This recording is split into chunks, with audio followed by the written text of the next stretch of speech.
Hey guys, welcome back to the channel. Today, we're starting part 1 of an awesome What If Deku was reincarnated as a demon's grandson with one for all story. If you want to see part 2, drop a comment below and tell me what you think. Don't forget to like, subscribe, and share. Now let's jump into the story. Bang! A gunshot echoed through the dense forest, shattering the eerie silence. Two men prowled through the trees, their heavy boots crunching against the underbrush. "Come out, brat. There's no point in hiding," one of the men barked, his voice rough as he brandished a pistol. "Yeah, once we're done with you, there'll be nothing left to tie this deal to us," the second man sneered, his smirk barely visible in the dim light filtering through the canopy. Nearby, a 16-year-old boy crouched low, his green hair helping him blend seamlessly into the vibrant foliage. His chest rose and fell in rapid, shallow breaths as he tried to remain undetected. "Damn it." Izuku cursed silently, gritting his teeth. "I should have never taken that courier job." His mind raced with regret. "I knew this felt off. Should have trusted my gut." A feminine voice chimed in his head, light but dripping with sarcasm. "Told you so." Yeah, you win," Izuku replied internally, rolling his eyes. "Happy now?" "Very," the voice teased, a playful giggle echoing in his mind. "Now, let's figure out how to get out of this mess." Easier said than done, Izuku thought bitterly, glancing toward the direction of the men. "They are too close. If I move now, I'll just get shot." "Are you serious?" The boy could feel the deadpan expression the woman in his head was giving him right now. "Izuku, you have a way to get out of this situation, use it. Now." Izuku sighed. He really didn't want to, but he couldn't resist her stern, motherly voice. "All right, here goes nothing," Izuku thought, and green energy surrounded his body. "Smoke screen," he commanded, and in an instant, thick smoke billowed out, engulfing the area in an impenetrable fog. "What the hell?" one of the men shouted, his voice sharp with alarm. "Where'd all this smoke come from?" "I can't see a dimmin' thing," the other growled, coughing as he fumbled through the dense haze. Meanwhile, Izuku used the cover to slip away, his glowing green aura fading as he distanced himself from the scene. When he felt safe enough, he collapsed against a tree, sighing as he rubbed his face. "Damn it," he muttered under his breath, glaring up at the patches of blue sky peeking through the leaves. "Is it too much to ask to be normal? Just once. Even in my second life. The beginning after the end." A phrase many might find poetic or intriguing, but for Izuku Midoriya, now Suzuki, it was his reality. In his previous life, he had triumphed over All for One, fulfilling his duty as the ninth wielder of One for All. The cost, however, had been steep. His body bore the weight of countless injuries, and by the time the battle was over, he realized his heart had already stopped. The only thing keeping him standing in those final moments was the lingering power of One for All. Then, after saying his teary goodbye, he closed his eyes, embracing the peace of knowing his fight was over, ready to rest his weary body and soul. Only to open his eyes in an unfamiliar place and in the unfamiliar body of a 2-year-old child. At first, he thought it was a dream, a strange trick of his exhausted mind. Days turned to weeks, and as time passed, reality sank in. This wasn't a dream. He had been reincarnated into a world without superpowers, a world utterly unlike the one he had fought so hard to protect. "Izuku, you are normal," the woman in his head scolded, her voice firm yet motherly. "And stop looking at your gift like it's a curse." "Easy for you to say," Izuku muttered, crossing his arms. "You don't know what it feels like to be different." Even as he struggled to grasp his new reality, Izuku found a small glimmer of hope in it. He had been given a chance to live a normal life, a life where he wouldn't be bullied for not having a quirk, a life where being different wouldn't make him a target of discrimination. Most of all, it was a life where he could be respected as an ordinary person, free from the crushing burden of saving the world. But as always, his luck had other plans. At the tender age of 3, his dream of normalcy was shattered. The moment he took his first steps, his scumbag parents saw an opportunity. They began exploiting him for their own gain, forcing him into situations no child should ever have to endure. Then, when he was 6 years old, one of those so-called adventures turned life-threatening. Deep in the forest, he encountered a wild bear. As the massive beast charged, Izuku froze, thinking that this was the end. But in his desperation, he swung his hand. Green energy crackled to life, swirling around his arm, and with one punch to the bear's gut, it fled. He was left alone in the forest, his arm shattered and throbbing in pain. "Then accept the fact that you are different," the woman remarked, her tone dry but understanding. After all, how many 16-year-olds have a talking ghost inside their head? The incident with the bear was a turning point for Izuku. He spent 3 agonizing months with a broken arm and came to a sobering realization: he couldn't keep breaking himself. There was no recovery girl in this world to patch him up. Every injury would leave a permanent mark, unlike the life he once knew. Determined to protect himself and his body, he made a decision: he would train his body, even though he had no intention of using that power at all.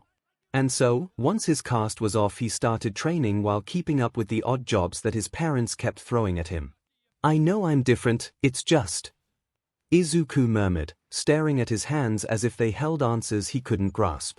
"Sometimes I feel so lonely. I miss my friends. And I can't even make new ones because my parents don't care enough to send me to school." At first, Izuku heeded All Might's old warnings about exploding limbs and kept his training purely physical. 4 years, he pushed his body without tapping into his quirk. It wasn't until he turned 14 that he dared to train his powers again. Starting small, just as he had in his old world, Izuku focused on channeling small percentages of energy through his body. By the end of the first year, he had worked his way up to controlling 25% without straining himself. For once, things seemed to be going smoothly. And then, as always, his luck decided to throw him a curveball. One fateful night, after finishing yet another miserable job, Izuku sat in his handmade tent, staring at the stars. As he relaxed, a familiar face came to mind, a little white-haired girl who had begged him to come home after the war. The memory hit him like a punch to the gut, guilt swirling through his chest. "I couldn't even keep my promise to her," he thought, clenching his fists. Suddenly, an all-too-familiar sensation slammed into him like a freight train. His eyes widened in shock. "Denga sense," he whispered to himself, and before he had time to figure out what was going on, suddenly multiple strands of black WHP emerged from his arms. He desperately tried to get them under control because if anyone saw him in this state right now, they would either assume he was some kind of eldritch horror or capture him for research. And that's when, just like an angel, he heard a woman's voice in his mind. "Calm yourself, Izuku," the woman's voice urged. "Nana," Izuku whispered, tears spilling from his eyes. "Hey, kid," Nana replied softly. "We can catch up later. Right now, calm your mind. You know Black Whip reacts to your emotions, right?" Izuku nodded, taking slow, deliberate breaths. Bit by bit, the chaos ebbed. The tendrils retracted, leaving him slumped on the ground, utterly drained. "I know it's hard, kid," Nana said gently, her tone like a mother reassuring her child. "But just 2 more years, and you'll be free to live your life however you want." After the incident, Izuku finally broke down, crying his heart out. For hours, he and Nana talked, and Izuku learned some surprising things. First, unlike the vestiges he remembered, only Nana's soul had somehow latched onto his, and she'd been conscious since his age. Second, Nana had quite the vocabulary when it came to colorful insults, especially when it came to people she despised, namely, his current parents. And third, to his immense embarrassment, she could block her vision whenever she wanted. Thankfully, she'd been doing so during his more private moments. Yeah, let's leave it at that. After that day, his life and training became much easier, since now he had someone to bounce his thoughts off. 6 months later, Izuku unlocked Smokescreen and Float, but that was as far as he got. No matter how much he tried, FA Jin and Gear Shift eluded him. Eventually, he chalked it up to the fact that neither the third nor the second users seemed particularly fond of him. Even Nana called them old idiots in support of Izuku, which brought a smile to Izuku's face. And then time went on, leading to the present, where he now found himself running from gang members after yet another job forced on him by his parents. "Yeah. 2 more years," Izuku muttered to himself, a faint, bittersweet smile tugging at his lips. "Yeah, you know the drill. Izuku's luck is going to kick in any second now." Izuku stood up, brushing the dirt off his breathes. Well then, let's head home. The next moment, everything shifted. He was no longer in the forest.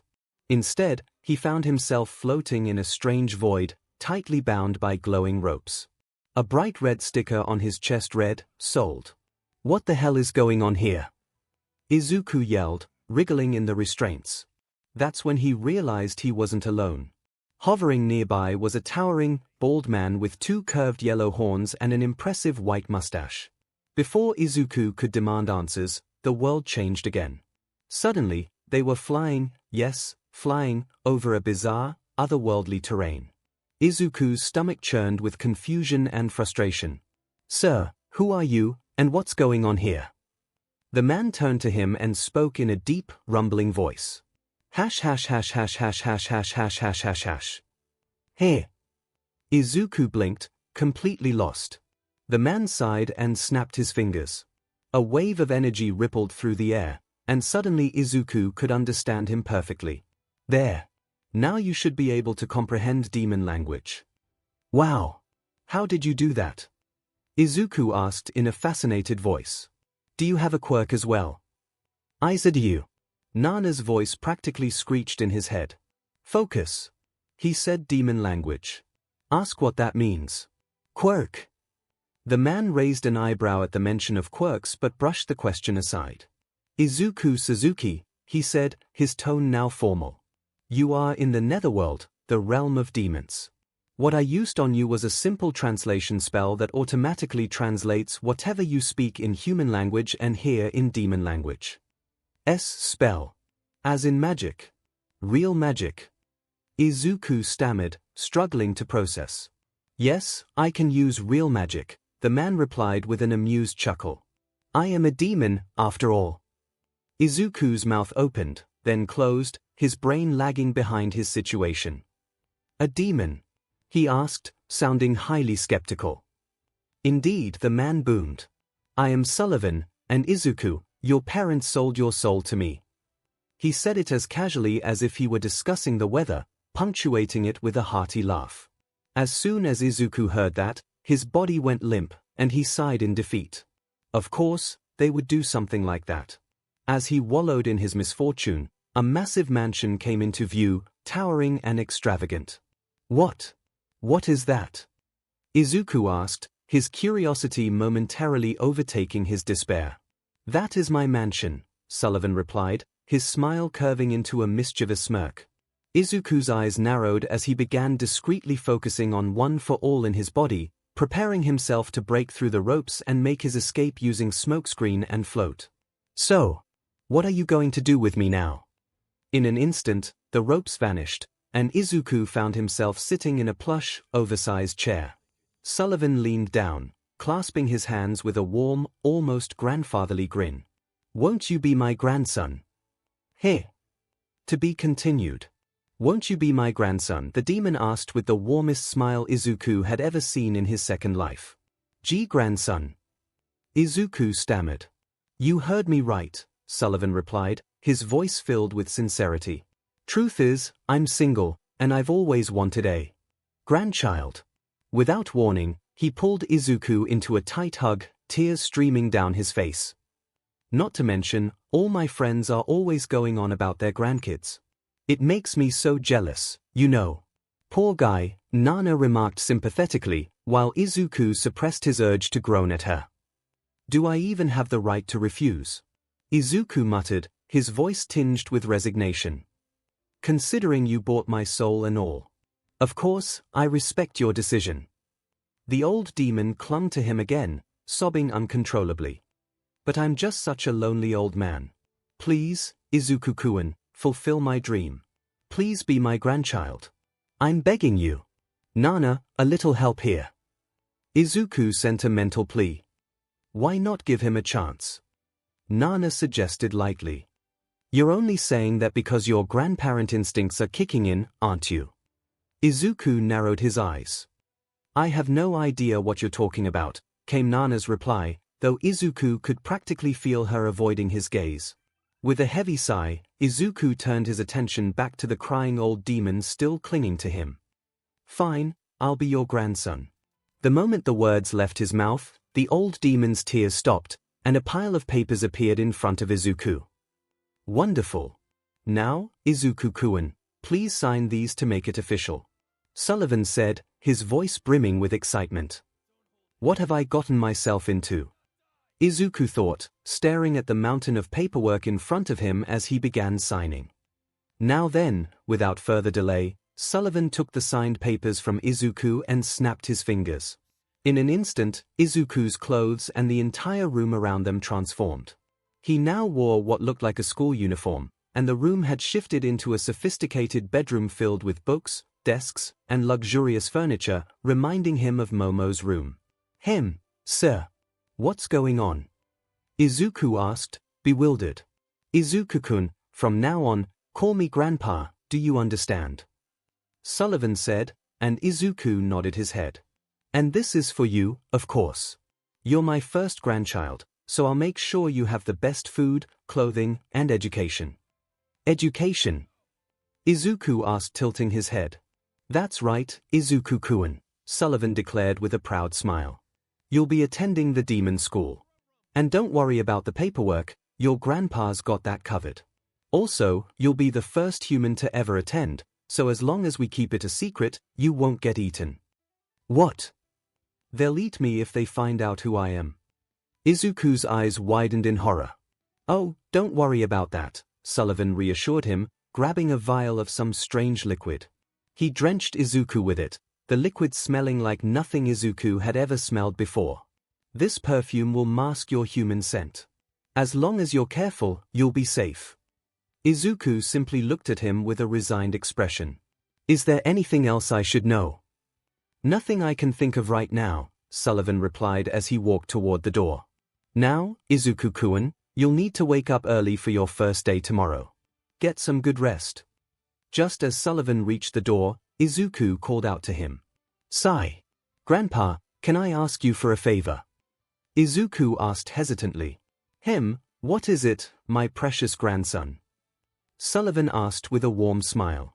Can you officially change my name from Izuku Suzuki to Izuku Midoriya? Izuku's voice trembled slightly. Sullivan raised an eyebrow. Well, I can certainly do that, but why? One of the main reasons is that I don't want to be associated with my parents anymore, Izuku said in a quiet voice. I never had a real connection with them, and to them, I was just a tool to earn money so they could live an easy life. Quite understandable, Sullivan nodded in agreement. Even I, a demon, found those two people quite. How do I put this? Unpleasant. Izuku let out a humorless laugh. Can't blame you for that, he muttered. And the second reason? Well, I'm not really comfortable sharing that part of it, he said, his gaze falling to the ground. I know this might sound rude, and I didn't want to disrespect you, but... Before Izuku could continue, he felt a hand ruffle his hair, interrupting his anxious thoughts. Don't worry, Izuku-kun, Sullivan said with a kind smile. I understand that you have your secrets. I just hope that one day, you'll trust me enough to share them without hesitation. With those parting words, Sullivan walked out, closing the door behind him. Izuku stood there, exhausted, yet a faint smile tugged at his lips as he leaned against the desk, finally allowing himself a moment of peace. Sullivan closed the door behind him, his steps light and filled with a newfound cheer as he happily skipped toward his room.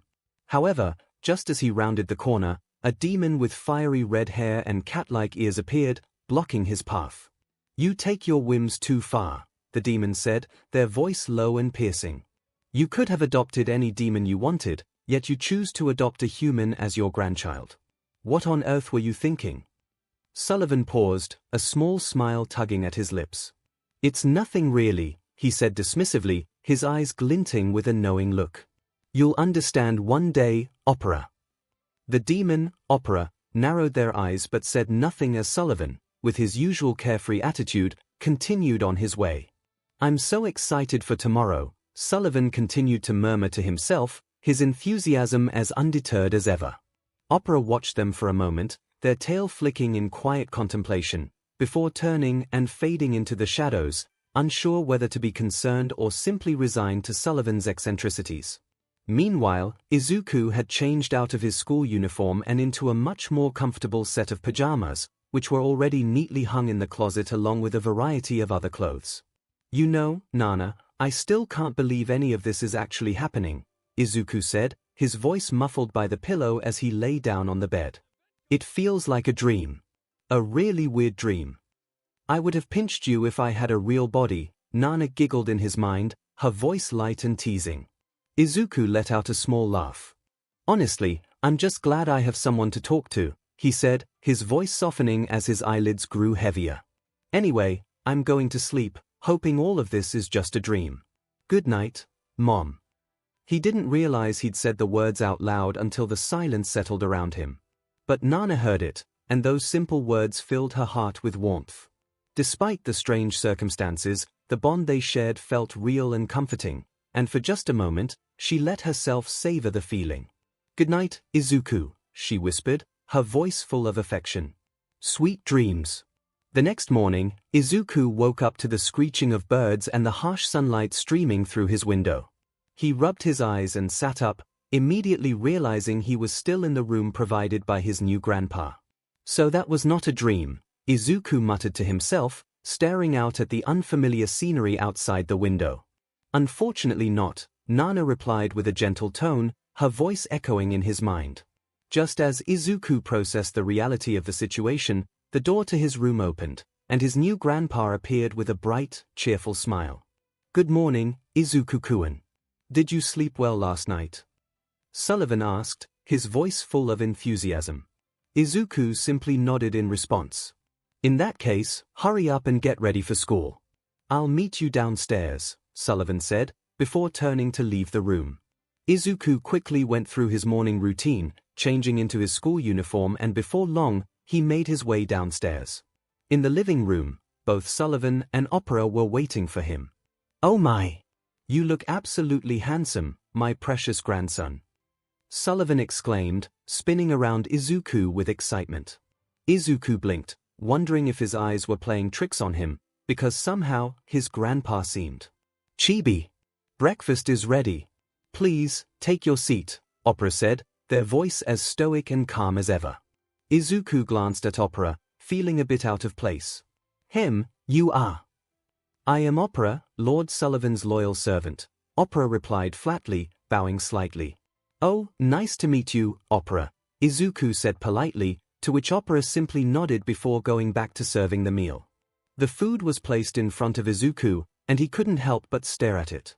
It was unlike anything he had seen before, even in both his lives, and that says a lot considering he had seen a full-grown adult wear hands on his face.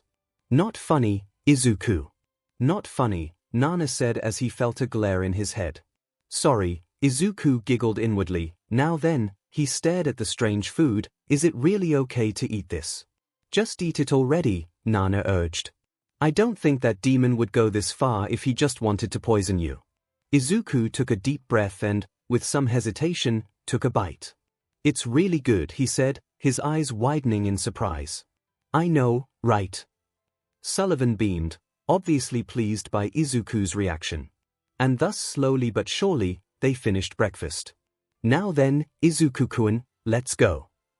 Sullivan stood up, clearly eager. We don't want to be late on your first day of school. After exiting the house, they walked for a while before coming across a sign written in a language that Izuku didn't recognize. Oh, my grandson's first day of school. I'm so excited. Sullivan said with a broad grin. This occasion demands a picture. Izuku-kun, stand next to that stand. Okay, Izuku replied, standing next to the sign. But I don't know what it says. Let me fix that, Sullivan said with a playful wink, casting a spell on Izuku. Suddenly, the words on the sign became clear to him. It now read, Entrance Ceremony. Sullivan pulled out a small camera and they snapped a picture together next to the sign. So Opera, where is this school anyway? Izuku asked, glancing at Sullivan and then back at the surroundings. Opera pointed off in the distance. Look over there, they said, nodding toward the hilltop. Izuku's eyes followed their gesture, and he gasped as his gaze landed on a massive castle situated at the top of the hill. Wow, he exclaimed, admiring the school building from afar. Its size was comparable to 𝐂𝐬𝐽, which immediately triggered a flood of memories from his past life. Before he could sink deeper into thought, he noticed a flock of students flying high above their heads. Izuku watched in awe for a few seconds before he realized something. No one was walking to the school except for him, Sullivan, and Opera. "Excuse me, Opera, may I ask you something?" Izuku asked, raising an eyebrow. Opera nodded. "Why is no one else walking to the school?" "Because they don't need to," Opera replied flatly, as though it was the most natural thing in the world. "All demons are born with wings that originate from the roots on their back," they explained. "In many cases, demons do lose their ability to fly due to accidents, but despite that, they never lose the roots on their back." Izuku's eyes widened. "So you're telling me that my identity can be exposed just by a pat on my back?" he asked with a deadpan expression, and Opera nodded once more. Then Izuku turned towards his grandpa and gave him the terrifying smile that Inko would be proud of. "So, Grandpa, when were you going to tell me about that?" Sullivan's face immediately turned pale. Sweat began to form on his forehead as he stammered, trying to find an explanation. I was just," Opera, standing off to the side, couldn't help but smile a little, watching their interaction with quiet amusement.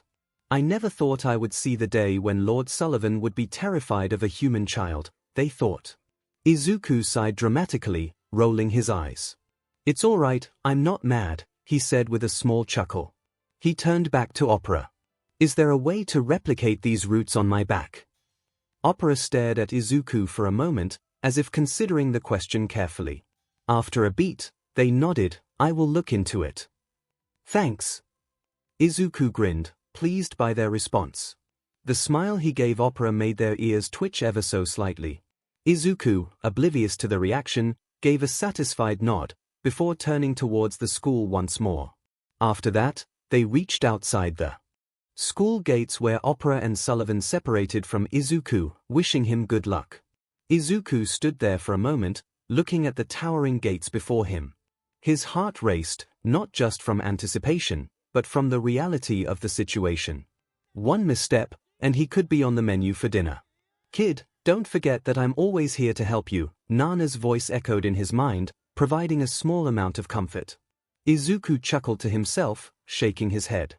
"I appreciate the support, but I highly doubt you can do anything if I'm served on a plate as the exotic dish of the day." Taking a deep breath, Izuku squared his shoulders and stepped through the gates. The moment he did, he was hit by a sudden wave of nostalgia.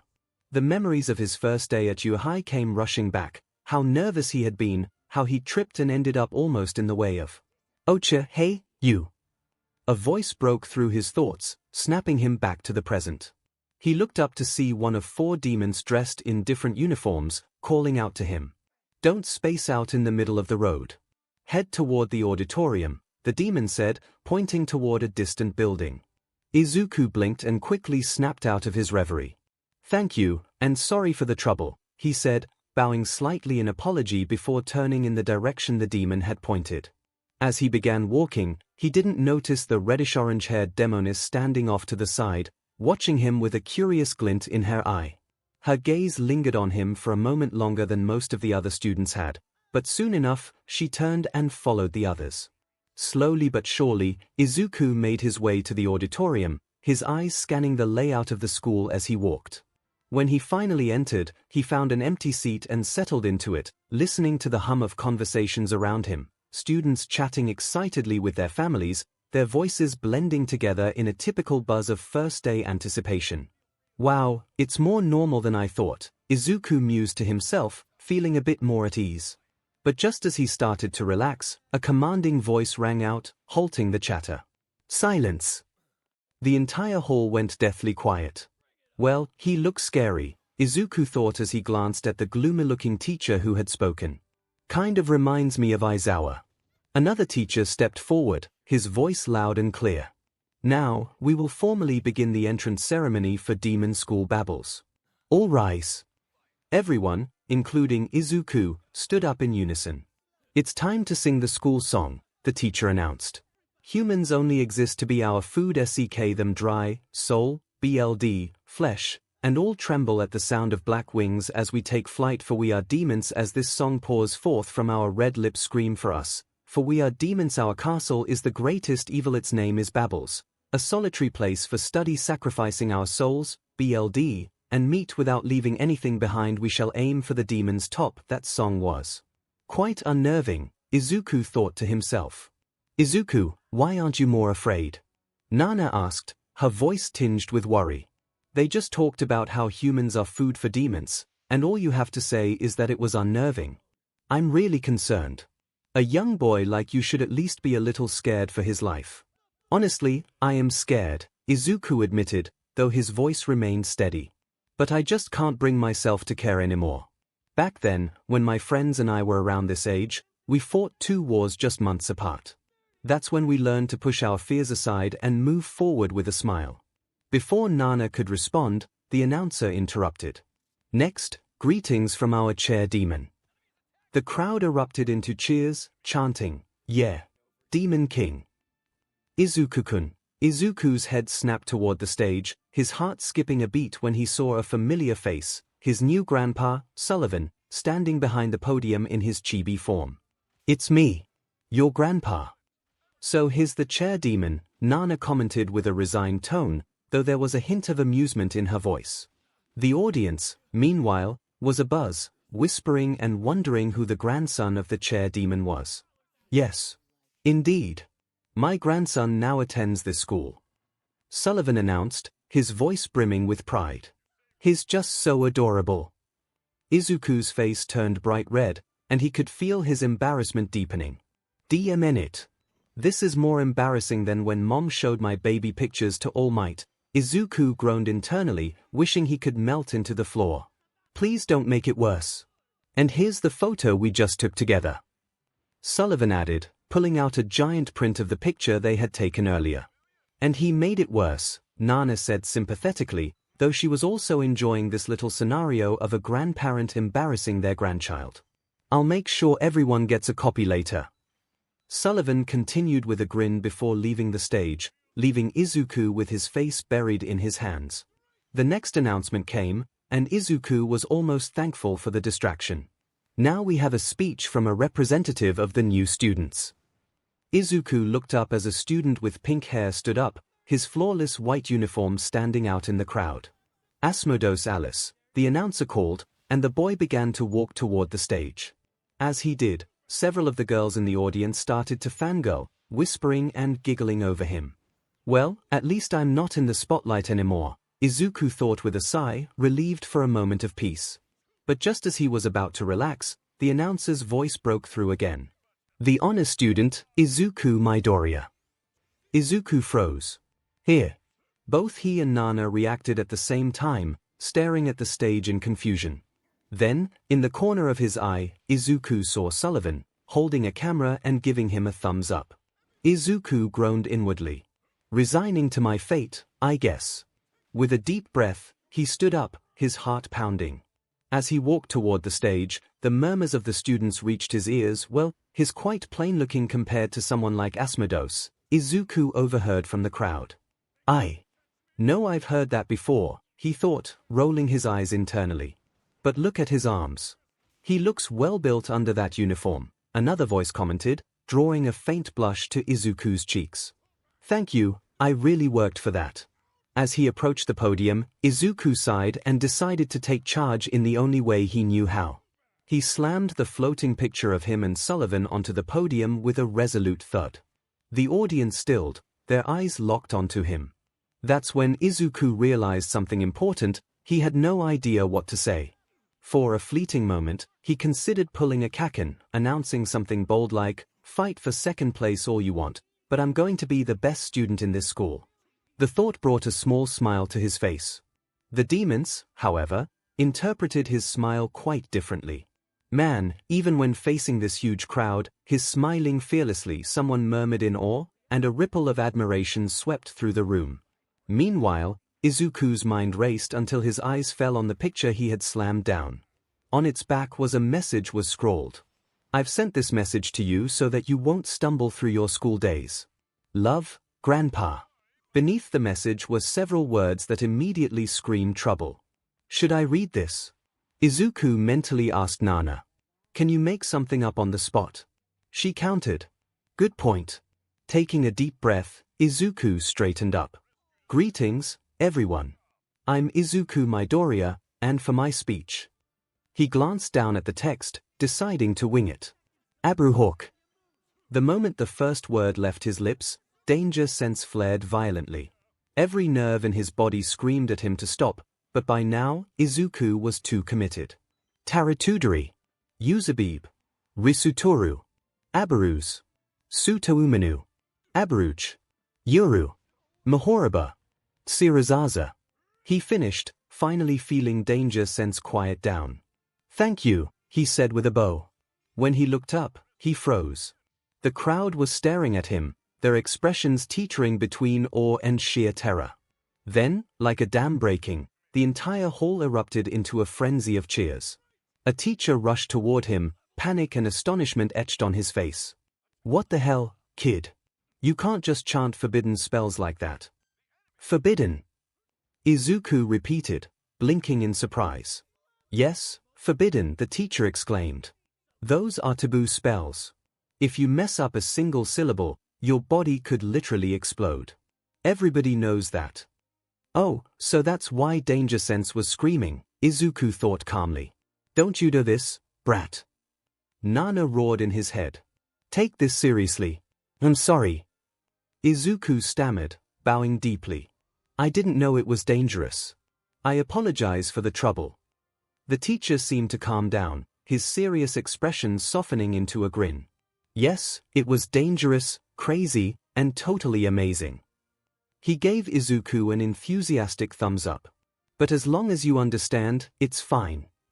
Izuku straightened, confusion clouding his features. So, what does that spell actually do? If it works, you won't trip or fall for the rest of the day, the teacher explained. That's it.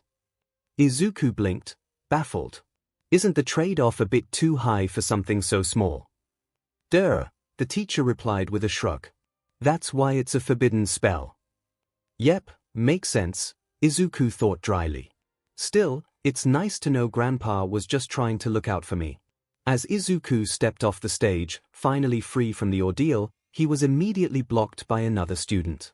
The boy in question, Asmodeus Alice, glared at him, his fiery eyes filled with determination. How can I help you? Izuku asked, and then Eiko knew she was a simple girl with simple wants.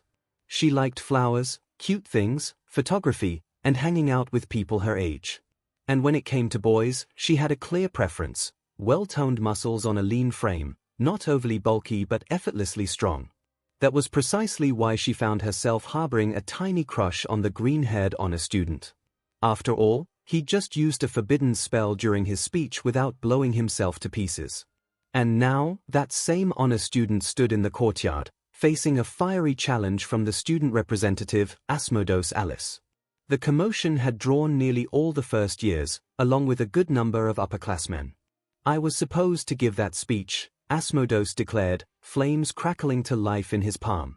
The punishment for stealing that spotlight from me is death. A little excessive. But also kind of cool, Eiko thought, watching intently. She turned her attention back to the honor student, curious about his reaction. To her surprise, he wasn't panicking or retreating. Instead, he stood there with an expression of pure indifference.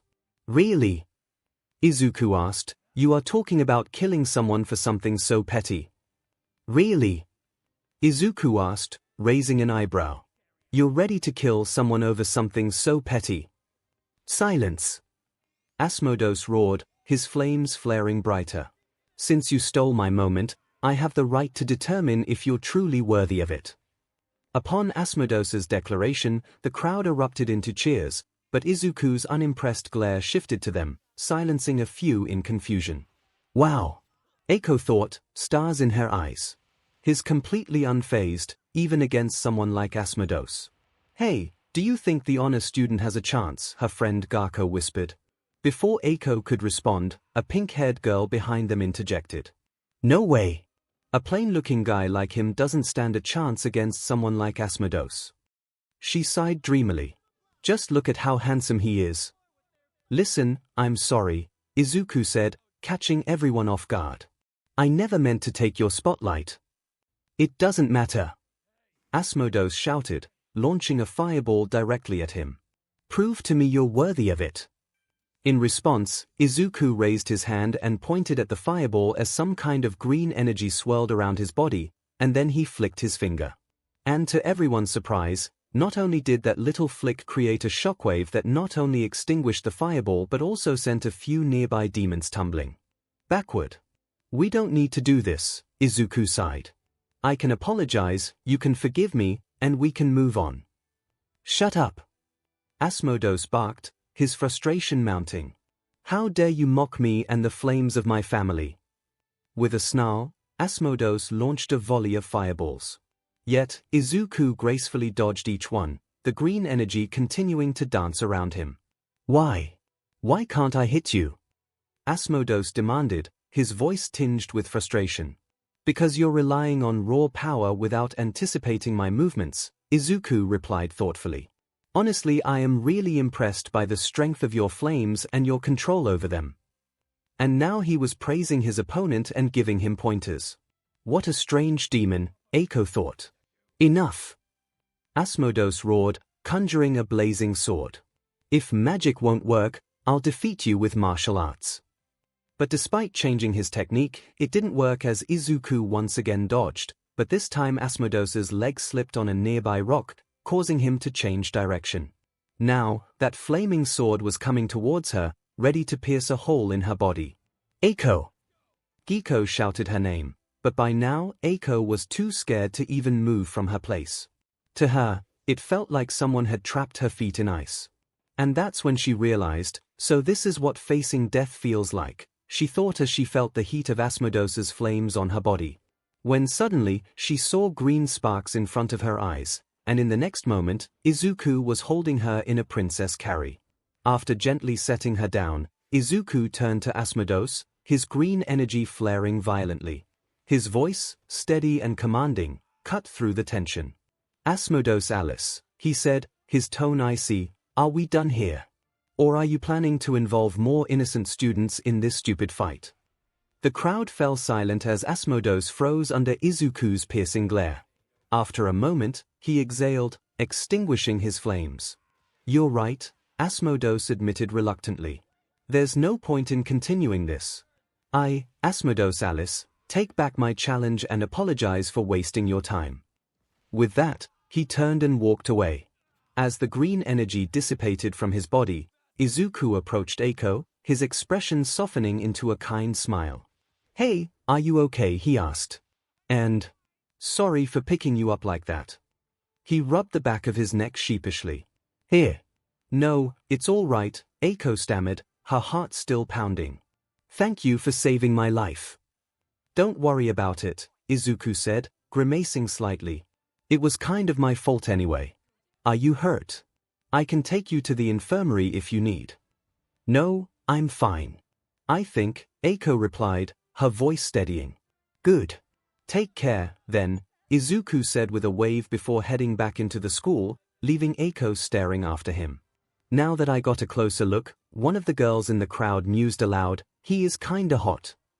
𝐒𝐽, who heard that, clenched her fists as a fiery surge of annoyance rose within her. So this is what it feels like to want to punch someone in the face. With a brick. Chair Demon's office. Yay. I expect nothing less from my grandson. Sullivan cheered, twirling around the room with glee. Izuku, meanwhile, sat slumped in his chair, his face flushed with embarrassment as he stared at the school newspaper laid out before him. Prominently displayed on the front page was a picture of him glaring at Asmodeus Alice, his eyes blazing with intensity. Above it, the headline proclaimed, Honor Student Izuku Midoriya forces Student Representative Asmodeus Alice to back down. Why the long face, Izuku-kun? Sullivan asked, his tone cheerful as ever. Izuku bowed his head, guilt etched across his face. I'm sorry, Grandpa. I didn't mean to cause a scene on the very first day of school. What's wrong with that? Sullivan tilted his head, confused. It's not just about the scene, Izuku explained. I enrolled here as your grandson, and I feel like I've already caused trouble. Being on the front page like this, it makes me look like some sort of delinquent. Now, Izuku-kun, Sullivan said, patting him gently on the head. Don't be so HRD on yourself. If anything, it's my fault for putting you in such a tricky spot. Besides, I doubt anyone will think you're a delinquent after how heroically you saved that girl from Asmodeus's attack. Izuku's ears burned, but he said nothing. Now then, Sullivan said, his tone shifting to something more serious. Let's discuss something far more important, shall we? Izuku straightened in his seat. It's about my powers, isn't it? Sullivan nodded. Izuku took a deep breath. You remember how I asked you last night to change my last name from Suzuki to Midoriya? Sullivan nodded again. It's related to that. And I wish I could explain everything right now, but, he hesitated, clenching his fists. I'm not ready yet. Izuku looked up, determination blazing in his eyes. All I ask is for you to trust me on this, Grandpa. Please. Sullivan gazed at him for a long moment, his expression unreadable. Finally, he smiled warmly. Very well, Izuku-kun. I will place my trust in you. After all, I was the one who brought you here, Sullivan said. It's my duty to accept you, your good qualities and your flaws alike. Izuku's breath hitched, tears welling in his eyes. Somewhere in the back of his mind, he could almost hear All Might's voice. I told you to stop being such a crybaby. Thank you, Izuku said, hastily wiping his tears. Thank you for believing in me. Sullivan chuckled softly. Izuku-kun, why don't you rest in the adjoining room? You've had a long day. Don't worry, I'll send Opera to fetch you once I'm done with my work. Izuku nodded gratefully and left the office. As the door closed behind him, Sullivan turned to Opera, his cheerful demeanor giving way to a more thoughtful expression. Well, what do you think of him? I want your honest opinion. Opera adjusted their posture, their voice calm and measured. Mr. Izuku is an enigma. Even without considering his powers, he's highly observant. I've noticed him taking notes on a variety of topics, particularly whenever someone used magic or a bloodline ability. His curiosity is genuine, almost childlike in its awe. But what struck me most, Opera continued, is his complete lack of self-preservation. When the school anthem played or when Asmodeus confronted him, his body language remained steady. Yet, the moment that girl was in danger, he moved without hesitation, as though his body and mind are conditioned to prioritize others above himself, Sullivan finished, his smile returning. Opera nodded. Precisely. Sullivan leaned back in his chair, his eyes sparkling with intrigue. What a fascinating human you are, Izuku Midoriya. To be continued. Izuku stood in a dark void, surrounded by a quiet and oppressive atmosphere. Suddenly, the sound of running footsteps broke the stillness. He turned, his heart lifting as he saw a teenage Ai sprinting toward him. Spreading his arms wide, he prepared to catch her in a hug, only for her to pass straight through him, completely ignoring his existence. Stunned, Izuku turned again. This time, he saw an adult Okiko, clad in her hero costume, standing nearby. Hey, where are you off to? Okiko called out. Oh. Hi, big sis Okiko, Eri replied with a radiant smile. She held up a small green Deku plushie and asked, Do you know what this is? I found it in my old stash. Izuku's eyes widened in shock at her words. Did she really forget about me? He thought, disbelief crashing over him. Okiko stepped closer, taking the plushie from Eri's hand to examine it. Nope, I have no idea who this is, she said casually. But it kinda reminds me of those oversized All Might hoodies I used to have years ago. The ones you donated to charity. Eri asked. Yeah. I never even knew where they came from, so I figured someone else might appreciate them more than I ever could, Okiko explained with a shrug. Izuku watched their conversation in stunned silence. He wanted to call out to them, to make them see he was right there, but the black mist swirling around him held him captive. He couldn't move, couldn't speak, it was as though the void itself was smothering him. Then I'll do the same, Eri said brightly. With that, she and Okiko turned and began walking away. Panic surged through Izuku. He tried to scream, to reach out, but his voice was swallowed by the mist. The space around him began to shrink, the walls of the void collapsing inward until everything folded in on him, leaving him in darkness. Izuku shot up from his bed, gasping for air as his heart pounded in his chest. His body was drenched in sweat, his breathing ragged. "Izuku, can you hear me?" Nana's voice echoed in his mind. "Come on, kid, we've done this drill before. Take deep breaths and calm your nerves." He nodded to himself, sliding off the bed and curling up on the floor. Wrapping his arms around his knees, he rubbed his face with trembling hands and began taking slow, deliberate breaths. Ever since Izuku had been reborn in this new world, these nightmares had plagued him every few weeks. At first, they were about the grief his death had caused in his old world, leaving him consumed by guilt for days afterward. But over the years, the dreams had shifted. Now, they always showed the people closest to him slowly forgetting him entirely, which was even more heartbreaking for him. The door suddenly burst open, and Sullivan strode in with his usual cheery energy. "Good morning, my precious Grand," he froze mid-sentence, his smile vanishing as he took in Izuku's disheveled state. "What happened? Are you all right?" Izuku glanced up, forcing a weak smile. "Oh, yeah. Don't worry, Grandpa. It was just a nightmare," he said, his voice strained. "If you say so," Sullivan replied, still clearly unconvinced. Izuku sat back on his bed and ran a hand through his damp hair. "So, did you need something?" "I love the sound of that." Sullivan beamed, his usual exuberance returning. "Oh, right. Remember we talked about roots yesterday?" Sullivan asked and Izuku nodded his head. "Well, guess what? Your brilliant grandpa has already found a solution. Opera, bring that thing in." Opera, who was standing right outside the door, entered the room carrying a strange black object with multiple branching extensions. It resembled a grotesque cross between roots and some kind of centipede. "Izuku-sama, please remove your shirt," Opera instructed, but then hesitated, noticing the sweat-soaked fabric. "On second thought, perhaps you should bathe first." Izuku nodded. "Yeah. Probably a good idea," Izuku agreed, glancing at his drenched clothes. Then after 20 minutes or so, he returned and sat before Opera, his shirtless back exposed. "This may feel a little strange at first, but please bear with it until I'm done," Opera said, and Izuku nodded, bracing himself. Opera pressed one end of the strange object to the back of Izuku's neck, slowly tracing it down along his spine until the other end settled just above his hips. Then, one by one, the branching extensions adhered themselves to different points across his back. At first, it felt strange, an odd pressure against his skin. But then, irritation set in, quickly escalating into sharp pain, as though countless needles were stabbing into his back. Izuku clenched his fists, gritting his teeth, but before long, the pain subsided entirely. The discomfort vanished, leaving him unable to feel anything on his back. "Opera, what is this thing?" Izuku asked in a cautious voice. "It's a type of living fabric that bonds with living organisms," Opera explained. "Rest assured, it's perfectly safe. Many stage actors use them during live performances as well as the real fights during the play."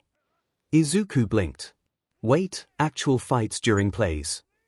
He wanted to ask more but decided against it for now. Instead, he sighed and offered a small smile. "Thank you, Opera." Opera gave a slight bow in response, stepping back to observe the results. Sullivan, meanwhile, clapped his hands in excitement. "See, your grandpa always delivers. Now, let's see how amazing you look in action." Izuku couldn't help but laugh softly at Sullivan's enthusiasm, the lingering traces of his nightmare momentarily forgotten.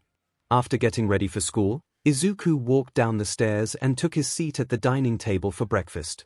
"Izuku, are you comfortable with that thing on your back?" Sullivan asked, watching him closely. "At first, it felt a little weird, but now I don't even notice it's there," Izuku replied with a small smile. "That's good to hear. By the way, take a look at this," Sullivan said, grinning as he placed a set of wrapped gifts on the table. "I splurged a bit to celebrate your first day of school." "Grandpa."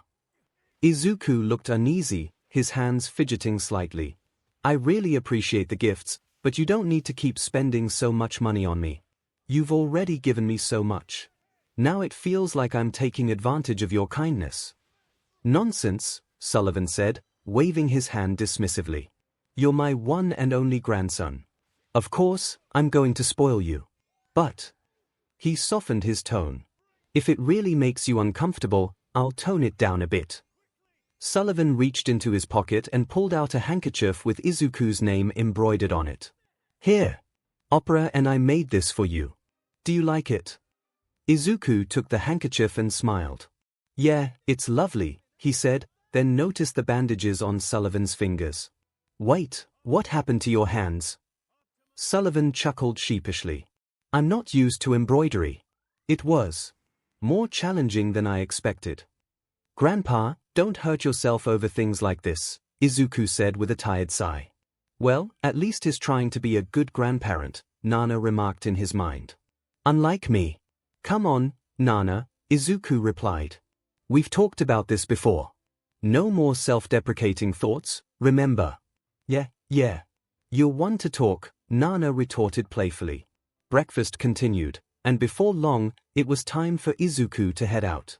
"Okay, Grandpa, I'm off," Izuku said, activating float and lifting into the sky. "Be careful," Opera called after him. Sullivan watched him ascend, a twinkle of pride in his eyes. "So he can fly too, here." He pulled out a camera and unfurled his wings. Now, it's time to follow him to school. Before he could take off, Opera grabbed him by the collar and dragged him back inside. After some time, Izuku landed in front of the school gates, drawing the attention of many students. "Is it because of my bag?" he wondered, glancing down. On his first day, he'd noticed that he was the only one with an over-the-shoulder bag, while all the other students carried handbags. As he walked a few steps into the schoolyard, he overheard two students talking about him and quickly realized the real reason for their stares. They had noticed him flying without using wings. To them, it seemed like he had extraordinary mana control and a vast magic reserve, which was extremely impressive for a first-year student. "Sorry to disappoint you, but I'm kinda cheating by using a foreign power," Izuku thought wryly. "Izuku, look around you," Nana chimed in. "You're surrounded by demons. They are born physically gifted, have magic, and can fly with wings. All One for All is doing is giving you the tools to stand on equal ground. That's not cheating." "So, just like last time," Izuku thought with a sigh. Then, from the corner of his eye, he saw someone he wished he could avoid for some time. That demon was Asmodeus Alice, the boy he managed to piss us off on the very first day of school. Instinctively, Izuku turned, planning to take another route. But a thought stopped him in his tracks. "No. I need to clear this up now before it comes back to bite me. Besides, I don't want another Kaken tormenting me for the rest of my years here." Taking a deep breath, Izuku summoned his courage and walked up to him. "Hey, Asmodeus. Can we talk?" "Hey, Asmodeus, can we talk?" the green-haired boy asked, staring straight into his eyes, and for a moment, Asmodeus Alice didn't know how to respond. An Izuku in this EU is as tall as Asmodeus, which is 5'7" feet. Up until yesterday, Asmodeus had been a peerless demon in every aspect of his life. His noble lineage and mastery of magic ensured that no one aside from his family ever dared approach him. Whether it was due to awe or his intimidating personality, he preferred the distance, finding peace in the fact that he upheld his family's prestige by standing out among the common rabble. But yesterday had changed everything. At first, Asmodeus had been furious with the green-haired boy for taking his spot. How could some plain-looking nobody dare to usurp my place? He'd thought. He'd been ready to incinerate him as soon as he walked off the stage, but the realization that this boy was Sullivan-sama's grandson stopped him. Attacking him could jeopardize his mother's work, and he couldn't risk that. So, instead of outright confrontation, he'd done the next best thing, a noble demon's approach, and challenged him to a battle. He conveniently ignored the fact that he'd dragged the boy into the courtyard for the challenge. The boy, however, declined the challenge, apologized, and tried to defuse the situation. Looking back, Asmodeus grudgingly admitted that letting it go would have been the smarter move. Picking a fight on the first day didn't exactly bode well for his reputation. But at the time, his anger only intensified. He attacked, hurling spell after spell, only to see his opponent deflect everything with a casual flick of his finger. The sheer power radiating from that single movement, it wasn't even magic, just raw energy, should have made Asmodeus reconsider.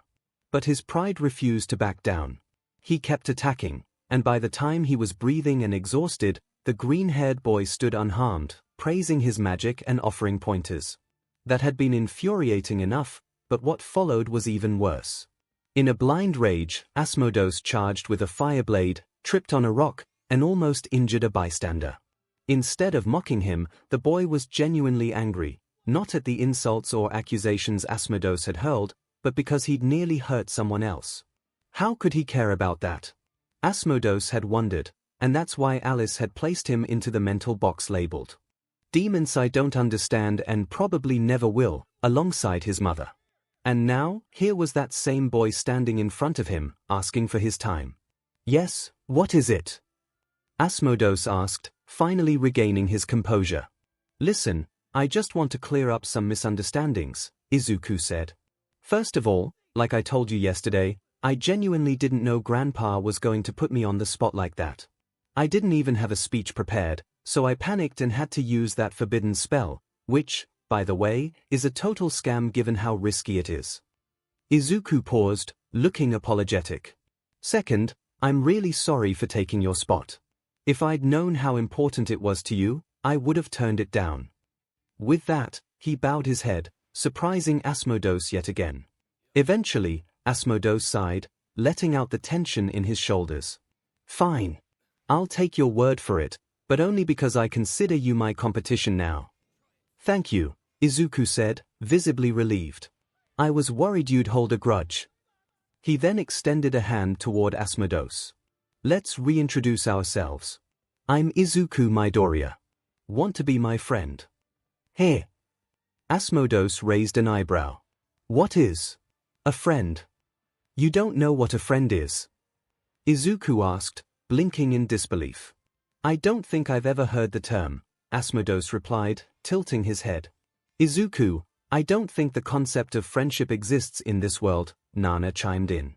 "Try explaining it like you're talking to a 5-year-old. "Okay," Izuku said, nodding.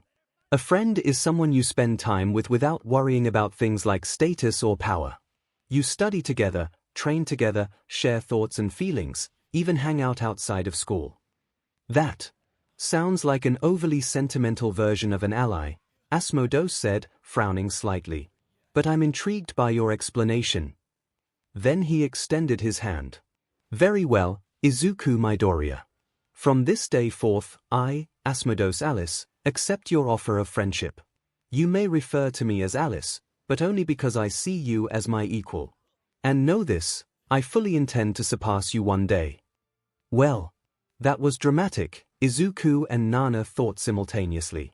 But despite his somewhat funny declaration, Izuku still showed him a challenging smile. "Very well, Alice, I accept your challenge," Izuku said. "So then, where are we going next?"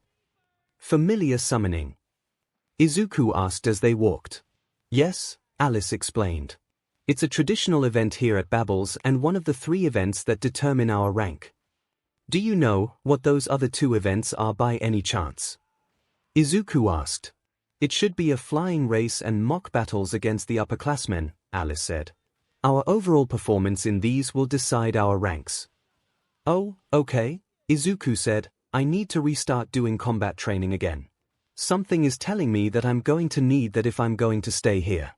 "Yeah, sounds like a good plan," Nana added.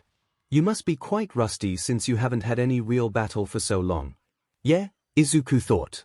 "I'll need to brush up on shoot style and refine my black whip maneuvers." "Then we'll start working on that soon," Nana said firmly. And thus Izuku and Alice arrived at the hall for the familiar summoning ceremony. The first thing Izuku noticed upon entering the hall was that, once again, everyone was staring at him. "What now?" Izuku groaned internally. "They're probably wondering why we're walking together instead of at each other's throats," Alice explained. Izuku's face flushed as he realized he'd accidentally voiced his thoughts aloud. "Which, to be fair, would have been true, if not for you. You're quite the unusual demon, Izuku." Wait. So if I hadn't talked to you, you were planning to attack me? Izuku asked, genuinely curious. No, but I wouldn't have been so civil, Alice replied matter-of-factly. And I would have made sure to target you during all the school events. In that case, I'm really glad we talked, Izuku said with a nervous chuckle. As they chatted, a voice interrupted them. Excuse me. Izuku turned to see a demon girl with frizzy blonde hair and black horns approaching hesitantly. I think I know her from somewhere, Izuku thought. She's the girl you saved from Alice's attack yesterday, Nana reminded him. Oh yeah, that's right, Izuku realized. He offered her a warm smile. Hey! Glad to see you're okay. What? You remember me? She asked, her cheeks turning pink. Of course.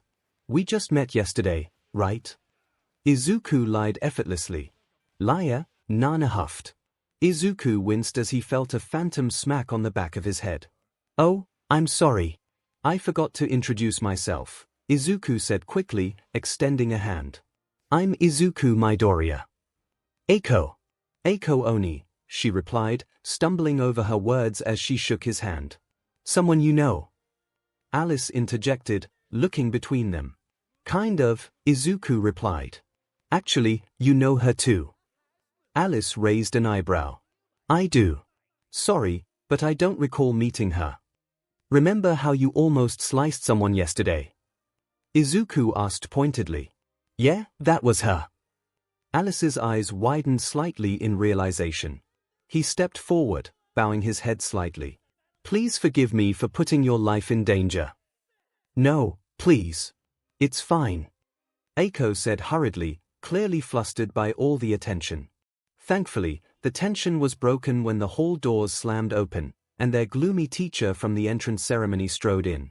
Silence, the man said, his voice cold and commanding.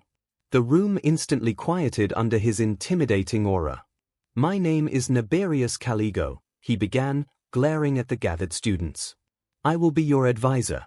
I oversee this ritual because I am dignified at all times. Today, I will determine whether you are useful trash or useless trash. Great, Izuku groaned internally.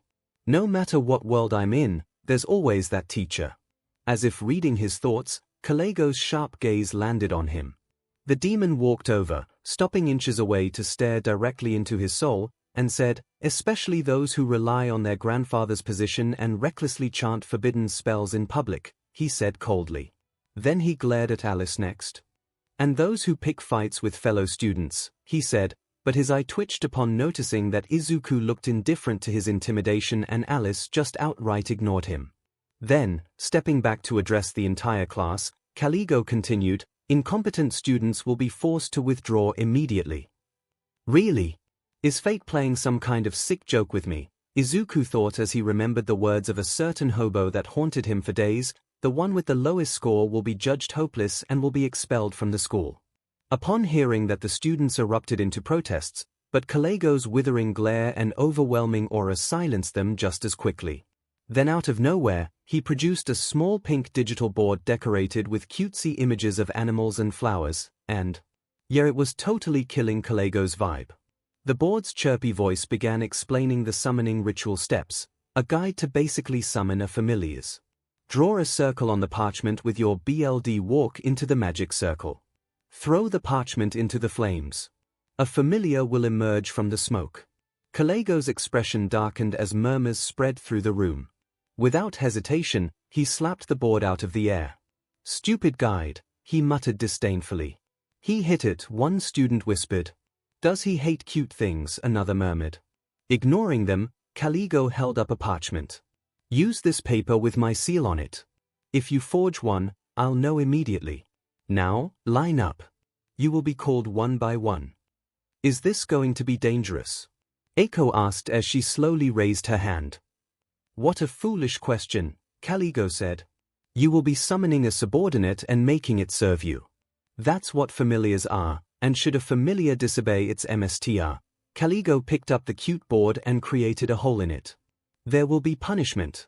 That's how deep the BLD pact is. Now line up in an orderly fashion and perform a ritual when your name is called. And so the event started, and one by one, The students performed the ritual, summoning an array of strange and fantastical creatures. 𝐒𝐿, meanwhile, was watching with wide eyes, his inner fanboy bubbling up uncontrollably. This is amazing, 𝐒𝐿 thought, barely holding back his excitement. It's like getting your own Pokemon. Stop freaking out, kid, Nana chided. Did Yoichi bite you or something? I mean, how could I not? 𝐒𝐿 protested. I always wanted to have my own Pokemon when I was a child, and now I can get my own. Sorry to disappoint you, kid, but aren't you forgetting something? Nan said. To do that ritual you need magic, and even if you consider one for all a miracle, it still cannot perform magic.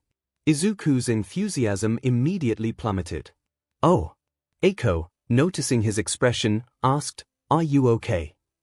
Before 𝐒𝐿 could answer, her name was called. She stepped forward, performed the ritual, and summoned a sleek, blue fox-like creature. When she returned, 𝐒𝐿 congratulated her with genuine enthusiasm. Then it was Alice's turn. Gracefully stepping into the circle, he performed the ritual. The smoke coiled and thickened before a magnificent snake emerged, its body a creamy white with purple accents, massive horns jutting from its head, and fire blazing at the tip of its tail. Gorgon snake, a serpentine monster with macaroon cream scales and purple highlights. It has clawed wings, massive horns, red slitted eyes, and fangs that gleam like polished steel. Its tail blazes with a fiery inferno, and it can breathe fire with precision and ferocity. Oh my god, it's so cool, 𝐒𝐿 thought. It's like a fusion of Charizard and Seviper. Finally, Kalego's voice broke through his thoughts. 𝐒𝐿 Midoriya, you're the last one. Get in there already. Good luck, 𝐒𝐿. 𝐒𝐿 cheered with a thumbs up. 𝐒𝐿 nodded at 𝐒𝐿 and stepped into the summoning circle, doing his best to ignore the heavy stares filled with curiosity and expectation. Standing in the center, he held the parchment tightly in one hand and bit the tip of his finger with a sharp intake of breath, letting the crimson bead well up. He carefully marked the parchment with his BLD, drawing the required symbol. Summoning. A ritual in which demons summon magical creatures to serve as familiars. But also, a ritual in which humans summon demons. As 𝐒𝐿 worked, a thought flickered in his mind. I know I don't have magic, but what if I did? What kind of familiar would I wish for? He paused for a moment, then smiled to himself. That's obvious, Mega Rayquaza. With that wish fueling his imagination, he held the parchment over the fire, fully expecting nothing to happen. Instead, a blinding pillar of light erupted from the circle, shooting upward and illuminating the entire hall. When a summoning ritual is performed with BLD containing power from another world, it transforms into a wishing ritual, resulting in extraordinary phenomena. Eventually, as the light from the pillar died down, it revealed a massive, serpentine figure emerged, coiled gracefully in the center of the circle. Its sleek black body shimmered with gold markings, tendrils glowing faintly around its majestic golden horns. The creature's piercing yellow eyes locked onto 𝐒𝐿, who was staring at it with wide, sparkling eyes. I pulled a shiny, he muttered in awe, utterly enchanted. Hey, 𝐒𝐿. Why can I see you standing in front of me? Nana's voice echoed in his mind. Not now, Nana, I'm busy admiring my. He froze mid-thought. Wait. What do you mean, see me? One more thing. The ritual cannot create a soul from nothing. Instead, it chooses between the demon tied to the summoning parchment or an extra soul carried by the summoner. Nana, can you roar for me? Just once, 𝐒𝐿 asked. What? Why? Nana asked.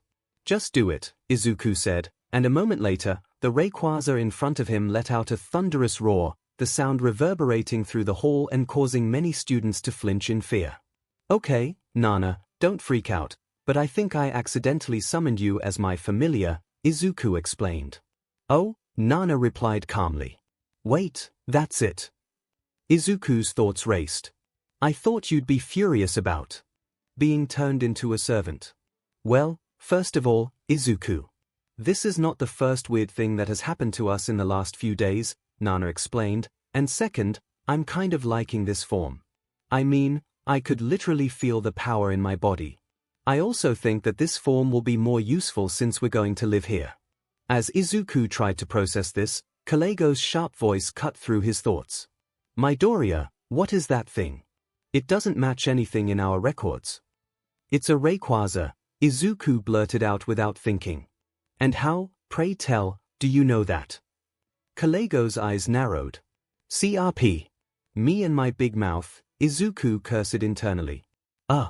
It told me. You can speak with it. 𝐭𝐽𝐽 pressed. Not directly, Izuku said, scratching his head, but I can kind of understand it. The bell rang before 𝐭𝐽𝐽 could ask more questions. Fine. You're dismissed. Thank you. Izuku said hurriedly before unsummoning Nana and bolting out of the hall. After leaving the hall, Izuku, Alice, and 𝐒𝐽 parted ways. Alice claimed to have urgent business, while 𝐒𝐽 went to meet a friend. Izuku meanwhile headed toward the distribution room to pick up his books. Let's see, the basics of being a demon, curses, pharmaceutics, and the art of torture. Izuku looked at the list of subjects in his hands and sighed, sounds fun. Then just as he reached the distribution room, the door burst open, and a green-haired girl tumbled out, rolling across the floor before crashing into a stack of boxes in the hallway. Startled, Izuku rushed over. Hey! Are you okay? The girl popped up from the pile with an unrestrained giggle. Strike, she declared proudly before leaping at Izuku. I'm Clara. My right foot's name is Connor, and my left foot's name is Murph. I was here to pick up my stuff but got distracted. Wanna pile things up and go 𝐻𝐻𝐿? Do you want candy? She rattled off, barely pausing for breath, and again started piling up the boxes. Watch. I'll do it again. What is up with this girl? Izuku thought, baffled. Minutes later, Izuku found himself standing in front of Clara, now attempting to swim on the ground. So, how did we get here? Izuku asked wearily.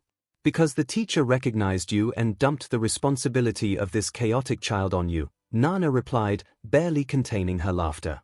I wasn't really asking, Izuku grumbled. So Izuku, what should we play?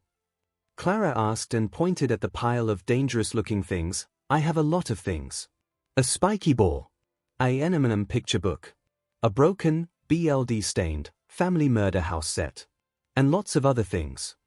Oh my Izuku, Nana said, not even trying to control her laughter anymore. This girl might be really the death of you. In response, Izuku just sighed and asked the universe, how the hell did I get here? To be continued.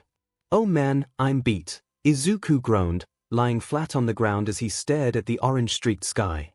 Glancing to his side, he saw Clara still bursting with energy, rummaging through her pile of dangerous but oddly fun gadgets. Where does she get all that energy from? He muttered to himself. Hey, Yuoki's there. Clara called out, wobbling precariously as she tried to balance on a ball. Yeah, I'm fine, just a little tired, but I'll live, Izuku replied, pushing himself up off the ground. Izukun. Clara chimed, tapping one of the smiley face pockets on her skirt. A bottle of soda popped out, and she held it up triumphantly. Here, juice. I have snacks too. Wait, where did that come from? Izuku asked, baffled. It's my bloodline magic. Clara explained proudly, pulling out more toys and trinkets from her pocket. I can produce anything I've seen before.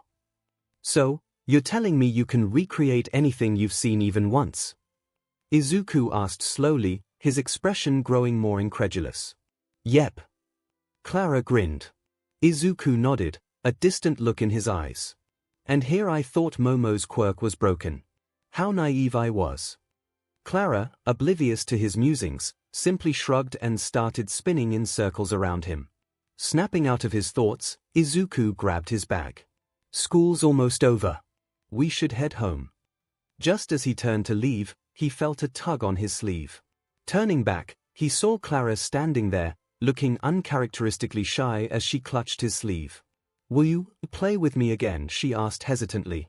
Izuku froze, taken aback. Her voice was so timid, as if she already expected rejection. His chest tightened as he saw a reflection of his younger self in her, the way he used to play with other kids, only to be turned away the next day because someone had told them he was quirkless.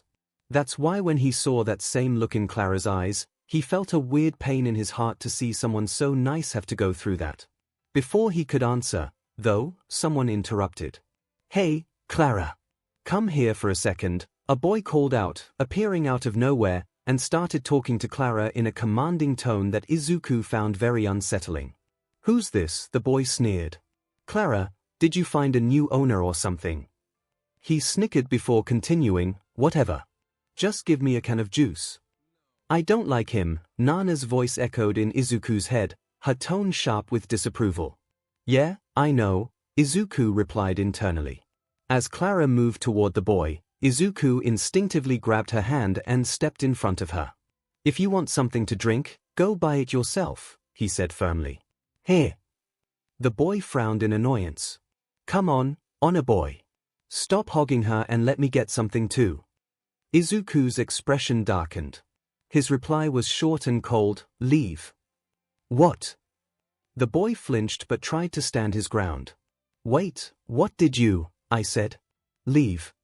Izuku's voice dropped, low and intimidating, as green sparks crackled faintly around him. "𝐶𝐶," the boy grumbled, glaring at them. "Fine. Keep her to yourself. It's not like I care about that stupid girl anyway," he shouted and stormed off. When Izuku was sure the boy was gone, he turned to Clara, only to see her crying on the ground. "Wait. Why is she crying? Was she friends with that guy?" Izuku panicked, his mind racing with wild theories. "Of course not, idiot," Nana chided. "Why?" Clara sobbed. "Why did you do that? Now he won't play with me." Izuku crouched down, his confusion evident. "Clara, he wasn't going to play with you. He just wanted free stuff." "I'm not stupid," Clara said through her tears. "I know nobody will play with me unless I give them free stuff. It's the fee to put up with me." Izuku's heart sank as her words cut deep, and her mindset reminded him of his own mindset towards bullying in middle school during his past life. So taking a deep breath, he gently held her hands. "Clara, listen to me," he said softly. "Anyone who doesn't want to play with you is an idiot." That got her attention, and she looked up at him, tears still glistening in her eyes. "To tell you the truth, it's been ages since I've had this much fun. And it wasn't because of the toys you made, it was because playing with you is fun." "Really?" she asked, her face lighting up with a radiant smile. "Really," Izuku assured her, though he scratched the back of his neck sheepishly. "I mean, you do go overboard sometimes, but that's part of what makes it fun." He met her gaze, his tone earnest. "So, Clara, do you want to be my friend and play with me again?" "Yes." Clara squealed, leaping into the air. She rolled around in excitement for a few moments before stopping abruptly. "This is the first time someone's asked me to play. What should we do, Izuku? Oh, by the way, what's a friend?" "Oh boy," Izuku thought, bracing himself for yet another explanation. While Izuku was explaining to Clara what a friend was, the boy he had intimidated earlier stomped through a hallway, his footsteps echoing with frustration. His face was twisted in an angry frown, and he muttered to himself as he walked. After several minutes of sulking and stomping, he arrived at a set of stairs where two other boys were waiting for him. "Hey, dude, took you long enough," one of them said, leaning casually against the banister. "And where's the juice? Don't tell me you couldn't find her." "Actually." The boy recounted the confrontation with Izuku, his voice growing angrier as he relived the moment. "That's why we're going to get revenge on that honor student by beating him to a pulp. That'll teach him not to steal our stuff." "Whoa, hold up," the other boy interjected, raising his hands in alarm. "Are you sure about this? I mean, rumors say he fought Asmodeus to a draw and summoned some massive familiar that's never even been recorded in the history of the underworld. Are we really going to take on someone like that?" "I already know about that," the first boy snapped, his expression sour. "That's why we're not fighting him head-on. We'll ambush him when he's not expecting it. No matter how strong he is, the three of us together can handle it." "So, let me get this straight," a sharp female voice suddenly cut through their conversation. "First, you tricked and exploited an innocent girl into giving you free stuff, and now, because someone stood up to you, your big idea is to ambush him." The boys froze and turned to see the source of the voice. Their BLD ran cold when they saw 𝐼𝐻𝐼𝐻𝐼𝐻, the president of the student council, standing at the top of the stairs. Beside her stood two other students, a pink-skinned girl with yellow horns and a boy with striking black and white hair. Student council president, the first boy stammered, his earlier bravado evaporating. "What are you?" Before he could finish, 𝐼𝐻𝐼𝐻's foot slammed into his head in a clean overhead kick, sending him sprawling to the ground. "You too," she addressed the remaining boys, her voice authoritative and cold. They snapped to attention like cornered prey. "If I ever catch any of you exploiting another student or engaging in misconduct, you'll face the full wrath of the student council. Am I clear?" The two boys nodded so vigorously it looked like their heads might fall off. Without another word, they grabbed their dazed companion and hurried off toward the infirmary as 𝐼𝐻𝐼𝐻 watched them retreat. "Well, that's one less headache to deal with," 𝐼𝐻𝐼𝐻 said, brushing her hands off as if the matter were resolved. Then, turning to the pink-skinned girl beside her, she asked, "Smoke, do we need to have a talk with the honor student as well?" Smoke shook her head. "No, I don't think that'll be necessary. Based on what that boy said and what I witnessed earlier, Izuku Midoriya was clearly just defending himself." 𝐼𝐻𝐼𝐻 nodded, satisfied for the moment, and began walking away. Still, a nagging thought lingered in her mind. Izuku Midoriya, he sounds like a troublesome person. I'll need to keep an eye on him. The next day, as soon as Izuku stepped into the school, he was tackled to the ground by a ball of energy named Clara. "Good morning, Izuku." Clara chirped, beaming down at him. "Good morning, Clara," Izuku replied with a chuckle as he sat up. He reached into his pocket and pulled out his phone. "Here, add your contact info." Clara eagerly snatched the phone from his hand and started typing. She paused when she noticed something peculiar. "Why do you only have 2 contacts?" "Well, I just got this phone," Izuku explained. "So, aside from my family, you're actually the first person to add their number." Clara's eyes sparkled with delight, her grin widening. "I'm the first. That makes me special, right?" Izuku nodded, smiling at her enthusiasm. After a few minutes of walking, they arrived at the notice board to check their class assignments. As they approached, Izuku's phone buzzed with a message. He pulled it out and read the text. "Grandpa, Izuku-kun, I forgot to mention this earlier, but since you didn't want to attract too much attention to yourself, I've created a special class for students who attract too much attention. Naturally, you've been placed there with your friends. Enjoy." Izuku's eye twitched as he reread the message, conflicted between appreciation and exasperation. "I get the sentiment, but..." He looked up at the board and immediately spotted the list for his class. Unlike the others, which were printed plainly, his had a fancy golden border and calligraphy that practically screamed for attention. While Izuku debated whether to thank his grandfather for the effort or scold him for overdoing it, a familiar voice called out to him. "Hey, Izuku. Looks like we're in the same class," 𝐒𝐻𝐼 said as she approached, smiling warmly. Turning to her, Izuku returned her smile. "Yeah, it looks like it. Oh, by the way, this is Clara." He gestured to the energetic girl beside him. "And Clara, this is 𝐒𝐻𝐼." "Nice to meet you," 𝐒𝐻𝐼 greeted politely. Clara immediately grabbed 𝐒𝐻𝐼's arm with both hands and shook it vigorously. "Nice to meet you, Thuchan." "Io-chan." 𝐒𝐻𝐼 blinked at the nickname, mulling it over before a soft laugh escaped her. Her smile returned, even brighter. "Sure, why not?" With introductions out of the way, 𝐒𝐻𝐼 pulled out a folded piece of paper and held it up triumphantly. "I've already got a map to our classroom. Follow me, and I'll guide you to the treasure." She struck a confident pose, fist raised in the air, but quickly lowered it when she noticed Izuku watching her with an amused expression. "Let's just go already," she muttered, her face tinged pink. She spun around and began marching ahead, taking exaggeratedly large steps in an attempt to mask her embarrassment. Izuku chuckled as he and Clara followed behind. "Treasure, here," he murmured, glancing at the golden-bordered class sheet again. "Let's hope it's not too flashy."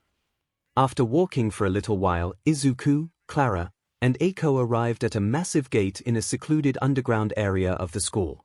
"It looks old," Clara remarked, glancing around curiously. This doesn't look like a classroom, Izuku added, eyeing the weathered door and the eerie surroundings. You two stay here. Let me check if this is actually our classroom or if someone's pulling a prank. Cautiously, Izuku pushed the door open. The moment he stepped inside, his danger sense flared. Without hesitation, he jumped back, narrowly dodging a barrage of flying weapons. Landing in a defensive stance, he positioned himself protectively in front of Clara and Eiko. But then, to his surprise, a cheer erupted from inside the room. What? Izuku muttered as he cautiously approached the doorway again. Peeking inside, he was immediately surrounded by an excitable group of students. Well done, dude, a boy with spiky yellow hair said, grinning. That was incredible, added a tall, striking girl. That's the honor student for you, chirped a bird-like demon. Do it again, shouted a demon brandishing a sword. Izuku is so brilliant. Clara exclaimed, stars practically sparkling in her eyes. Anyone who just lost their bets, line up here and hand over your money, announced a black-haired demon holding a microphone. Izuku blinked, bewildered. Okay, what the hell is going on? And what are they even betting on? A familiar voice answered him. They were betting on how many of those weapons would hit the next person who walked through the door. Izuku turned and stared. Alice. What are you doing here? Same as you, Alice replied with a casual shrug. I was assigned to this class too. And I think we both know why. Yeah, Izuku muttered, glancing away. I can guess. Then, frowning, he asked, but why were they so excited about me dodging those weapons? Because you're the only one who dodged all of them, Alice explained. Everyone else got hit at least once or twice. I just burned them all, and that guy, Alice nodded at a towering shirtless demon behind Izuku, took them head-on. Izuku turned to see the massive demon, weapons still embedded in his muscular frame. Are you okay? That looks painful. Nonsense, the demon declared, flexing. The weapons popped out of his body as he roared. These weak sticks can't even scratch me. I, 𝐶𝐵 am destined to be the Demon King. He's so big. Clara gasped, pulling out a measuring tape and enthusiastically measuring his height. 𝐶𝐵 ignored her and pointed dramatically at Izuku. Listen, honor student. I will become a 𝐒𝐲 rank 10, and then the Demon King. One day, you will kneel before me. What's a 𝐒𝐲? Izuku asked, tilting his head. 𝐒𝐲 is the highest rank a demon can achieve, 𝐶𝐵 explained, puffing out his chest. Only those at rank 10 can be considered for the position of Demon King by the 13 crowns. To reach that rank, I must prove my strength. He grabbed a sword from the ground and crushed it with one hand. Anyone who dares challenge me will be crushed, like this sword. Izuku stared, half impressed and half concerned, until 𝐶𝐵 jabbed a finger at him. But who are you, anyway? You don't even know what a Demon King is. What kind of idiot are you? Knock it off, 𝐶𝐵, Alice interrupted, stepping forward. Do you really think bullying people will make you the Demon King? 𝐶𝐵 smirked mockingly. Well, if it isn't Asmodeus. Top of the entrance exam, and your familiar is a Gorgon snake. So what? Alice replied, unimpressed. My familiar is a kelpie. It has more legs than yours, so it's obviously stronger. 𝐶𝐵 declared triumphantly. Kelpie 𝐶𝐵's familiar is a 𝐒𝐲, a mutant beast resembling a mix of a horse and a fish. Its green body features 2 front limbs, large fins across its back that double as wings, and a long tail fin. It has a prominent horn and sharp fangs, capable of thriving on both land and water. Alice groaned, pinching the bridge of his nose. What kind of nonsense are you spouting? Bah, forget it, 𝐶𝐵 huffed. Then, with a sly grin, he added, you lost to the honor student, so you're not even worthy of being my rival anymore. A vein throbbed on Alice's forehead. I didn't lose, it was a draw. Oh yeah? 𝐶𝐵 asked. Then why are talking so casually with him right now? Why aren't you hunting him down to settle the score? Because first of all, I am not as barbaric as you, Alice said, and besides I am his friend now, Alice declared as a righteous aura seemed to radiate from Alice, and Clara immediately joined in, cheering, me too, me too. Izuku's face turned red as he thought, not this again. Friend? Sabnok asked, confused. A friend is a person you spend your time with without worrying about their social status or power. You study and train together, you can share your feelings, thoughts, and secrets with them, and hang around with them even outside the school, Alice explained, or at least this is what Izuku told me when he introduced me to this term. The room fell silent as the students all turned their attention to Izuku, staring at him with amazement or curiosity. This is so embarrassing, Izuku groaned internally, glancing at the curious and amused faces surrounding him. Can this get any worse? Dear Izuku, Nana's voice chimed in with a tone of exaggerated pity, why do you keep challenging your luck like that? What do you, Izuku? Eiko's voice cut through his thoughts. Izuku turned around hurriedly, only to freeze at the sight of her teary eyes. Do you not like me? She asked, her voice trembling. What? Izuku stammered, his face flushing crimson. Where is this coming from? Oh my! I knew this was going to happen, but not so soon, Nana teased with a mischievous snicker. Not now, Nana. Izuku shouted in his head, trying to maintain composure. Oh my! A love drama. How exciting! Exclaimed Elisabetta, the tall blonde demoness, her eyes sparkling with amusement. Izuku gritted his teeth, barely holding back the urge to yell at everyone to be quiet. Fortunately, Eiko's brain seemed to catch up with her words. Her face turned as red as a ripe tomato. And no. It's not like that. She cried, covering her face with her hands. After letting out a quick, muffled scream, she lowered her hands just enough to peek at him again. What I meant was, why didn't you ask me to be your friend? Oh. Izuku blinked, finally understanding. That's because I thought we already were friends. He offered her a warm smile. But if you'd like, I can make it official. He extended his hand toward her. Eiko Oni, will you be my friend? Eiko's blush deepened, but she quickly grabbed his hand with both of hers. Yes, she exclaimed, her voice full of determination. Izuku, you sly demon. Stop playing with that poor girl's heart, Nana teased again, her tone mock scolding while Izuku resisted the urge to groan out loud. Hey, let me on this friend thing too, sounds interesting, the yellow-haired demon said. Yeah, me too, the black-haired demon added. Hey, let me in on this friend thing too. Sounds fun. Lead, the yellow-haired demon, said with a wide grin. Yeah, count me in, Jazz, the laid-back black-haired demon, added nonchalantly. Before long, Izuku was swarmed by classmates eagerly volunteering to be his friend. The exceptions were Alice, who was already his friend, Sabnok, who looked disinterested, Karori, the bluish-white-haired girl who seemed hesitant, Agars, who was still snoozing on his cloud, and another boy who vanished out of his sight. Wait, Izuku thought, narrowing his eyes. I swear I saw someone there a moment ago. His musings were abruptly interrupted by the thunderous slam of the classroom door. Silence. The scary teacher Caligo entered the class and glared at the students. I could hear you brats from all the way outside, the man growled. Can't you manage to be quiet for 5 minutes? Are you our homeroom teacher, Spooky-sensei? Clara asked innocently, tilting her head. Yes, he replied, his voice dripping with irritation. Yesterday, the principal decided it would be amusing to hold a lottery to assign this class's homeroom teacher.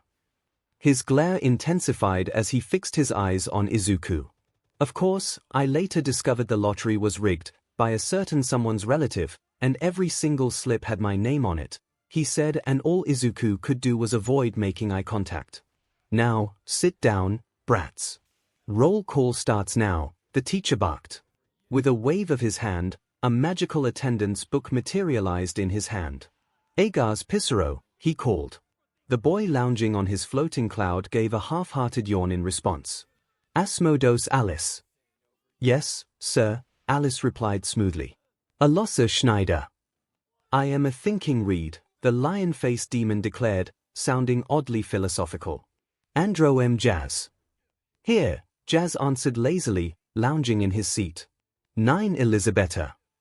Present, the blonde demoness chimed, giving a playful wave. Valak Clara. Here, Spooky Sensei. Clara announced, raising both hands enthusiastically.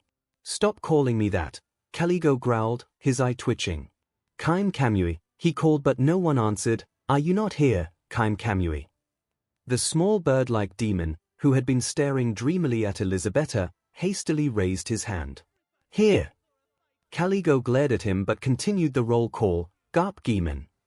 Here, the hairy demon with a sword replied. 𝐂𝐨𝐿. Here, the girl with bluish-white hair whispered. 𝐵𝐴𝐻𝐿 lead.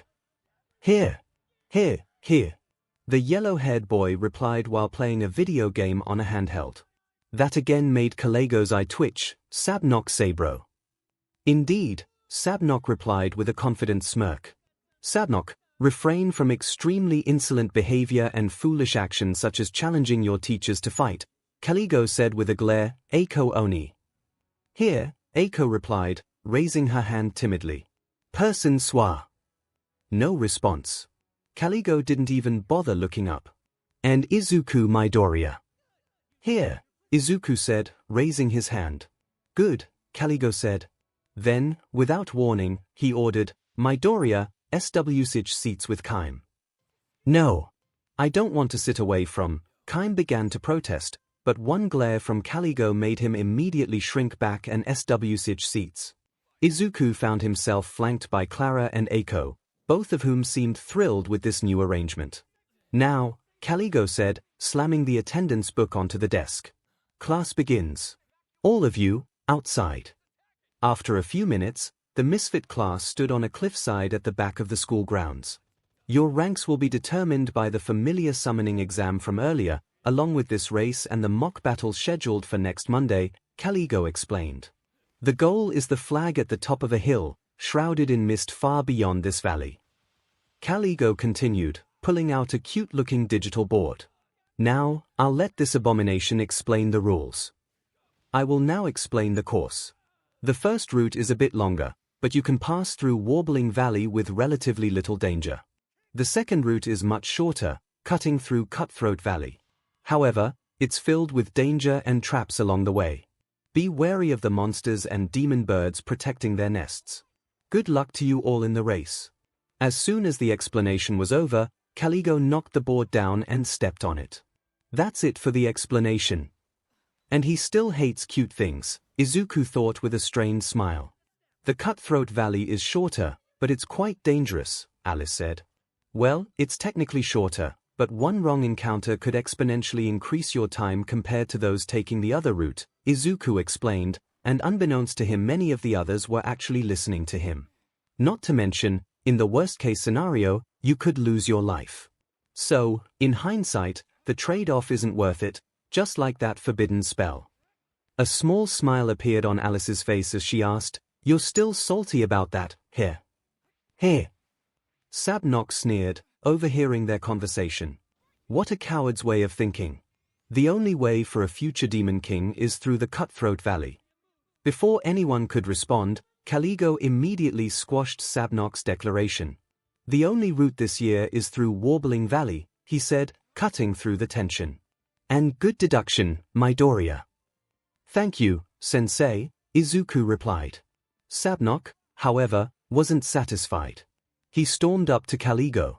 Why can't we go through Cutthroat Valley, he demanded, his massive frame looming over the teacher. Because, 𝐭𝐴𝐲 replied, unfazed, an enormous magical beast that rules over Cutthroat Valley has been particularly moody lately. For everyone's safety, no one is allowed to enter. We can't guarantee your safety if you run into it. I'm still going through Cutthroat Valley, 𝐵𝐴𝐚𝐷 declared with a defiant grin. If I can't, what's the point of even participating? 𝐭𝐴𝐲 simply shrugged, his expression indifferent. Do whatever you like. But know this, if you go through with your choice, neither I nor the school will take any responsibility for what happens to you. Oh, by the way, during this whole conversation, Clara was trying to catch 𝐵𝐴𝐚𝐷's tail, which was swinging back and forth like a rope. Izuku, looking at 𝐵𝐴𝐚𝐷's determined face, approached him with concern. Are you sure you want to go through that route? I mean, just think it over. 𝐵𝐴𝐚𝐷 turned away dismissively. Ha! Keep your advice to yourself, honor boy. A true king never fears any danger. Izuku sighed, trying one last time. But Sabnok walked off, uninterested in hearing any more. Alice, seeing Izuku's frustration, walked up to him with a more pragmatic attitude. There's no point wasting your time on an idiot like him. Just be satisfied that at least you tried to warn him. You're right, Izuku said, his shoulders sagging slightly. I just hope he comes out in one piece. 𝐼𝐺 clapped his hands loudly, drawing everyone's attention. All of you, get ready, he shouted. We will now begin the flying race. With a single snap of his fingers, everyone except Izuku unfurled their wings, ready to take flight. 𝐼𝐺 nodded in approval.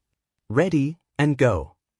In an instant, everyone shot off into the sky, leaving Izuku standing awkwardly at the cliff's edge, smiling sheepishly. Sensei, I have a question, if you don't mind, Izuku called out, his voice barely carrying over the wind.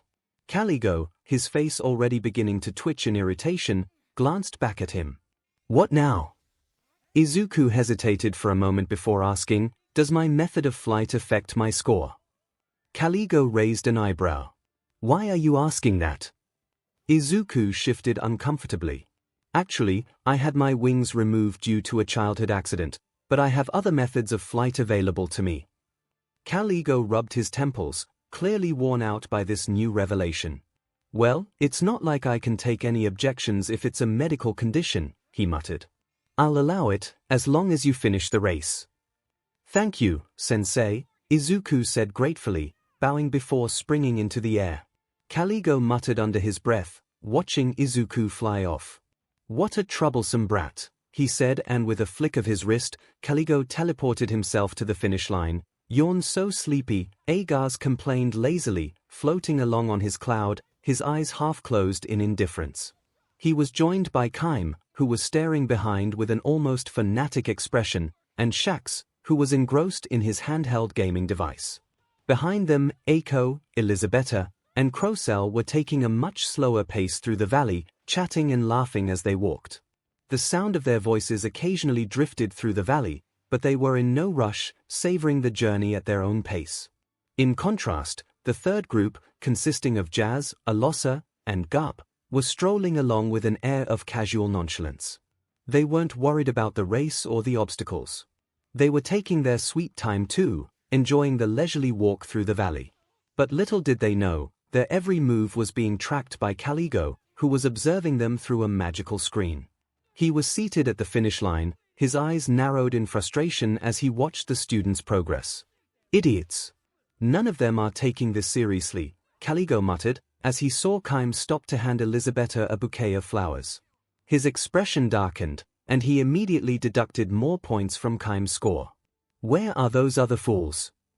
The screen shifted, and Alice came into view.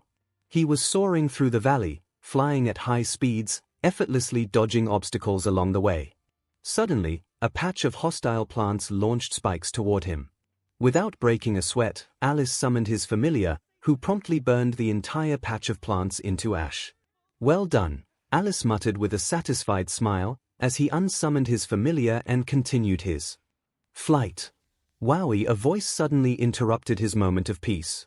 Alice looked behind him to see Clara, who had somehow managed to climb onto his back. You? When did you? Alice stammered, confused and slightly irritated. You see, right at the start. I was already on your back. Clara explained enthusiastically. And then? She trailed off mid-sentence, her attention suddenly fixed on something else in the distance. Don't get bored of your own explanation. Alice snapped. He was distracted just enough to not notice the vines that suddenly ensnared him. What the? As. Help me. I'm tangled and can't get free. Clara shrieked, her arms flailing as she too got caught in the vines. Idiot. Stop struggling. You're making it worse. Alice grumbled, his face contorting in frustration as he tried to free himself from the thick vines that had wrapped around them. Just as they were struggling, an air bullet suddenly flew through the air, cutting through the vines and freeing them. Alice looked up, bewildered, and saw none other than Izuku Midoriya floating above them with a grin plastered on his face. I thought you needed a hand there, Izuku said cheerfully, his hand still outstretched after firing the air bullet. 𝐒𝐬𝐽. Clara squealed in delight and immediately jumped onto his back, clinging to him like a koala. 𝐒𝐬𝐽, chuckling at the sight, turned to Alice with a grin. So, wanna race to the finish line? Alice shot him a fearless smile. Bring it on. Clara, who was still hanging onto 𝐒𝐬𝐽, suddenly perked up, pulling out a dummy gun from her pocket. She raised it into the air with a gleam in her eyes. Yay, she cheered, grinning ear to ear. 3, 2, 1. Boom. With that, the two boys shot into action, flying toward the finish line at breakneck speed, with Clara enjoying her free ride as she clung to 𝐒𝐬𝐽. The wind whipped around them, but neither 𝐒𝐬𝐽 nor Alice slowed down for a second. As they continued their race, they encountered another hostile obstacle, a large mass of thorny plants blocking their path. Without missing a beat, both boys summoned their respective powers. Fireball! Alice shouted, launching a blazing fireball straight at the thorns, incinerating them in a flash of heat. Air cannon! 𝐒𝐬𝐽 countered, sending a powerful blast of air from his hands to blow away the rest of the obstacles. The two methods of attack combined for a perfect clearing of the path, and they both surged forward again, each determined to reach the finish line first. Clara, caught up in the excitement, cheered, "Go, go, go," as the two boys zoomed ahead, the distance between them and the finish line closing rapidly. At the finish line, 𝐒𝐽𝐫 was calmly sipping his tea, watching the students arrive one by one. His eyes narrowed as he heard the unmistakable sound of Clara's voice. Looking to his side, he saw 𝐒𝐬𝐽 and Alice racing toward the finish line. Before 𝐒𝐽𝐫 could even put his tea down, they both rushed forward, eager to know who had won. Who won? 𝐒𝐬𝐽 and Alice asked in unison. Give me some space, brats, 𝐒𝐽𝐫 grumbled, swatting them away and giving himself a moment to review the footage from the cameras. After a few seconds, he flicked a finger, and the video played on a screen in front of them. It showed 𝐒𝐬𝐽 crossing the finish line a few seconds before Alice. Midoriya, you're first. Asmodeus, you're second, and... 𝐒𝐽𝐫 paused, pointing at Clara, who was dancing around 𝐒𝐬𝐽, waving a winner's sign above her head. She's third. Clara didn't seem to care about the rankings as she pranced around, ignoring Alice's grumbling. You need to go back to the start line and fly here yourself, Alice said, but Clara was already distracted, tossing rocks into the air. 𝐒𝐬𝐽 turned his attention to 𝐒𝐽𝐫, sensei. 𝐒𝐽𝐫 looked over at him, sighing. What now? Did Sabnok really take the other path? 𝐒𝐬𝐽 asked. 𝐒𝐽𝐫 rubbed his face in exasperation. Yes, despite all the warnings, that idiot decided to go through the Cutthroat Valley. 𝐒𝐬𝐽's face darkened. What are the odds that he'll actually survive? 𝐒𝐽𝐫's response was blunt. 5%. That too, only if the Guardian decides to toy with him instead of killing him outright with a single blow. 𝐒𝐬𝐽 nodded and sat on the side trying to make up his mind about something. 𝐒𝐽𝐽's expression faltered, but he nodded and sat down, deep in thought, trying to make sense of the situation. His classmates slowly trickled in, chatting and laughing among themselves, but none of them, not even 𝐒𝐽𝐫 or Clara, tried to approach 𝐒𝐽𝐽, who was intensely staring at the ground. 𝐒𝐽𝐽, it won't be your fault if something happens to that boy, you know that, right? Nana's voice echoed in his mind. Nana. 𝐒𝐽𝐽 struggled to find the right words. I know I'm not a hero anymore. I know I'm not obligated to save anyone, but I can't just sit here while someone's life is in danger. 𝐒𝐽𝐽. I don't know what to do with you, Nana said with a soft chuckle. But you won't be one of us without that attitude. 𝐒𝐽𝐽 smiled faintly to himself, rising to his feet. I'm going to look for Sabnok, he declared, determination in his eyes. He reached into his pocket and pulled out the summoning stickers that Opera had given him. Quickly, he used them to summon Nana in her Rayquaza form. Midoriya, stop this foolishness, 𝐒𝐽𝐫 called out in an irritated voice. You don't need to go after that fool. If you go, the same rules apply to you as well. 𝐒𝐽𝐽's unwavering eyes met 𝐒𝐽𝐫's. Sensei, I understand what you're saying, and I take full responsibility for my actions. He paused, his gaze shifting to his friends. If I don't come back in an hour, make sure to inform Grandpa about this whole situation. "Izuku, are you sure about this?" Eiko asked, concern evident in her voice. "Yep, I'm sure," Izuku replied with a reassuring smile. "Izuku, I really don't understand why you're doing this, but don't do something stupid," Alice said, and Izuku nodded, giving Alice a soft smile, grateful for his concern. "Izuku-kun," Clara said, nervously approaching him with a small bag of candy. "Dad told me. It's good to eat something sweet before going on an adventure." Izuku smiled warmly at her, taking the candy. "Thanks, guys." Then, without further hesitation, he jumped onto Nana's back, and together, they shot into the sky, heading straight for Cutthroat Valley at lightning speed. "Do you see anything?" Izuku asked, his eyes darting across the treacherous terrain. By now, he had understood why Kalego-sensei had warned them about going through this route. It was filled with dangerous magic beasts that were constantly eyeing him and waiting for their opportunity to eat him. But fortunately for him, Nana's sheer size and presence were enough to keep all of them at bay. "No, nothing ye." Nana's voice was cut off by a loud, piercing cry that echoed from deep within the valley. Izuku's head snapped in the direction of the sound. "What was that?" Nana asked. "Don't know, but we should check it out," Izuku decided. "I'll go down there, and you watch my back from up here." "Sure, be safe," Nana responded. Izuku nodded, then without another word, he leaped off Nana's back and began descending slowly into the valley. The air grew thick with danger as he navigated the rocky terrain, staying alert to every sound and movement around him. The eerie silence was broken only by his careful footsteps and the distant calls of unseen creatures.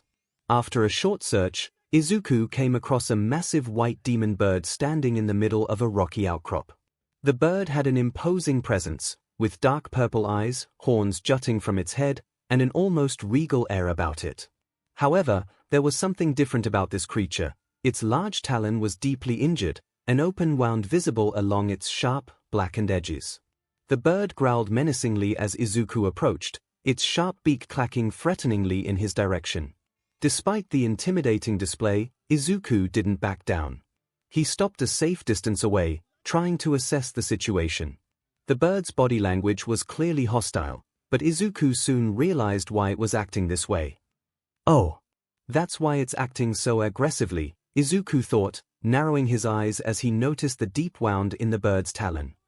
"Maybe I can help." "Hey, big guy, watch this," Izuku said softly, trying to calm the creature.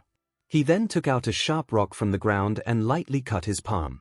Blood trickled from the wound, and Izuku wrapped it quickly with a handkerchief to stop the bleeding. "Want me to do this for you?" The bird paused, its keen eyes locking onto Izuku's, studying his every move. There was a moment of silence before it looked up, sensing something else in the air.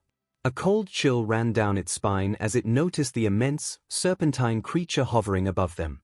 The bird froze in place, understanding the power dynamic now, realizing that Izuku was connected to this terrifying beast. Reluctantly, the demon bird stretched out its wounded talon toward Izuku. "Oh, thank you for trusting me," Izuku said, a little surprised at the bird's response.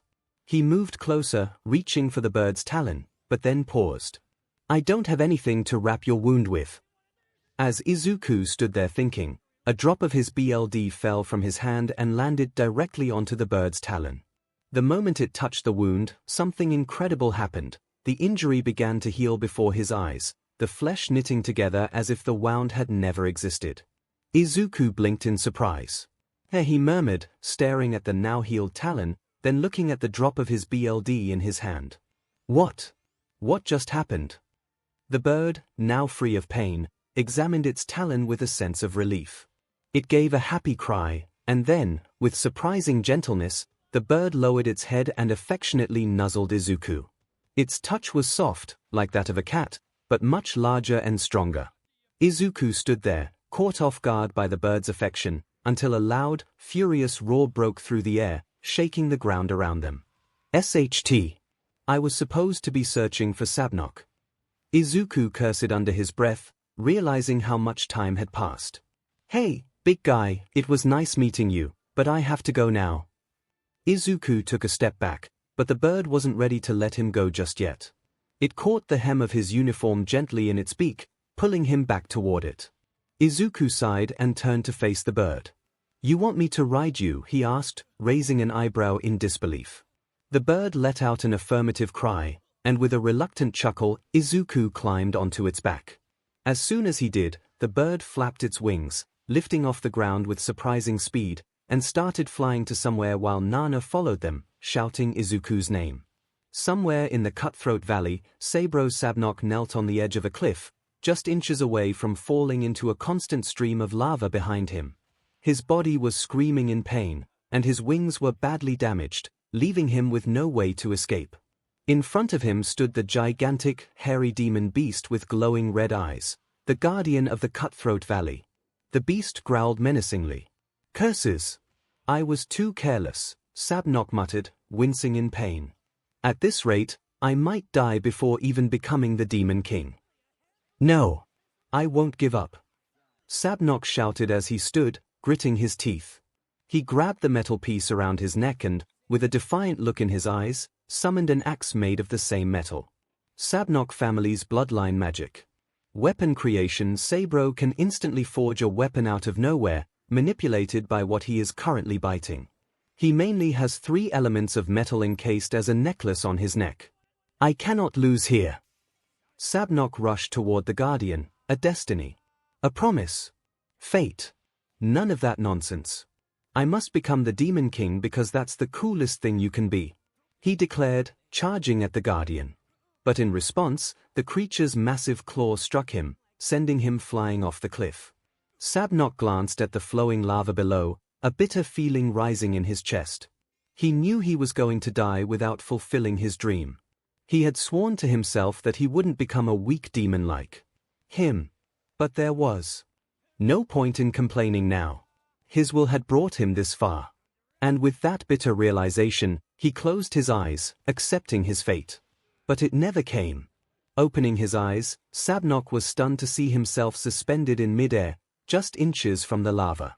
Looking up, he saw black tentacles extending from Izuku's arm, holding him up. "Geez. Almost lost you there," Izuku said with a relieved smile. He pulled Sabnok up and set him down on the ground. "What are you doing here?" Sabnok asked, bewildered. "I thought you weren't taking this route." "Actually, I already finished the race and came in first," Izuku replied. "But then Sensei told us you had a 5% chance of survival, so I came to look for you." Sabnok stared at him, his eyes wide. Izuku had come for him. He'd come to rescue him, despite all the insults and demeaning comments Sabnok had thrown at him. But before he could process this, a massive claw came crashing down toward them. "Watch out!" Sabnok shouted, pushing Izuku behind him and trying to shield him with his own body. But before the claw could strike, a giant black tail intercepted it, knocking the Guardian back. Sabnok looked up to see a huge serpentine creature soaring through the sky. "What is that?" "That's my familiar," Izuku explained. Suddenly, a white bird swooped down, screeching at the Guardian. "Is that the Guardian's child?" Sabnok asked. Izuku, his eyes wide, responded, "Wait, hey big guy, are you the Guardian's child?" The white bird nodded in response. "He knows the Guardian's child," Sabnok thought. His gaze shifted to a sword lying nearby. "Forget about that. This is my chance to attack." "Hey, Guardian-san," Izuku called out, "I found your child in a valley nearby. You must be upset that your child got lost," he added. As if on cue, the bird screeched again. Meanwhile, Sabnok slowly crawled toward the sword and grasped its hilt. "Also, we don't want to fight anymore, right?" Izuku said, giving Sabnok an intense look. "What are you talking about?" Sabnok growled. "This is our chance to attack." "Put that thing down," Izuku said, his voice firm, every word carrying weight. He smiled at Sabnok. "Don't worry, everything will be all right." Sabnok sighed, reluctantly letting go of the sword and raising his hands in surrender. The Guardian paused for a moment, eyeing them both, before stepping forward and lowering its head in what appeared to be a bow. "The Guardian is bowing its head," Sabnok said, his face filled with surprise. "No, please," Don't bow. 𝐒𝐬𝐽 said quickly. It's really not a big deal. I'm happy to help. So this is the honor student, 𝐒𝐬𝐽. What an unbelievable demon, 𝐔𝐬𝐽 thought to himself. Hey, 𝐔𝐬𝐽, we should get going before 𝐾𝐠𝐽 declares both of us dead for taking too long, 𝐒𝐬𝐽 said. Actually, my wings are damaged, so I can't fly right now, 𝐔𝐬𝐽 replied. Well, in that case, 𝐒𝐬𝐽 said, glancing at the white bird, which nodded in response, I think it's time to cash in a favor. Back at the starting line, the sun was setting, and everyone was waiting for the two boys to return. Finally, 𝐾𝐠𝐽 sighed and said, everyone, we're leaving. But sensei, 𝐒𝐬𝐽 still hasn't come back.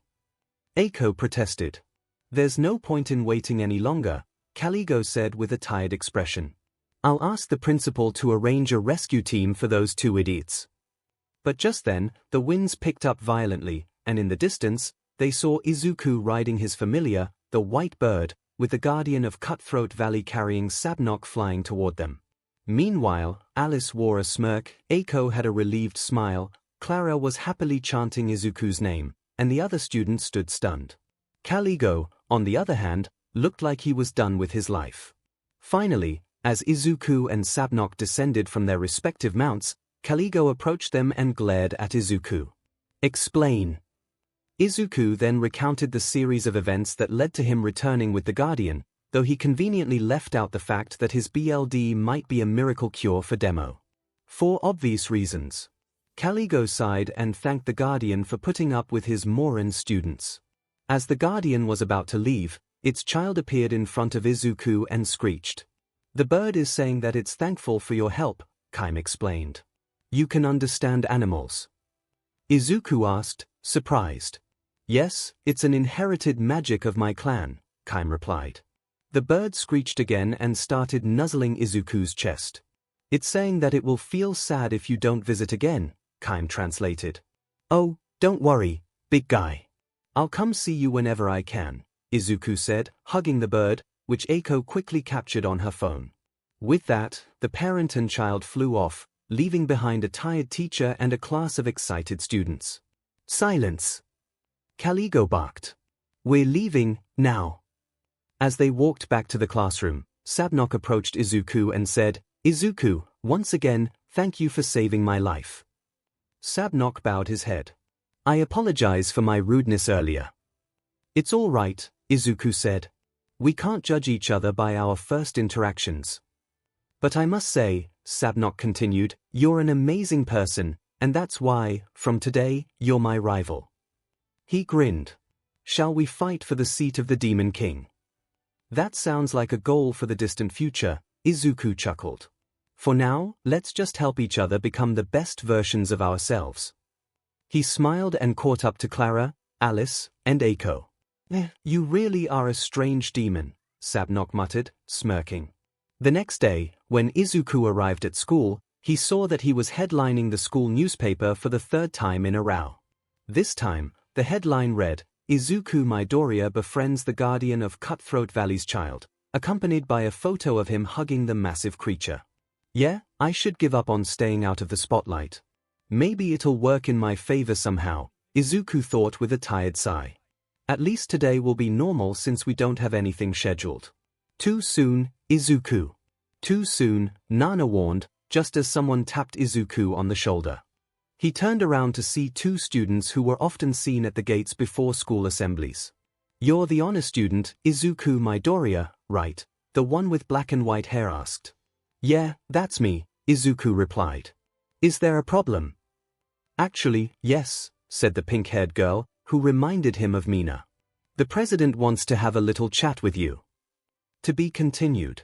The president of the student council, Mary Azazel, was sitting in her office, reviewing a stack of documents, when her gaze fell on the clock on her desk. I still have some time before my meeting with the honor student, she thought, leaning back and stretching her arms. With a decisive nod, she rose from her seat and walked over to a towering bookshelf in the corner of her office. Her hand moved swiftly as she activated a concealed magical pattern hidden behind a row of books, causing a hidden compartment to reveal itself. The secret shelves were filled with books unlike any others in her collection. They were vibrantly colored, adorned with cute and intricate illustrations, and written in a language foreign to her world, human language. "These are the secret texts passed down in my family for generations," 𝐼𝐻𝐼 mused, her fingers tracing the spines of the books. "They record events and customs from the human world, proof that humans truly exist." She selected one of the volumes with care and returned to her desk, placing the book gently before her. Taking a deep breath, she steadied herself, though a faint blush crept up her cheeks. "All right," she murmured, flipping open the cover. Almost instantly, her stoic demeanor melted, replaced by a wide-eyed, flustered expression. "I can't read the letters, so I don't fully understand what's happening, but—" She turned a few pages, her curiosity evident. "It's so fascinating." Her excitement grew as she skimmed through the illustrations, but when she landed on a particular page, her face turned beet red. Her heart thudded loudly in her chest. Badump. The memory of yesterday's incident flashed vividly in her mind. Flashback: after a long and tiring day of school, most students had already gone home. 𝐼𝐻𝐼, however, remained, conducting one final patrol before calling it a day.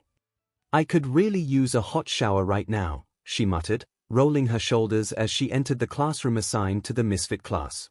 The room was empty, as expected. Its occupants had likely departed after their flying exam earlier. Her thoughts drifted to the headline she'd overheard from the news battler during her rounds: "Honor student saves the child of the guardian of the Cutthroat Valley and earns its respect." That's the third day in a row he's done something absurd, 𝐼𝐻𝐼 thought, her lips pressing into a thin line. She turned to leave, her mind already considering tomorrow's meeting. "I need to meet this boy in person and figure out his true intentions." As she exited the classroom, she abruptly collided with someone. Sorry," came a male voice. She glanced up, startled, to find a green-haired boy looking at her with genuine concern. "Are you okay?" Badump. Her heart raced wildly, and for a moment, her surroundings seemed to shift. In her mind, she imagined vibrant flowers blooming and romantic music playing around them. Her cheeks flamed as she recalled a similar encounter described in the forbidden texts, a meeting that inevitably led to hello. "Are you hurt?" The boy's question pulled her back to reality. Straightening herself quickly, she pointed an accusatory finger at him. "What are you doing here? Shouldn't you have gone home already?" "I forgot something in my classroom," he replied calmly, stepping inside to retrieve a notebook. When he emerged, he gave her an apologetic smile. "Got it. I'll head out now. Sorry again for bumping into you." With that, he hurried off, leaving 𝐼𝐻𝐼 standing there, flustered and rooted in place. After a moment, she sank onto one of the classroom benches, her thoughts a whirlwind. Did he use the charming technique from the forbidden texts? She shook her head vigorously. "No, don't be ridiculous. It was just a coincidence." But as she pieced together the details, his green hair, his placement in the misfit class, realization dawned. Wait, that was the honor student. Back in the present, 𝐼𝐻𝐼's heart raced once more as she recalled the encounter, her gaze flicking to the book in her hands. The scene depicted in its pages was eerily similar to what had happened yesterday. It was just a coincidence, she assured herself, though her confidence wavered. No demon could possibly know the enchantments from these human texts. Still, this boy has caused more chaos in 3 days than most students manage in an entire year. I need to ensure he isn't a threat to the school's peace.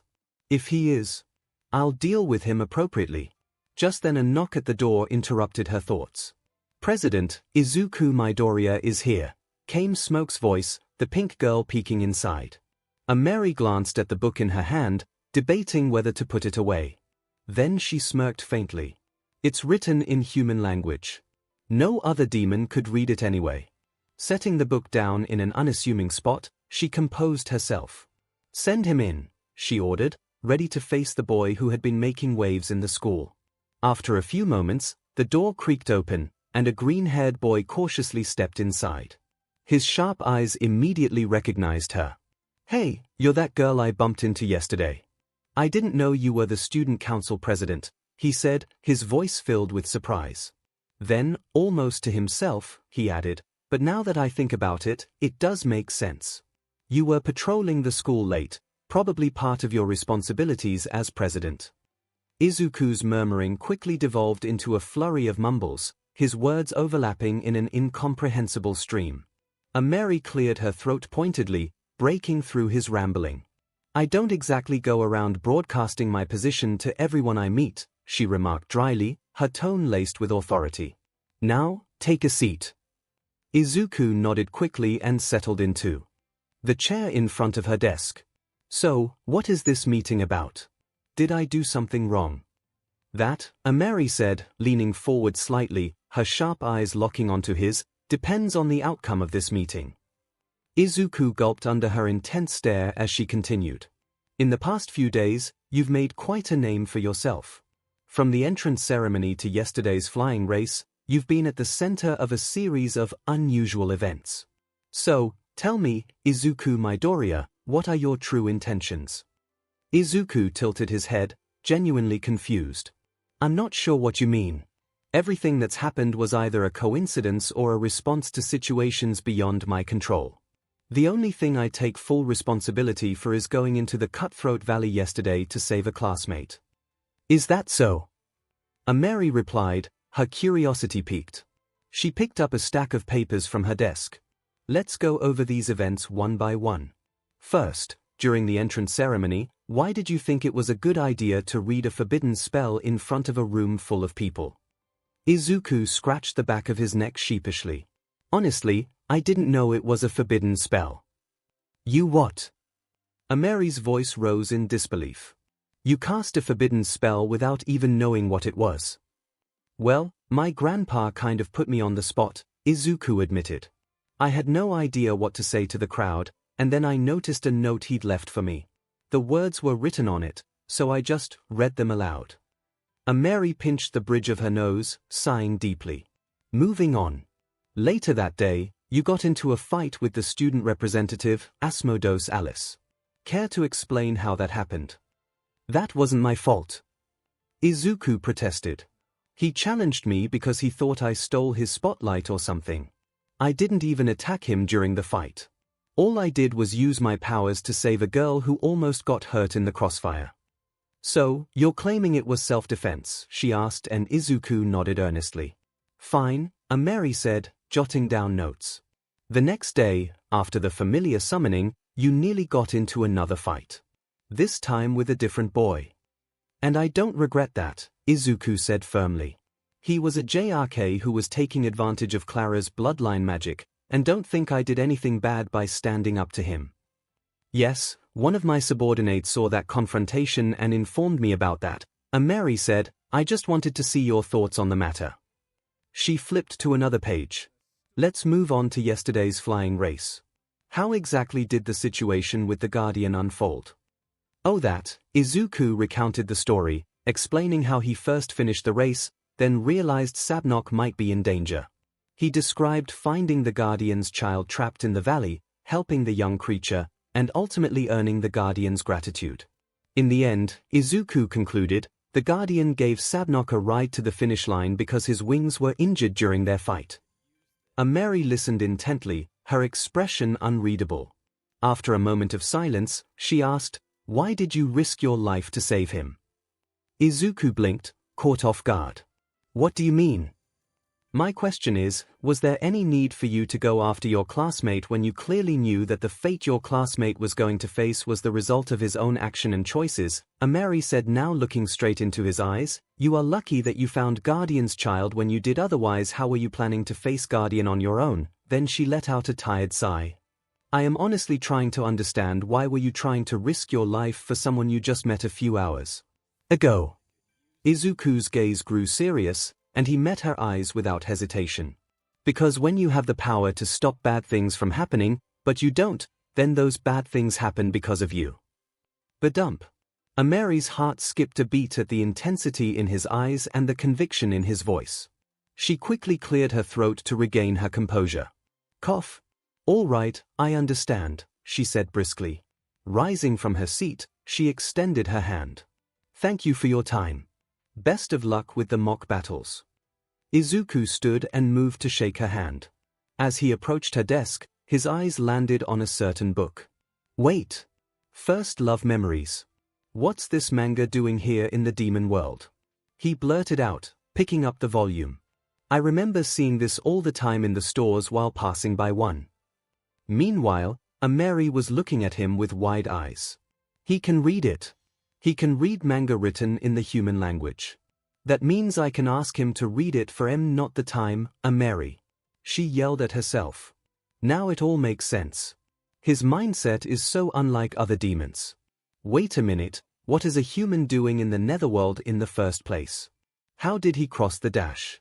Then she remembered hearing her parents' conversation about the possibility that the principal had visited the human world.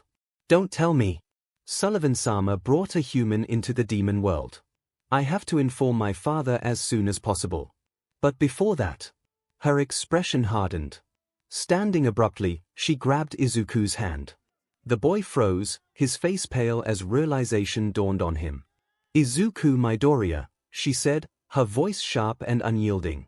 Are you a human? Izuku muttered under his breath. Listen, American, I can explain. Sullivan's mansion. After Izuku's true identity was revealed in front of Mary, he somehow convinced her to continue the discussion back at his home. Though hesitant at first, Mary realized she couldn't let this news spread beyond the room and reluctantly agreed to his proposition. Izuku left the school alone after handing Clara over to Eiko, and Mary also departed earlier than usual. And now, both of them sat in Izuku's room, facing one another, and the tension between them thick in the air. Thank you, Mary said, as Opera served her tea and stood behind her, watching Izuku with a vigilant eye, ready to intervene if necessary while Izuku remained silent, staring down at the floor. So, you're a human? Mary asked, her voice calm but edged with curiosity. Izuku nodded silently. And how did you get here? My parents sold me to my grandpa, Izuku answered flatly, his tone devoid of emotion, as though the words held little weight anymore. And no, it wasn't out of necessity. They didn't need money. I was just a tool to make money for them. Mary's expression softened at his words, a deep frown tugging at her lips. She could feel the sharp sting of bitterness in his voice, understanding how deep the betrayal must have cut him, being sold by his own parents. Okay, she said carefully, so Sullivan-sama bought you, asked you to be his grandson, and sent you to Babbles. She looked at him for confirmation, and Izuku gave a stiff nod. Izuku, my parents work in Demon Patrol and have sent many humans back to the human world. If you want, I can, but what if I don't want to go back? Izuku interrupted, his voice suddenly harder, more intense. What if I want to stay? Mary frowned, caught off guard by his reaction. Why would you want to stay here? Don't you want to go back to your own kind? My kind? Izuku laughed bitterly, shaking his head. Let me make this clear. I don't want to go back to people who sold me for money. And besides, he said, green sparks beginning to swirl around his body as his emotions surged, I'm not like other humans. I have powers. That's why I can't go back, even if you send me back to the human world. I'm happy here. I have a family, I can go to school, I can use my powers without being locked away in a cell, and most importantly, I have friends here. Why would I ever want to go back to a world where I'd lose all of this? Mary's sigh was heavy, and she saw the desperation in his voice, but she couldn't forget her place as a member of the Azazel family. Even if you say that, the demon world isn't a place where humans can survive. It's too dangerous for you. Then give me a chance to prove myself, Izuku said with sudden intensity, his eyes locking with hers. Mary blinked, momentarily taken aback. What? I'm asking for just one chance, Izuku continued, his voice filled with determination. One chance to show you that I'm strong enough to survive here. He bowed deeply. Mary paused, her gaze narrowing as she thought it over. After a long silence, she stood and spoke, her decision made. Very well, Izuku Midoriya. If you want a chance, I'll give it to you. Izuku's eyes lit up in hope. Really? Yes, Mary affirmed, her voice steady. On the day of your mock battle exam, I will personally choose your opponent. If you can last the entire match without being knocked out, I'll agree that you're strong enough to survive in the demon world. Are these terms acceptable? Yes. Thank you, 𝐼. Izuku grinned, his confidence renewed, the weight of the conversation lifting as hope surged through him. I promise I won't disappoint. Badump 𝐼 stood quickly, her face flushing unexpectedly as her heart skipped a beat as well as flustered by the sudden shift in atmosphere. I should take my leave now, she stammered, turning quickly to make her exit. As 𝐼 descended the stairs, she was met by the voice of the MSTR of the house himself, Lord Sullivan. Ah! If it isn't the heir of the Azazel family. What brings you here? Sullivan greeted, his tone full of amusement. I had some important business with your grandson, 𝐼 replied briskly, eager to be done with the conversation. It's getting late, so I should be going. She moved to pass him, but just as she reached the door, Sullivan's voice stopped her. You found out the truth about Izuku's identity, didn't you? 𝐼 froze, her heart pounding in her chest. The uncomfortable silence that followed felt heavy between them. After a long moment, she turned to face him. Yes. I know Izuku is human, and that you brought him here from the human world. Sullivan's eyes twinkled, his expression thoughtful as he nodded. I see, he said. So, what will you do now? Are you planning to involve Henri and Kumara in this? He asked in a serious voice. 𝐼 hesitated, feeling the weight of the situation pressing on her. She knew she was strong and capable of handling most demons, but Lord Sullivan was a force to be reckoned with. One of the three heroes and a former subordinate of Derkala-sama, his presence alone made her wary.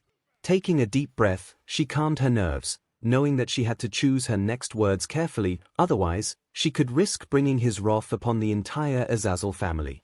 At first, I was going to inform my parents right away, 𝐼 began, her voice even but measured, but then Izuku convinced me to give him a chance to prove himself. She explained the terms she had set for him. If he fails, I'll send him back to the human world immediately.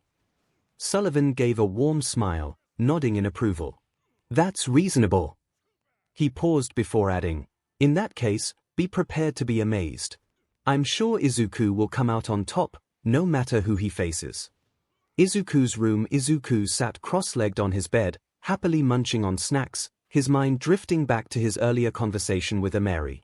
He couldn't help but feel a sense of relief. Well, that went better than I thought, he muttered to himself, popping another biscuit into his mouth. He leaned back against the pillows, letting the satisfaction of the moment wash over him. The tension from earlier started to fade away, but that peace was short-lived as a familiar voice echoed in his mind. Izuku! It was Nana. Her voice sounded unusually tired, as if she'd been waiting to talk to him all day. Please take this a little more seriously. You almost revealed your second biggest secret to a girl you met for the first time. I know, right? Izuku thought, taking another bite. Idiot. Nana's voice was laced with a mix of frustration and concern. Just be glad she turned out to be a reasonable girl and gave you a chance to present your side. Izuku chuckled softly, shaking his head. Yeah, I guess I'm lucky she didn't go running off to the nearest demon patrol. That could have been a disaster. Nana grumbled in response. You should be more careful next time. One slip-up could have cost you everything. Just then, Opera entered the room, their demeanor as calm as always. Izuku-sama, what are you planning to do now? Izuku looked up from his snacks, blinking as he stretched his arms. Well, first of all, I'm going to take a good nap. My body and mind are both wiped out. I was talking about Miss 𝐼's challenge, Opera said. Oh, right. Opera, do you know any open spaces where I can work on my mobility and summon my familiar? Izuku asked. For mobility training, you can use the training grounds below the mansion, Opera replied. Wait, we have training grounds here? Izuku asked, his face full of surprise. Yes, although it hasn't been used in a long time. I'll prepare it for you by tomorrow, Opera said. As for summoning your familiar, I'd recommend Cutthroat Valley. It has a large, unused open space, and since the Guardian has taken a liking to you, it should keep you safe. Thanks for the advice. Now, I'm going to take that nap, Izuku said, jumping onto his bed. Opera, can you wake me up when dinner's ready? I will do that, Opera said, before leaving Izuku's room. 𝐼𝐼's house. After a long and relaxing bath, 𝐼𝐼 sat in her room, lost in thought about a certain green-haired boy. Never in her wildest dreams had she imagined that a simple meeting with a possibly troublesome student would turn into whatever this was. Honestly, part of her brain was urging her to just come clean and tell her parents everything, get it over with. But then Izuku's face flashed in her mind, and for some reason, she couldn't bring herself to break his trust. She sighed in defeat and buried her face in her pillow just as someone knocked on her door. "Lady 𝐼𝐼, are you in there?" The door opened to reveal a demoness in a maid uniform with light blue hair, black horns, and blue eyes. This was Moana, the Azazel family's security demon and, in many ways, an older sister figure to 𝐼𝐼. "Yeah, Moana, what's up?" 𝐼𝐼 asked, her voice muffled from the pillow. "Dinner's ready. Lady Kumara is waiting for you downstairs," Moana replied. "Okay, I'll be down in a second," 𝐼𝐼 said, quickly fixing herself up to look a little more presentable before heading downstairs.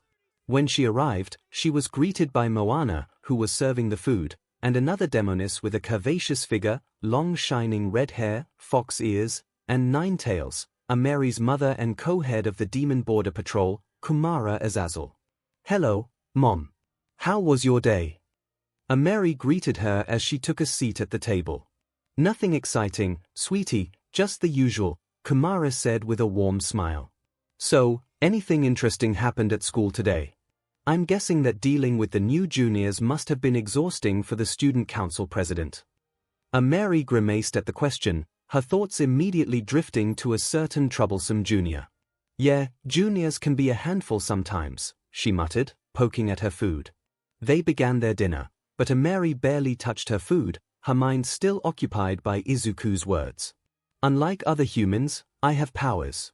That's why I won't be at home, even if you send me back to the human world." "Mom, you've met humans before, right?" 𝐼𝐼 asked after a long pause, her voice unusually quiet. Kumara raised an eyebrow, clearly curious about the direction of the conversation, but answered calmly, "I've certainly met a few during my service at the Border Patrol." "And do they have powers? Like magical abilities, biological enhancements, or enchantments?" 𝐼𝐼 pressed, her voice filled with more urgency than she intended. "As far as I know, they don't," Kumara replied, her tone matter-of-fact. "Technically, it's more like they don't need these powers, since the human world isn't nearly as dangerous or harsh as the demon world." 𝐼𝐼 nodded, but something didn't sit right.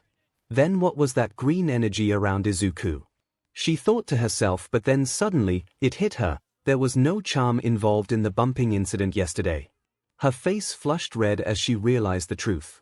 Without thinking, she started gulping down her food, desperate to finish so she could run off and scream into her pillow. "Lady 𝐼𝐼, are you perhaps thinking about someone right now?" Moana asked with a mischievous smile, watching her closely. "Yeah, about Izuku," 𝐼𝐼 replied absently, still lost in her thoughts. "Izuku?" Moana repeated, a teasing note in her voice. "I don't think I've heard that name before. He's my junior at Babbles, and today," 𝐼𝐼 cut herself off, realizing she was about to reveal too much. She looked up to find Moana watching her with a gleam of mischief in her eyes. "Oh my, Lady 𝐼𝐼 is having an affair with her junior. How scandalous," Moana teased, covering her mouth dramatically in mock surprise. "It's not like that," 𝐼𝐼 protested, her face turning bright red. "I don't even know him that well." "So, you want to know more about him?" Moana pressed, clearly enjoying the playful torment. 𝐼𝐼 groaned and buried her face in her hands, frustration mounting. "I swear, Moana, if you don't stop." Meanwhile, Kumara watched her daughter thoughtfully. Her gaze was sharp, as though she was weighing something in her mind. Suddenly, she stood up from the table. "𝐼𝐼, my office." "Now," Kumara commanded in a tone that left no room for argument. Then she turned towards Moana, who had immediately straightened up and her playful expressions vanished in an instant as she assumed her professional demeanor. "Henri will be back soon, so make sure he stays away from my office, understood?" "Understood, Lady Kumara," Moana replied with a respectful bow. Kumara then turned back to 𝐼𝐼. "Get up. What are you waiting for?" Inside Kumara's office, Kumara sat across from 𝐼𝐼, who was nervously fidgeting with her fingers, her usual confident demeanor nowhere to be seen. "So, Mom, you wanted to talk?" 𝐼𝐼 asked in a small, tentative voice. Kumara, seeing her usually confident daughter shrinking before her, sighed and placed a hand on her cheek. "My little devil, what's going on? What's troubling you so much?" "It's nothing, Mom," 𝐼𝐼 replied quickly, forcing a strained smile. "I just got a little flustered from Moana's teasing, that's all." 𝐼𝐼 tried to cover her nerves with a forced laugh, but Kumara wasn't buying it. Her sharp gaze softened as she tilted her head. "Let me guess. This boy. Izuku, was it? He's human, isn't he?" In that instant, all the strength seemed to drain from 𝐼𝐼's body as she froze, wide-eyed. She had been trying so hard to keep the secret, but it seemed her mother had seen through her. "How did you know?" 𝐼𝐼 asked in a barely audible whisper, her heart pounding. Kumara chuckled softly, her playful tone never masking the intelligence behind her eyes. "Darling, I didn't become head of the border patrol by just relying on my beauty," she teased with a smile. "During dinner, you were lost in thought the entire time. Then out of nowhere, you started asking questions about humans. When Moana asked if you were thinking about someone, that boy's name just slipped right out of your mouth. I made a guess from there, and you just confirmed it," Kumara explained. "Now tell me what is going on and how are you related to any of this?" 𝐼𝐼 let out a long sigh, her shoulders sagging in defeat. There was no way out now. She might as well come clean. "Okay, I'll tell you," she said, her voice small. "But promise me you won't do anything drastic." Kumara's expression shifted into a sweet yet unnerving smile. "That depends on what you tell me, dear," she replied, the hint of danger in her words only adding to 𝐼𝐼's growing unease. Taking a deep breath, 𝐼𝐼 began her explanation. She told her everything, from Izuku's surprising feats to her agreement with him. Kumara, on the other hand, listened to the entire explanation without interrupting her daughter. "So you're telling me that Izuku Midoriya, a human boy, was sold to Lord Sullivan. And this same human boy was able to fight Amaryllis's son to a draw, summon an unknown familiar, earn the respect of Cutthroat Valley's guardian after saving his child, and has some mysterious power." Kumara's voice was incredulous, as though she was trying to make sense of the unbelievable. "And in the end, you're giving him a chance to prove himself in the upcoming mock battles." "Yeah, that about sums it up," 𝐼𝐼 replied with a tired sigh. "Mom, I know it's your job to send humans back to their world, but can you please wait until after the mock battles? Just trust my judgment on this one." "Why?" Kumara asked with a sharp gaze. "Why do you want to give him a chance in the first place?" "I'll admit, I was unsure when I first found out about him. But the more I talked to him, the more I realized how different he is from anyone I've met before," 𝐼𝐼 explained. "And when I found out about his secret, he didn't beg me to keep it or threaten me with Lord Sullivan's power. He just asked me for a chance to prove himself." She paused, then continued, her voice softer. "And then there was also—" "𝐼𝐼, don't hesitate. Just say what's on your mind," Kumara said, her tone gentle as she reached over and ruffled her daughter's hair affectionately. 𝐼𝐼 looked up, her voice barely a whisper. "I'm not sure about this, but when he talked about being different from everyone else, he sounded so desperate. Like someone who has lost so much in life and is terrified of losing anything else." Kumara studied her daughter for a moment, then let out a tired sigh. "I know I might regret this, but if my little devil is ready to trust that boy, then so will I really." 𝐼𝐼's eyes lit up, her heart skipping a beat at her mother's approval. "Of course, dear," Kumara replied, her smile sly. "Just don't tell your father, all right? You know how he gets when it comes to boys, especially ones with the potential to become your boyfriend." "Yeah, Dad can be a little." 𝐼𝐼's face immediately flushed a bright red. "Wait, what did you just say?" she stammered, her heart racing. "I already told you, it's not like that. Please, stop acting like Moana." Kumara's grin only widened. "If you say so, my little devil, if you say so." She rose from her seat, walking over to her daughter with a mischievous glint in her eye. "Now, go get a good night's rest. You've earned it after such a long day. Mary stood up, heading toward the door, but Kumara's voice stopped her just before she could leave. By the way, Kumara called, her voice now serious, have you decided who you're going to choose as his opponent? Mary paused, thinking for a moment. A gleam returned to her eyes. Yeah, I think I know the answer, she said with newfound determination, then exited the room. After Mary left, Kumara's friendly expression quickly faded, replaced by a serious, calculating look. Old geezer, she muttered under her breath, what are you doing, bringing a human into the netherworld when there's so much chaos going on everywhere? Then her thoughts drifted to Izuku and everything Mary had told her about him. A human with powers, here. Kumara murmured. That shouldn't be possible. Is he the result of some kind of experiment Lord Sullivan was running in the human world? Or maybe an offspring from a relationship between a human and a demon? She sighed, rubbing her temples. Then, a soft, motherly smile spread across her face.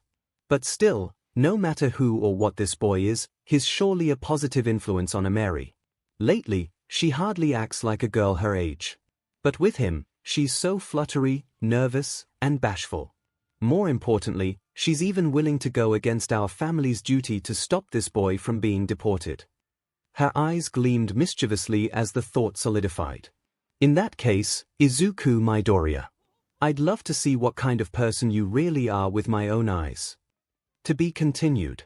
Opera. Send the next wave. Izuku called out, breathing heavily. He stood at the center of the mansion's underground training ground, his black tank top clinging to his sweat-soaked body and his green eyes alight with determination. At the edge of the room, Opera stood calmly beside a machine capable of launching objects of various sizes at different speeds. Right now, it was loaded with volleyballs and cranked to its maximum limit. At Izuku's signal, Opera activated the machine. 8 volleyballs rocketed toward him at high speed. Izuku's eyes narrowed, tracking their trajectories for just a split second before he sprang into action. He leaped over the first ball, slid under the second, twisted his body to avoid the third and fourth, and then, shoot-style, lunar air smash. His leg arched back in a perfect vertical roundhouse kick, infused with 45% of one for all.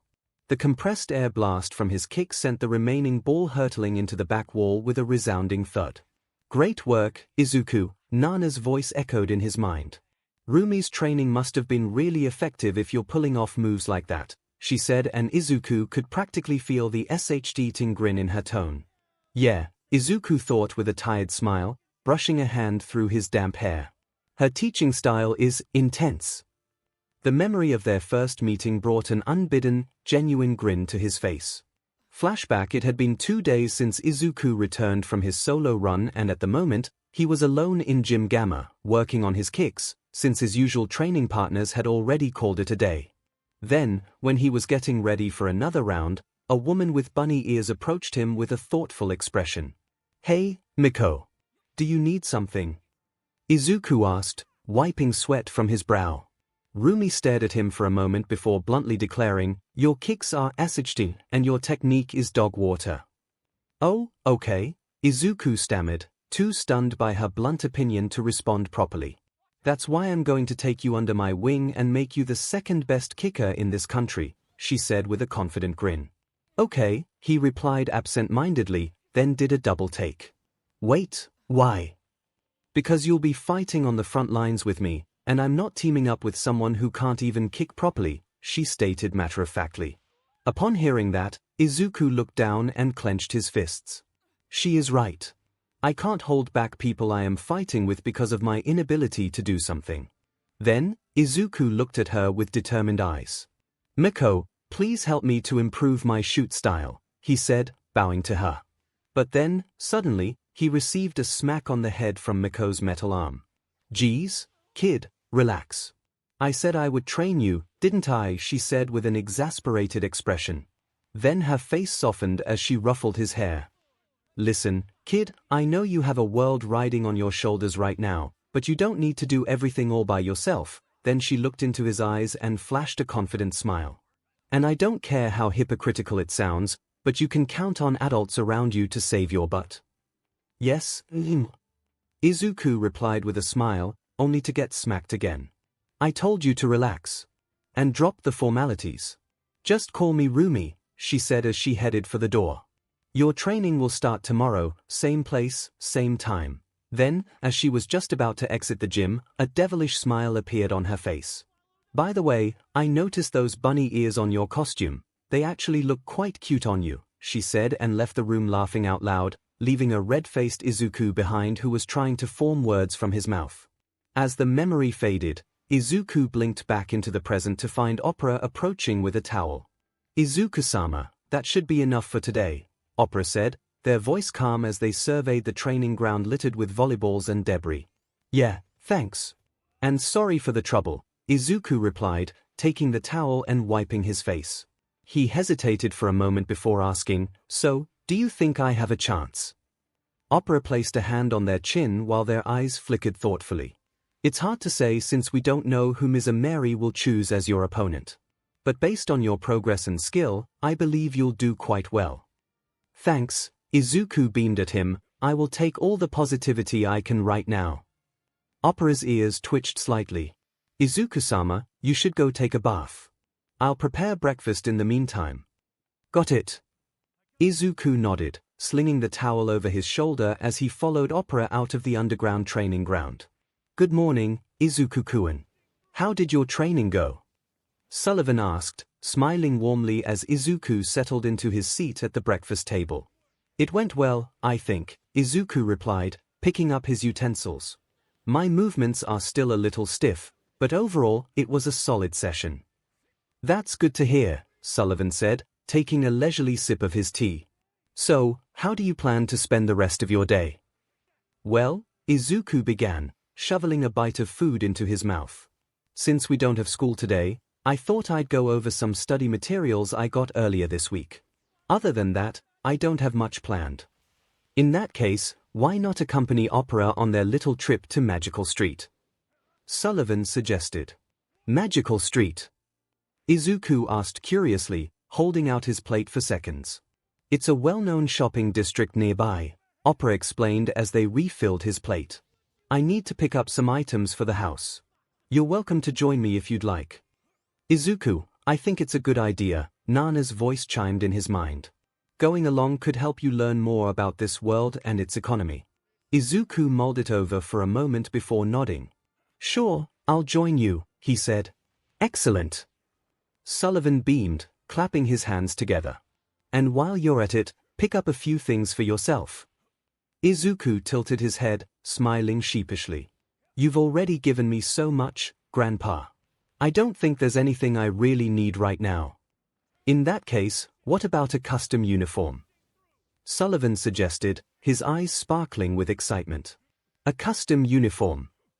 Izuku echoed, his curiosity piqued. Yes. I'm sure you've noticed that many of your peers use custom uniforms. Why not have one made for yourself as well? Sullivan asked. That sounds interesting, so why not? Izuku said with a shrug. He turned to Opera. When do we leave? Opera rested a hand under their chin thoughtfully. We'll head out in an hour. I'll finish up the remaining chores first. Okay, Izuku replied, then looked back at Sullivan. Are you coming with us? Sullivan's expression shifted dramatically as metaphorical storm clouds gathered over his head. He slumped in his chair, whining, I wish I could, but I have important meetings today. Unless, he perked up, a sudden mischievous grin appearing. What if Grandpa skips all those boring meetings and spends the day with his grandson instead? Absolutely not, Opera interjected, shutting down the idea immediately. I'll accompany Izuku-sama, and you will attend your meetings. Sullivan clutched Izuku in an exaggerated hug, dramatically wailing, You're so cruel, Opera. All I want is to spend time with my beloved grandson. Opera raised an unimpressed brow. Do you really want to set a bad example for Izuku-sama by shirking your responsibilities? Sullivan froze, then straightened his posture with newfound determination. You're right, Opera. As a grandfather, I must be someone Izuku-kun can look up to. Adjusting his tie, he grabbed his briefcase. Izuku, Opera, I'll see you both this evening. As Sullivan left, 𝐒𝐭𝐚𝐲 chuckled softly. It must be tough taking care of 2 children, here. It's part of the job description, Opera replied smoothly, sipping their tea. Well then, Izuku-sama, I'll see you in an hour. Whoa! Izuku exclaimed, his eyes wide as he took in the bustling market. This place is incredible. There are so many unique things here. That's to be expected, Opera said, walking beside him. This is one of the largest markets in the Netherworld. By the way, first, we'll stop to order your new uniform. Is that all right with you, Izuku-sama? Sure, Izuku said. As they both walked through the magical street, Izuku took notice of the various items displayed outside the shops. What fascinated him more was the fact that many of them resembled items from the human world. A lot of these items resemble things from Earth, Izuku thought. Quite a lot actually, Nana added. Honestly, if you drop any of these demons in our old world, no one will even bat an eye or think that they don't belong in the overworld. It's fascinating how 2 entirely different worlds can have such similarities, Izuku mused. Makes you wonder if our old world had something like the Netherworld as well.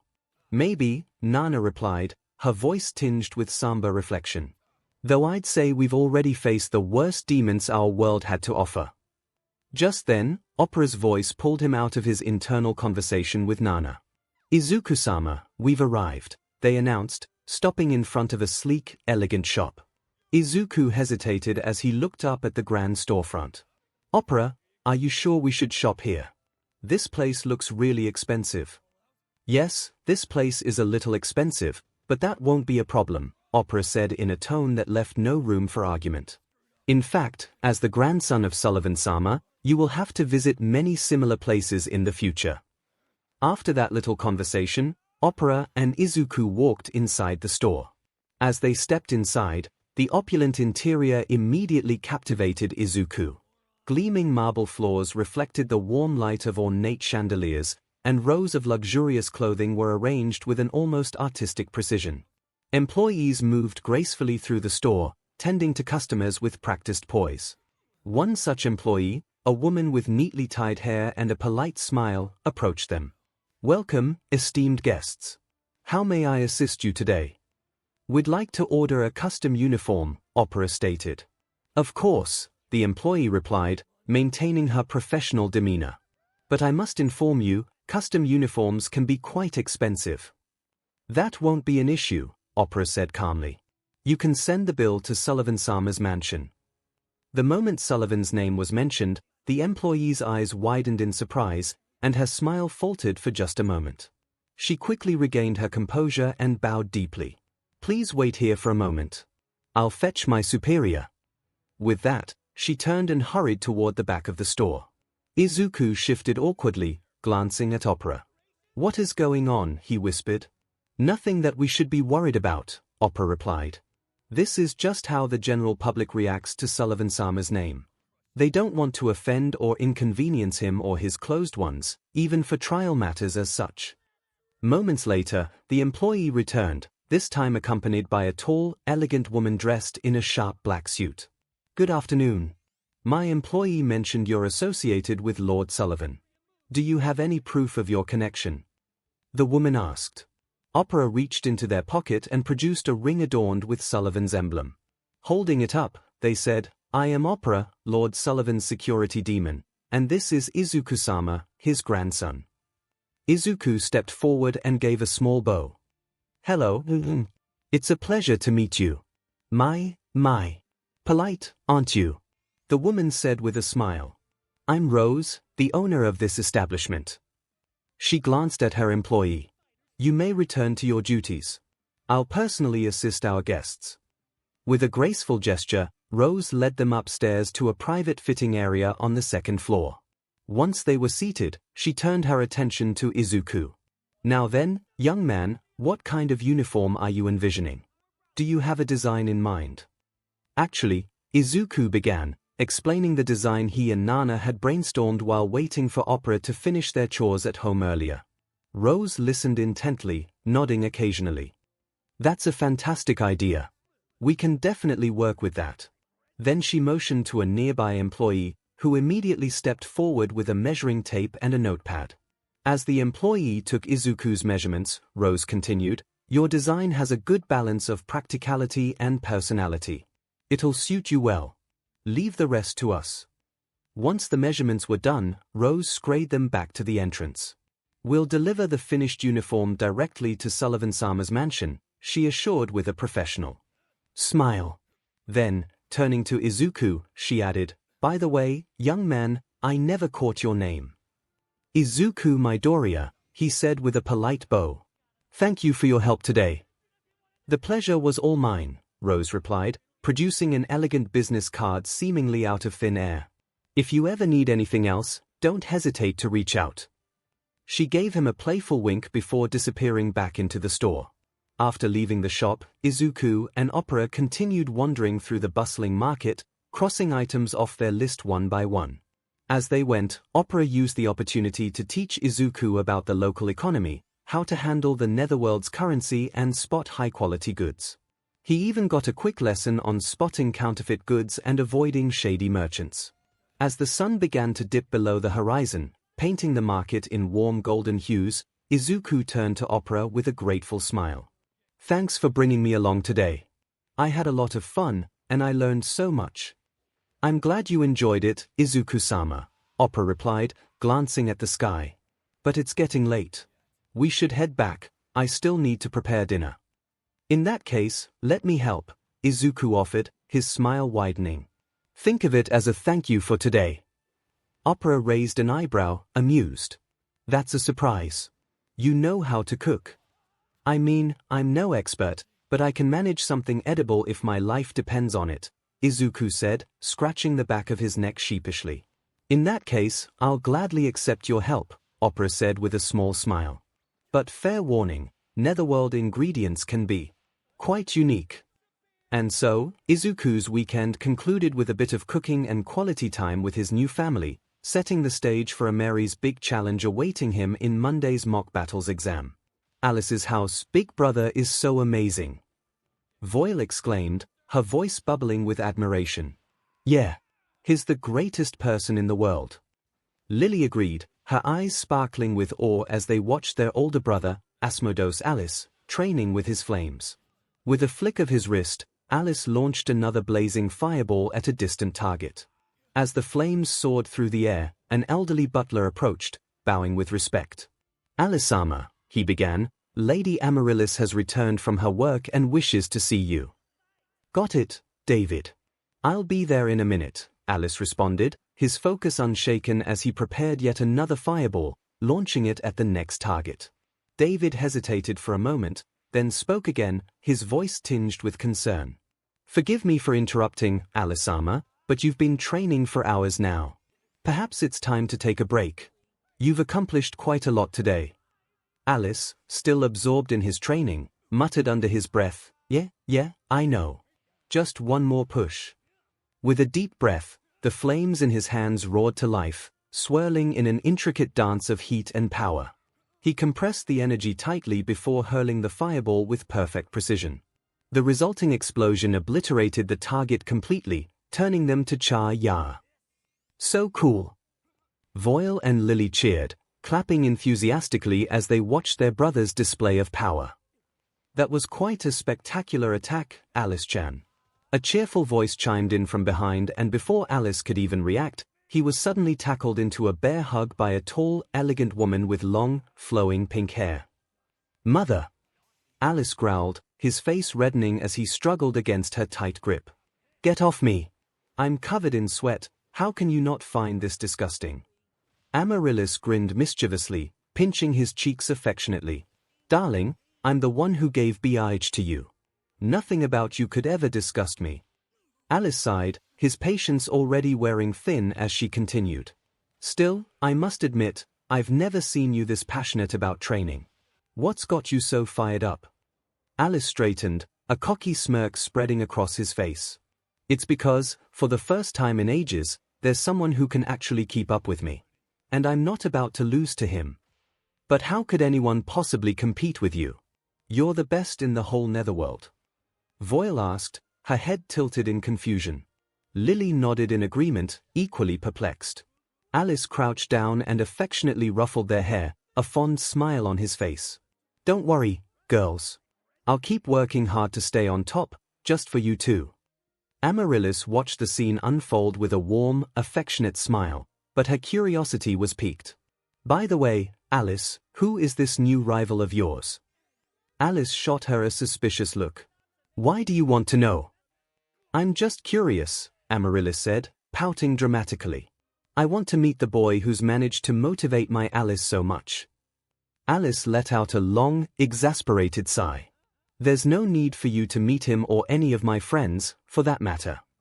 He paused before reluctantly answering, "But if you really must know, his name is Izuku Midoriya. And, just so you're clear, he's Sullivan-sama's grandson. So don't do anything weird." Amaryllis gasped theatrically, feigning offense. "Alice, how could you say such things in front of my precious daughters? What if they start thinking badly of me?" "Don't worry, Mum. We love you," Voyle said with a bright smile, running over to hug her mother tightly. "Yeah, me too," Lily added, following her sister's lead. "My sweet little butterflies, I love you both so much," Amaryllis said, wrapping her daughters in a warm, loving embrace.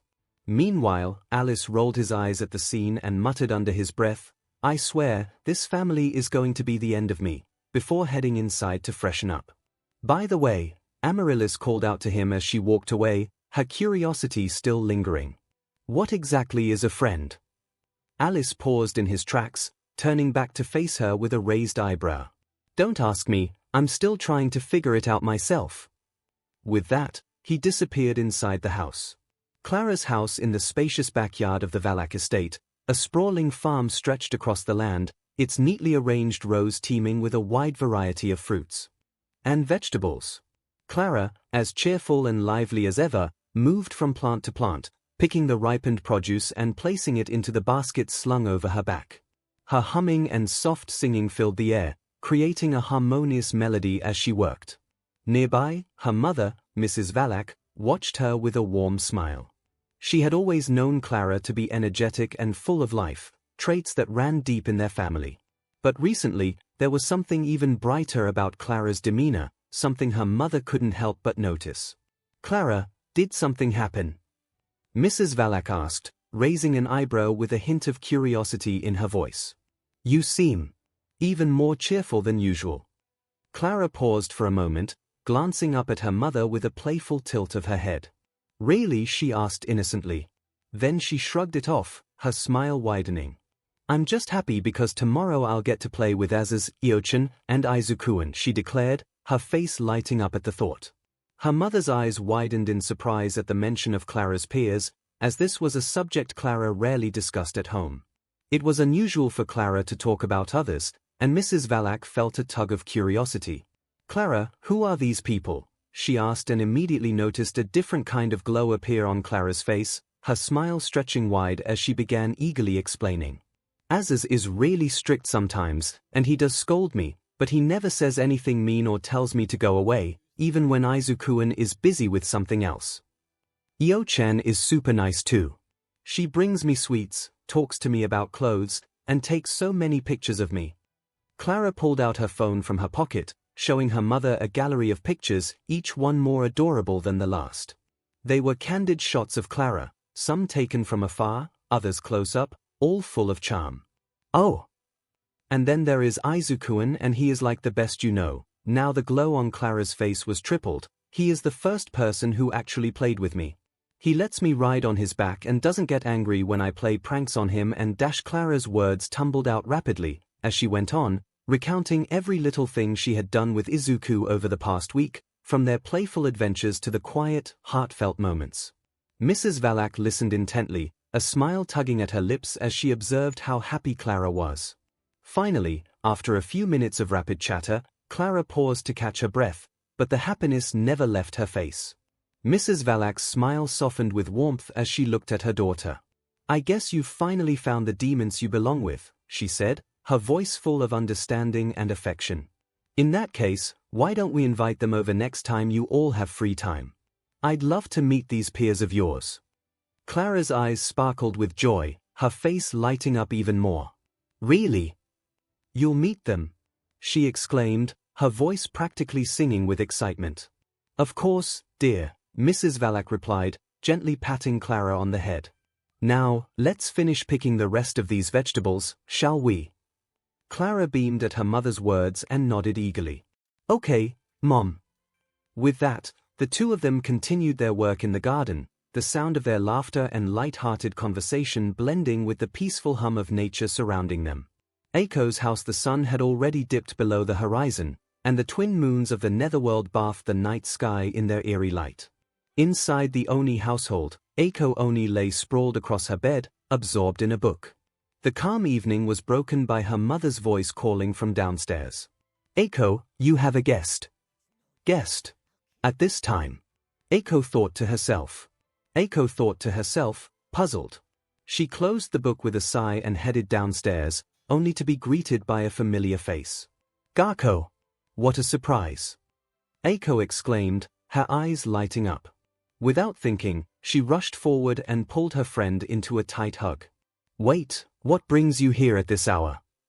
𝐤𝐽𝐽 smiled, a bit sheepish, and shrugged. "Well, I was just going over some study material, but I needed a break. So, I thought I'd stop by." 𝐒𝐭𝐽's mother, who had been sitting on the couch, looked at the scene with a bemused smile. "𝐒𝐭𝐽, you could learn a thing or two from her," she commented casually. "Mom." 𝐒𝐭𝐽 groaned in embarrassment, her cheeks flushed.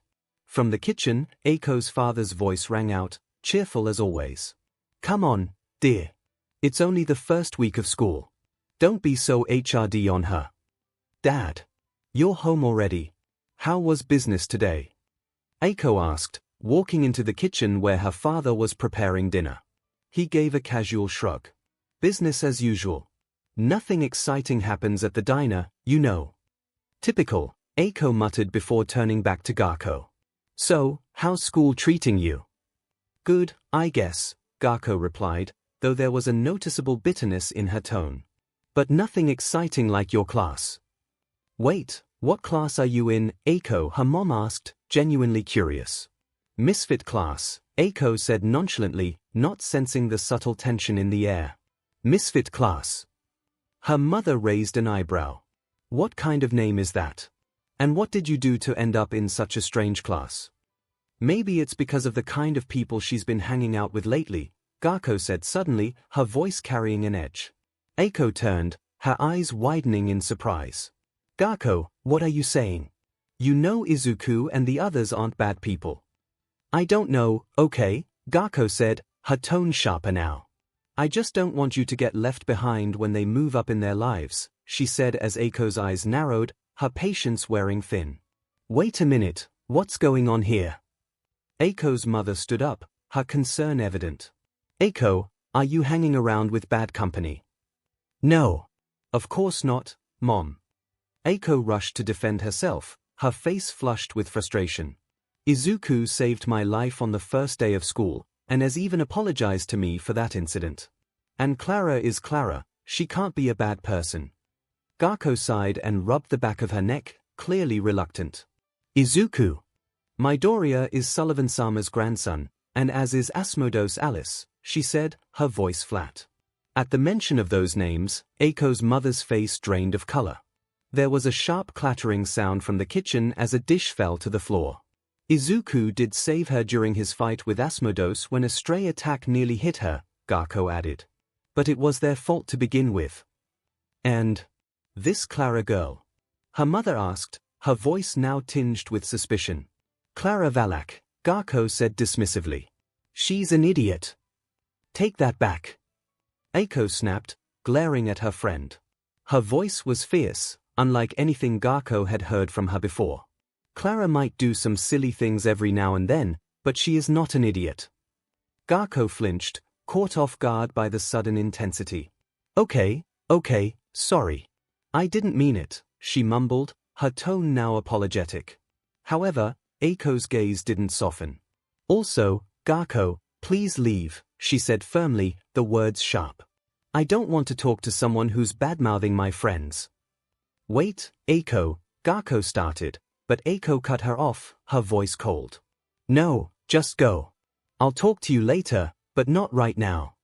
𝐤𝐽𝐽 stared at her for a moment, hurt and surprised by the sudden distance. With a defeated sigh, she turned to leave. The door clicked softly behind her, and the house fell into an uncomfortable silence. Eiko's mother let out a long, weary sigh and walked over to the couch. "Eiko, come here for a moment," she said softly, motioning for her daughter to sit beside her. Eiko hesitated but obeyed, sitting next to her mother. Her mother's expression was concerned but understanding. "Listen, it's not that I don't trust you, but are you sure you're not associating with bad people?" Her mother studied her for a moment, her face softening as she took in her daughter's words. After a long pause, she sighed. "All right, I believe you. But if anything ever goes wrong, if they hurt you in any way, you come to me. I'll show them a mother's wrath, no matter who their parents are." Eiko smiled gratefully, feeling a warmth spread in her chest. "Thanks, Mom. You're the best." Her mother chuckled, ruffling her hair affectionately. Yeah. Stop buttering me up and go call your brother for dinner." With that, Eiko felt the tension leave her body, and she gave her mother a quick hug before heading toward the upper floor to call her brother for dinner. And thus, the eventful weekend came to an end, and now it was time for the mock battles exam.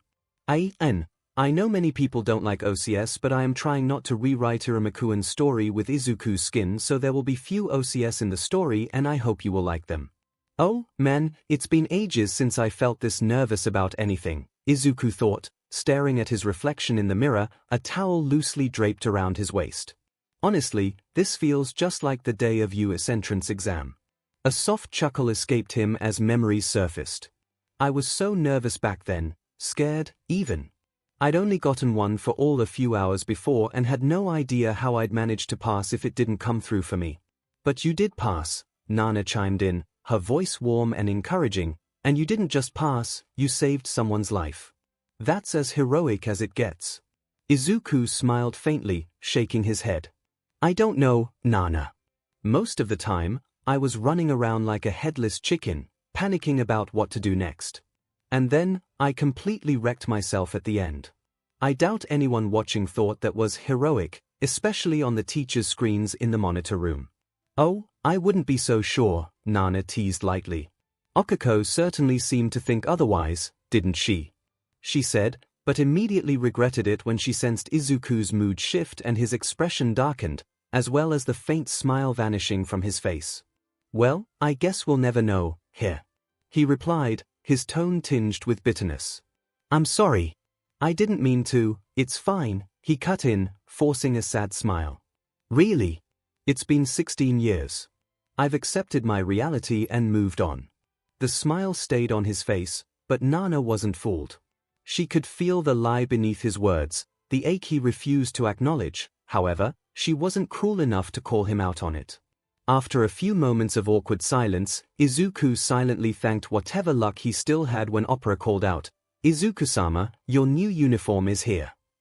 Turning, Izuku saw Opera standing in the doorway, holding an elegant, branded bag in their hands. "Thanks, Opera. Just leave it on the bed," Izuku said with a small nod. Opera complied, setting the bag down carefully. Then, as they straightened, they regarded Izuku thoughtfully. Nervous, they asked. Izuku rubbed the back of his neck, looking away. "Yeah, a little.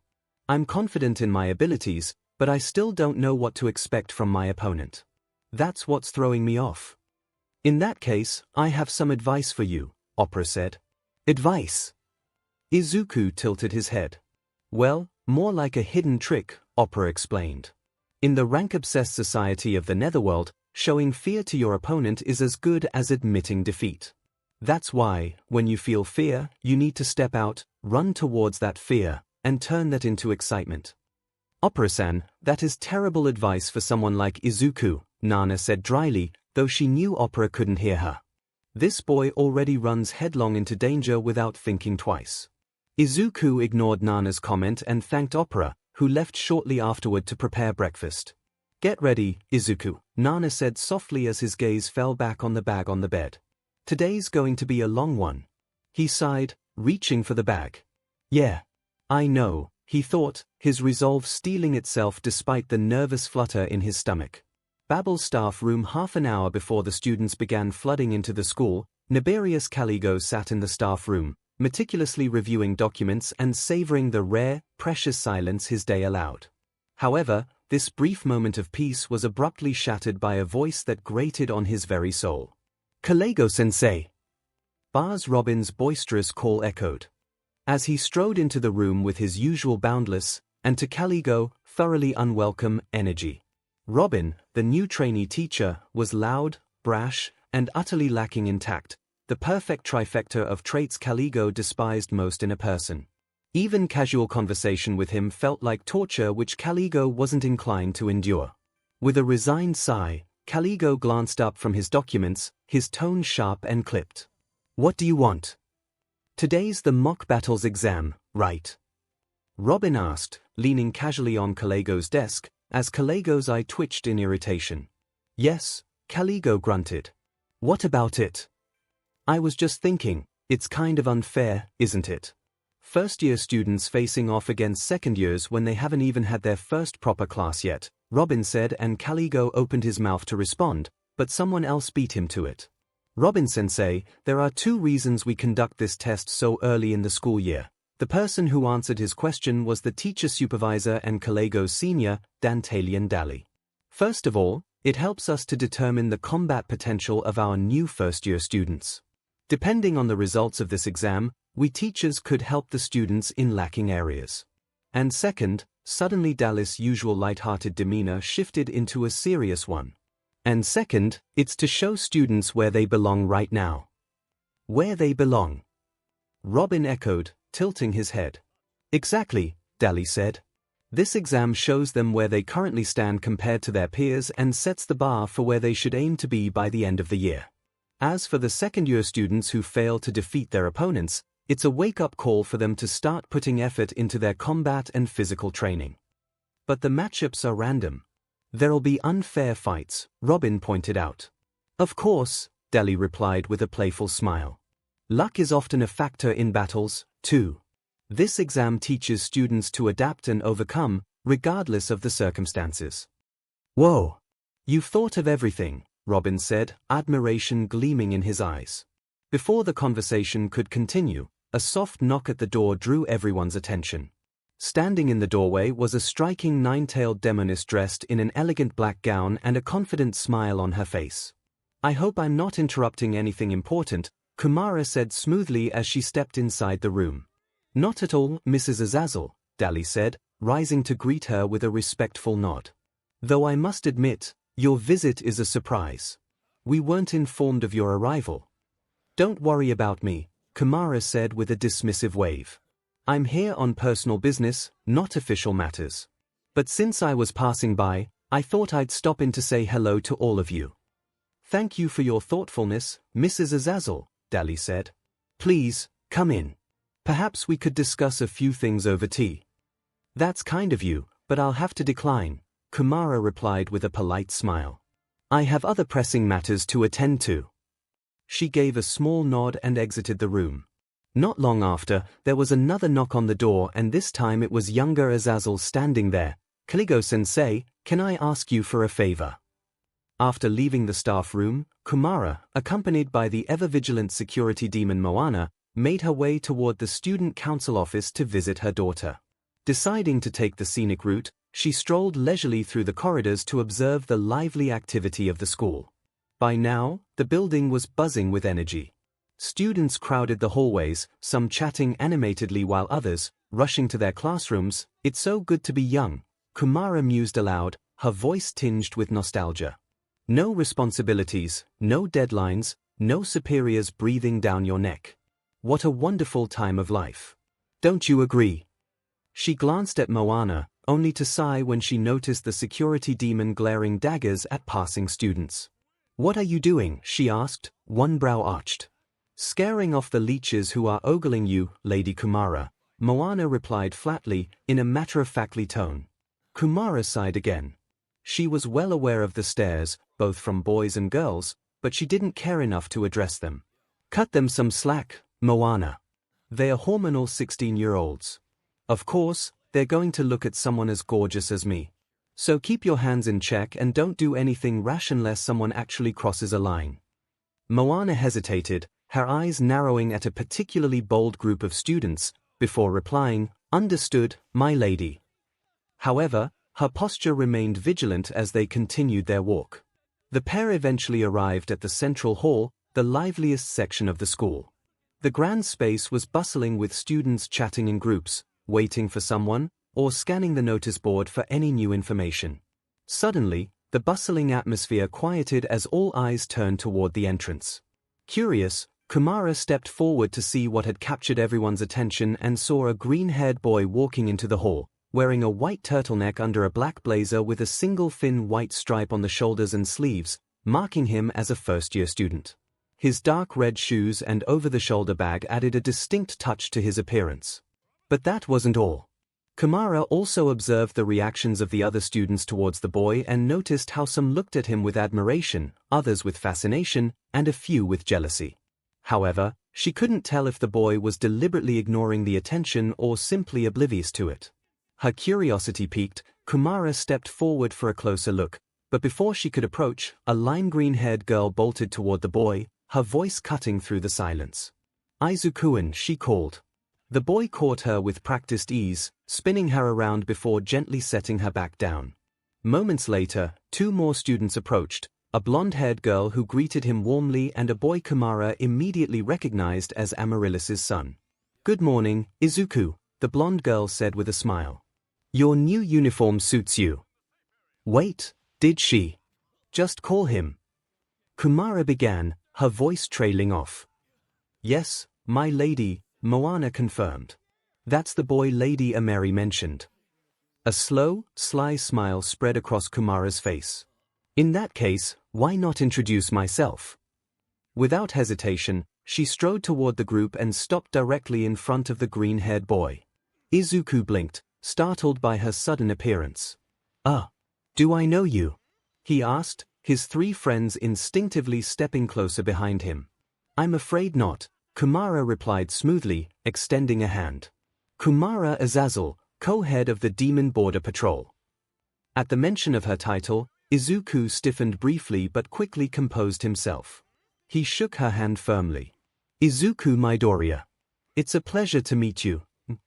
"Oh, I know who you are," Kumara said, her eyes narrowing playfully. "Ameri has told me quite a bit about you." "Did she now?" Izuku asked, his smile growing strained. Kumara tilted her head, her smirk widening as she studied him. "What's this? You look a little nervous. Is something the matter?" she teased, trying to throw a curveball at him. "Well, I am trying to hold my composure since talking to intimidating and appealing women isn't really my strong suit," Izuku said, trying to sound as confident as he could. But unfortunately for him, it didn't work, as Kumara just gave him an amused look before bursting into laughter. "Quite a smooth talker, aren't you?" she said with a sly grin. "Anyway, it was nice meeting you. I hope we'll meet again."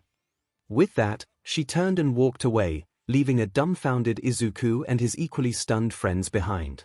After his encounter with Kumara, Izuku and his friends made their way to their classroom.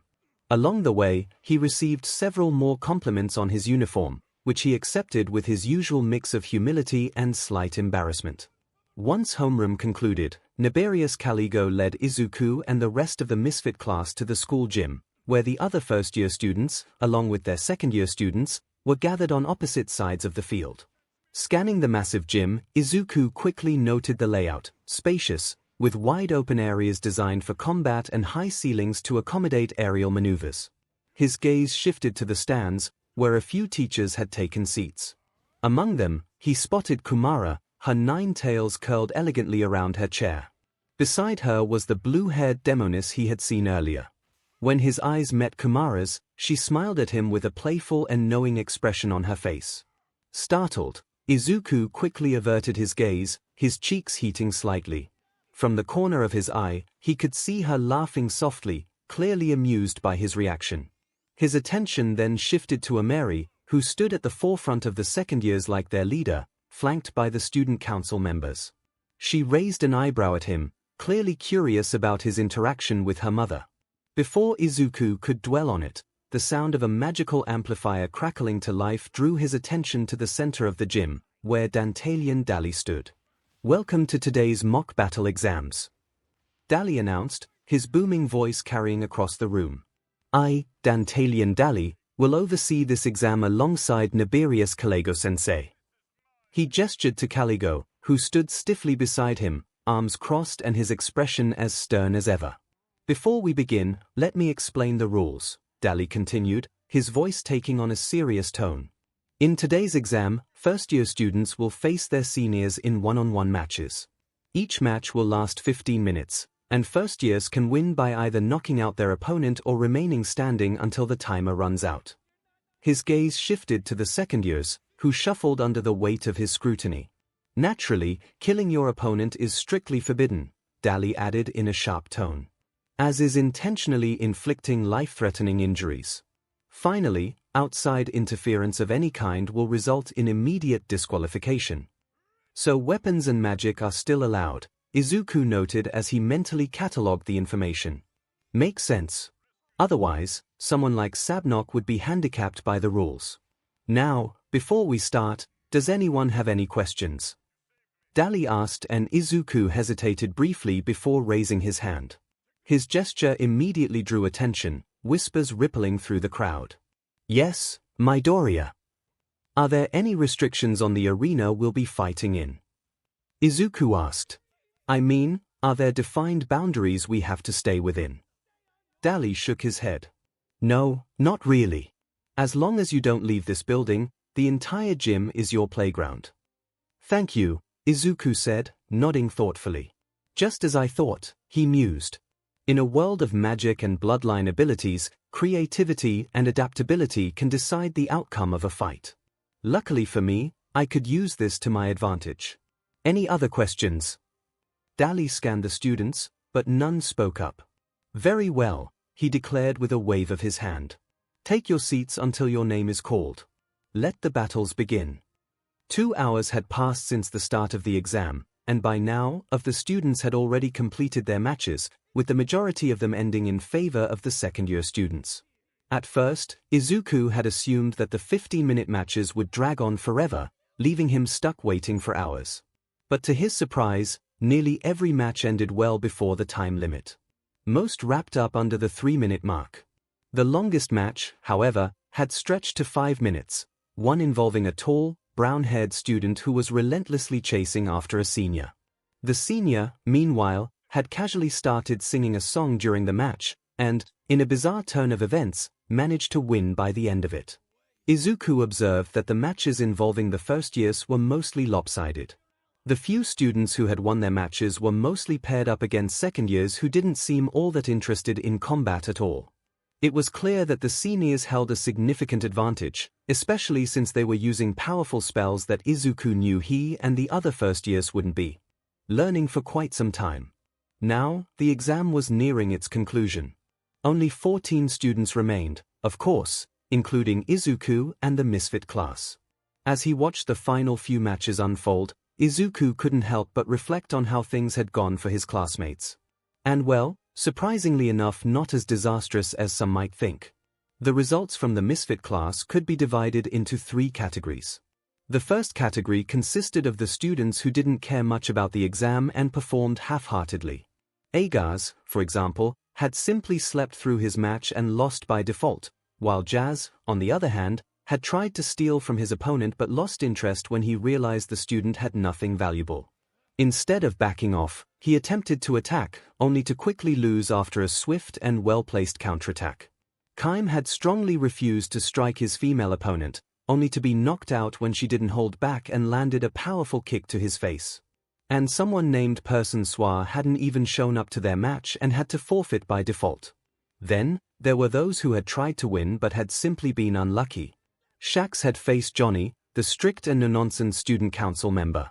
Despite his best efforts to steal his opponent's senses, Shax lost when Johnny unleashed a surprisingly strong magic attack, catching him off guard. 𝐿𝐴, while academically smart, was more of a thinker than a fighter. His match had ended in defeat when his opponent overwhelmed him with physical combat. Elisabetta had been disappointed by the pairing with a female opponent, but she soon discovered her charm worked on women, just not as effectively. It was a small victory, but it made her smile a little. 𝐒𝐻𝐽, on the other hand, had faced Smoke, another member of the student council, and lost almost instantly when Smoke used her bloodline ability to knock 𝐒𝐻𝐽 unconscious. The final group, however, were those who had won their matches with relative ease. Alice, unsurprisingly, had defeated his opponent instantly, using his fire manipulation to overwhelm them in the blink of an eye. 𝐒𝐻𝐽 had been just as impressive, freezing her opponent before they had a chance to do anything. 𝐵, meanwhile, had been downright terrifying. As soon as the match began, he had rushed his opponent with incredible speed, and with a wind blade at their throat, it was all over before anyone could blink. Sabnok's victory had been just as easy. He had created a massive hammer, used it to squash his opponent in a single blow, and that was that. And despite the impressive victories of the rest of his classmates, it was Clara's match that Izuku found most enjoyable and satisfying. "Clara Valak," Dali-sensei called out, and the bubbly girl happily skipped onto the field. He pressed a button, and several names flashed on the screen before stopping on one. A second-year boy stood up from the crowd, a sadistic grin plastered across his face. He swaggered onto the field, his eyes fixed on Clara. "You're that Valak girl who got my brother in trouble, aren't you?" he sneered. Clara tilted her head, her usual clueless smile firmly in place. "Here. Who?" Her genuine confusion only deepened the boy's scowl. "You don't even remember him?" His voice dripped with irritation. "Well, no matter. I was planning to crush you anyway." The tension in the room spiked suddenly. A chilling pressure swept through the gym, sending shivers down the spines of students and even some teachers. Eyes turned to the source, Izuku Midoriya. Izuku sat motionless, his face unreadable, but his aura spoke volumes. His gaze locked onto Clara's opponent, and the sheer weight of his presence was enough to make several students gulp audibly. If not for the distraction, they might have also noticed the equally angry expressions of 𝐒𝐻𝐽 and Alice, who were seated nearby. Kumara, however, observed this with growing fascination. While her daughter Ameri was startled by Izuku's sudden shift, Kumara's gaze sparkled with intrigue. As a co-head of the Demon Border Patrol, she had encountered many humans in her time. Some were arrogant, some were ignorant, and some were too scared to even speak a single word. But none had exuded this kind of terrifying aura, which made this boy much more fascinating in her eyes. Without a word, Izuku stood and moved 2 rows forward, taking a seat directly in the front beside 𝐒𝐻𝐽. The ice demoness stiffened, unsure whether to shuffle away or simply flee. "Midoriya," Kalego's sharp voice broke the tension. The stern teacher loomed nearby, his expression unreadable. "Do not interfere in their match." Izuku turned his head and offered a smile, a calm, unnerving smile that didn't reach his eyes. "Of course not, sensei. Why would I ever do that? A straight-faced lie." Kalego could respect that. "Good," he said curtly, though his eyes lingered on Izuku for a moment longer before turning towards the battlefield. Meanwhile, Clara turned to Izuku, her grin wide and mischievous. "Izuku-an. Don't worry, I've got this." The oppressive atmosphere evaporated in an instant. Izuku gave her a small nod. "Good luck." Moving on, Dali announced, motioning for the match to begin. "Participants, ready yourselves." Clara's opponent sneered, pointing a finger at her. "You really think you can hide?" Before he could finish, Clara leapt into the air. "If your brother wants a snack," she chirped, tapping her pockets. A fully stocked vending machine appeared in a puff of smoke. "Tell him to get it himself." She dropped the vending machine directly onto her opponent, crushing him beneath its weight. The gym fell into stunned silence before Dali declared, "Winner, Clara Valak." Clara skipped back to her seat, beaming. "See, I told you." Izuku nodded and patted her head. "Great job, Clara." He then stood, shrugging off his blazer and handing it to 𝐒𝐻𝐽. She took it with wide eyes and a slight blush. Her reaction mirrored that of many others in the gym as they caught a glimpse of Izuku's fitted turtleneck, which emphasized his lean, muscular frame. Oblivious to the attention, Izuku made his way to the field, stretching his arms and shoulders. "Now, your opponent," Dali began, only to be interrupted by Kalego. "Wait," Kalego said. "Midoriya, there's someone who wants to issue a direct challenge." It's up to you whether to accept or face a random opponent like everyone else. Izuku subtly glanced at Ameri, who gave him a small nod. So this is the challenger she prepared for me, he thought. I accept the challenge. Good, 𝐭𝐲𝐲 said. Challenger, 𝐼, step forward. What? The hall erupted into chaos. Why is the president of the student council challenging a first year? This has to be a mistake. Ignoring the uproar, Ameri calmly walked onto the field and extended her hand toward Izuku. Izuku took it, gripping it firmly. Don't hold back. Her lips curled into a faint smirk. I wasn't planning to, but thanks for the heads up. They moved to their starting positions, both radiating an aura of confidence that silenced the murmurs in the crowd. Is he insane? One student whispered. He just told 𝐼, a rank 6 demoness, to not hold back. Sabnok scoffed, folding his arms. Idiots. My rival is about to give her the fight of her life. Yeah, sure, another student muttered. His dead meat. Clara, meanwhile, waved a massive banner with Izuku's name on it. Aizukuan's gonna win. Kalego's voice cut through the chatter. Silence, brats. Both participants, ready.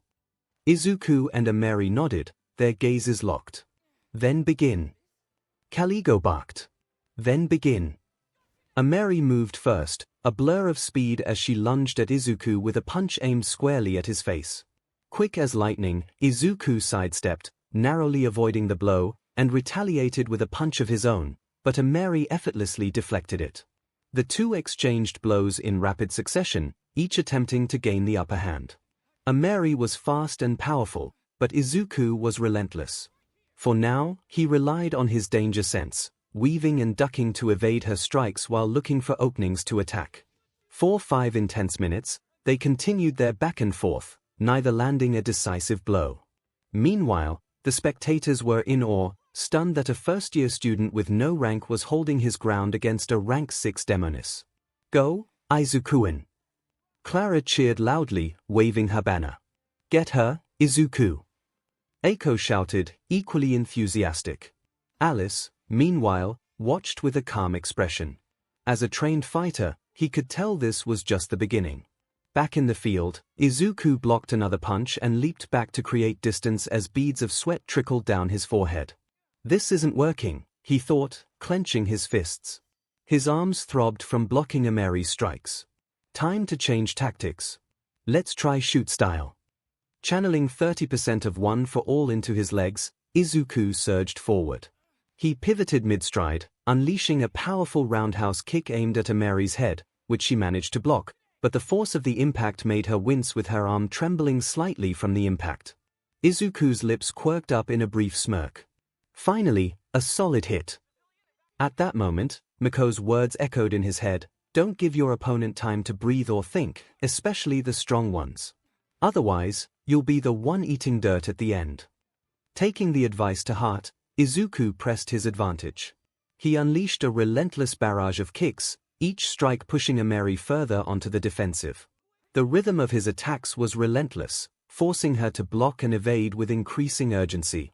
In the teacher's stand, Kumara's eyes narrowed, a glimmer of surprise crossing her face upon seeing her daughter on defense like that.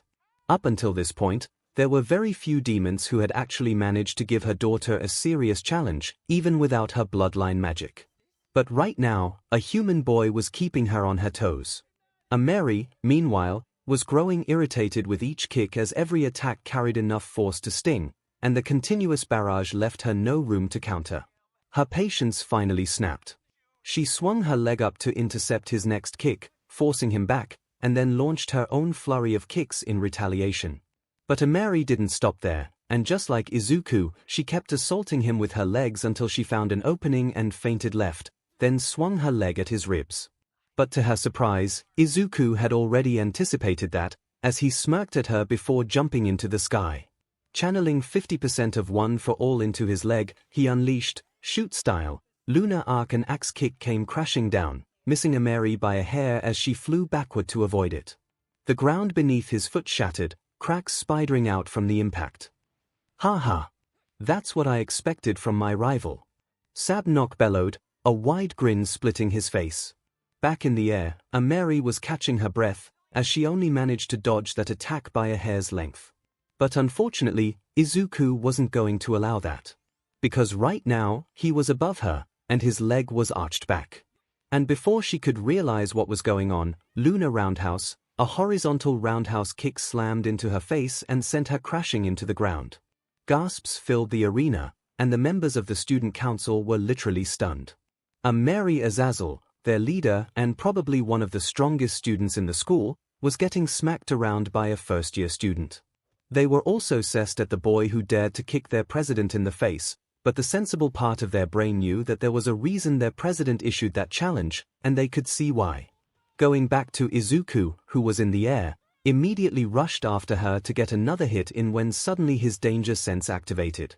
But unfortunately for him, it was already too late, because before he could do anything, he received a gut-wrenching punch in his abdomen, which sent him directly to the other side of the court. Landing on all fours, he struggled to catch his breath when his danger sense flared again. Right, he heard Nana's voice in his head and rolled to his right, and in the next moment, 𝐼𝐻𝐼's leg slammed to where he was before. Realizing that 𝐼𝐻𝐼 wasn't going to stop now, Izuku quickly got back up on his feet, though the effects of that punch were still affecting him. Then he subtly glanced at the clock and realized that he only had to keep up for 5 minutes. So once again, he decided to take a risk and change his fighting style. But before that, Izuku took a deep breath and surged the 50% one for all through his body, due to which his body and hair started glowing as green lightning crackled around him. And before 𝐼𝐻𝐼 could make her next move, Torino style, Izuku launched himself on a nearby wall. Then another, and then he kept bouncing from wall to wall with increasing speed. To the spectators, it was a fascinating sight as all they could see was a ball of green energy bouncing around the room. So this was the intent behind that question, Dali thought with a smile. What a fascinating young man. Meanwhile with 𝐼𝐻𝐼, what in the dash before she could understand what was going on she received a kick in the face. Then in the back. Then in her abdomen. Then to her side. Then in the back of her head, and it continued again and again. And in this very moment, 𝐼𝐻𝐼 had lost all of her patience, cause not only it was annoying to constantly get hit like that, but for some reason, his attacks were stronger and were piling much more damage now. So finally, she made up her mind and decided to use her bloodline ability, which she was avoiding for his sake. But no, he had to push her to the limits, which also made her kind of happy that he had the conviction and power to back his words. So one final time she took a deep breath and romanticist. Suddenly her hair changed from red to glowing pink and her eyes held a new kind of fire in them. The Azazel family bloodline magic, romanticist king of delusions. By believing in their own strength without question, the user draws out their full potential. Romanticist is the mightiest buff magic of the Azazel family, serving as the ultimate self-hypnosis. It unleashes their power without restraint, amplifying their physical and magical capabilities to incredible heights. However, it is a double-edged sword. Should the user waver or feel fear, the magic can backfire, leaving them vulnerable. With her bloodline magic activated, 𝐼𝐻𝐼 stood motionless in the center of the field. Izuku's relentless kicks continued to land, but this time, she didn't flinch. She absorbed each blow, her sharp gaze locked on him, waiting for the perfect moment to strike. And finally, she saw her opening. For a moment there seemed to freeze for both of them as their eyes met, and in the next moment, her foot connected with Izuku's ribs. Crack! The sickening sound of shattering bones echoed through the arena. The force of the kick sent Izuku flying across the court, his body ragdolling along the ground before coming to a stop. Silence fell over the room, the sound of broken ribs hanging heavily in the air. All eyes turned to Izuku, watching anxiously to see if he could stand.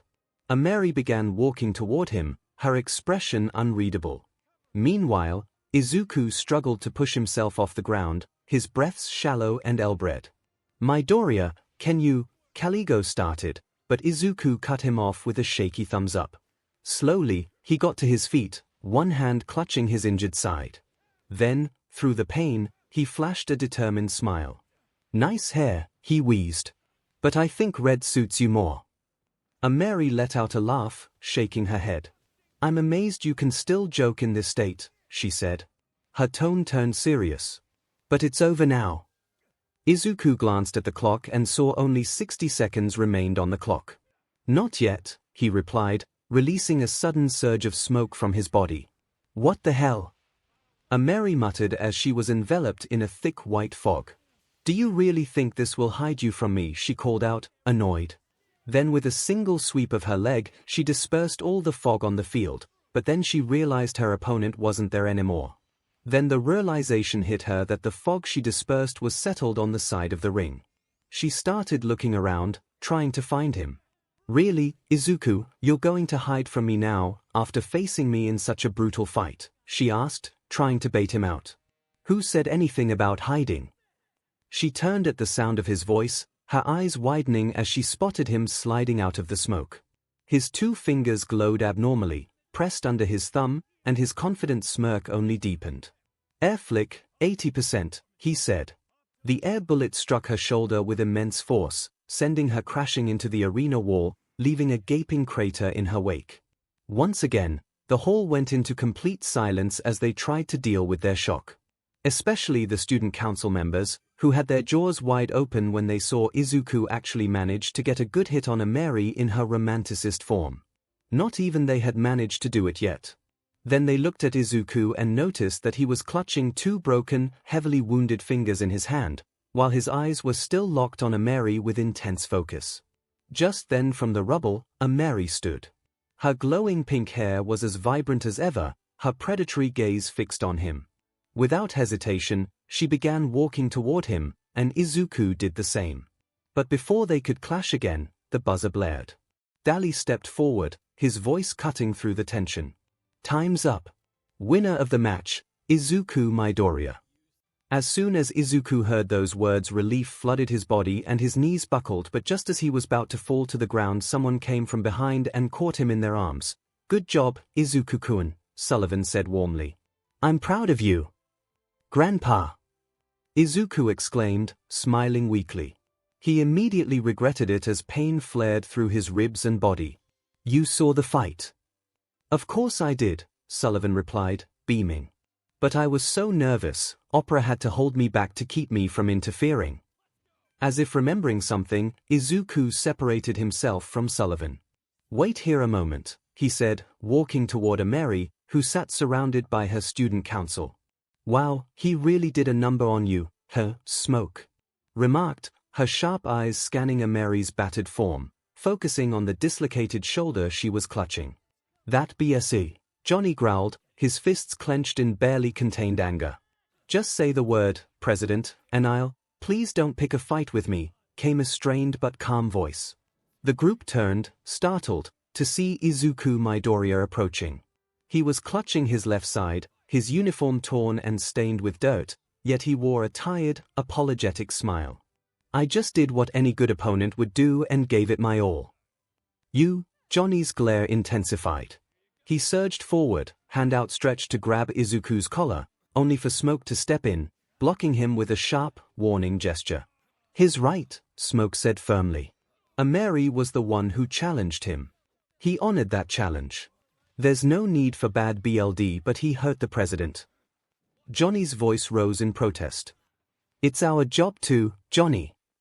Ameri's authoritative voice cut through the tension like a blade. Her sharp gaze silenced Johnny immediately and her tone left no room for argument. My challenge to Izuku was a personal matter. The student council has nothing to do with it. Now, all of you, go and manage the students. I need to speak with him privately. Reluctantly, her subordinates nodded and dispersed, though Johnny shot Izuku one last glare before leaving. Izuku watched them leave, then carefully approached Ameri. He lowered himself to the ground beside her, grimacing at the strain. You know, he began lightly, his voice tinged with exhaustion, I never thought you'd be the one to challenge me. Honestly, I didn't plan on it, Ameri admitted, her lips quirking in a faint smile. But when I thought about it, I realized something. No one else could understand the reason or the emotion behind this battle the way I could. So, in the end, I decided to step up myself. And now, here we are, broken ribs and dislocated shoulder. They exchanged a glance, and, as if on cue, laughter bubbled up between them. It was quiet at first but grew louder, cutting through the tension that had lingered after their fight. Onlookers, however, were utterly baffled. The sight of two demons who had nearly torn each other apart mere minutes ago now laughing together as if nothing had happened left everyone scratching their heads. But then, their laughter was interrupted by a melodic voice. You two are getting along well, came Kumara's amused tone as she approached, her tail swaying elegantly. Mom. Please. Mary groaned, burying her face in her arms, her cheeks flushing pink. Wait. Mom. Izuku blinked, startled. I was, 80% sure she was your sister. You really are a sweet talker, Kumara chuckled, clearly entertained. Her tails flicked in approval. Then, with a graceful snap of her fingers, a large magic circle appeared beneath Izuku and Mary. Golden light radiated outward, bathing them in its gentle warmth. And this, Kumara said with a sly smile, is your reward for passing the exam. The healing magic washed over them, and Izuku immediately felt the sharp pain in his ribs vanish. His broken fingers were whole again, and the soreness in his chest faded to nothing. You healed us, Izuku began, but as he tried to stand, a dull ache in his body made him wince. Not so fast, young man. Kumara's sharp tone stopped him in his tracks. I healed your major injuries, but the remaining bruises and pain will stay as punishment for going overboard during the exam. Her piercing gaze flicked between the two of them. Am I clear? Yes, Izuku and Mary replied in unison, both wincing slightly under her stern glare.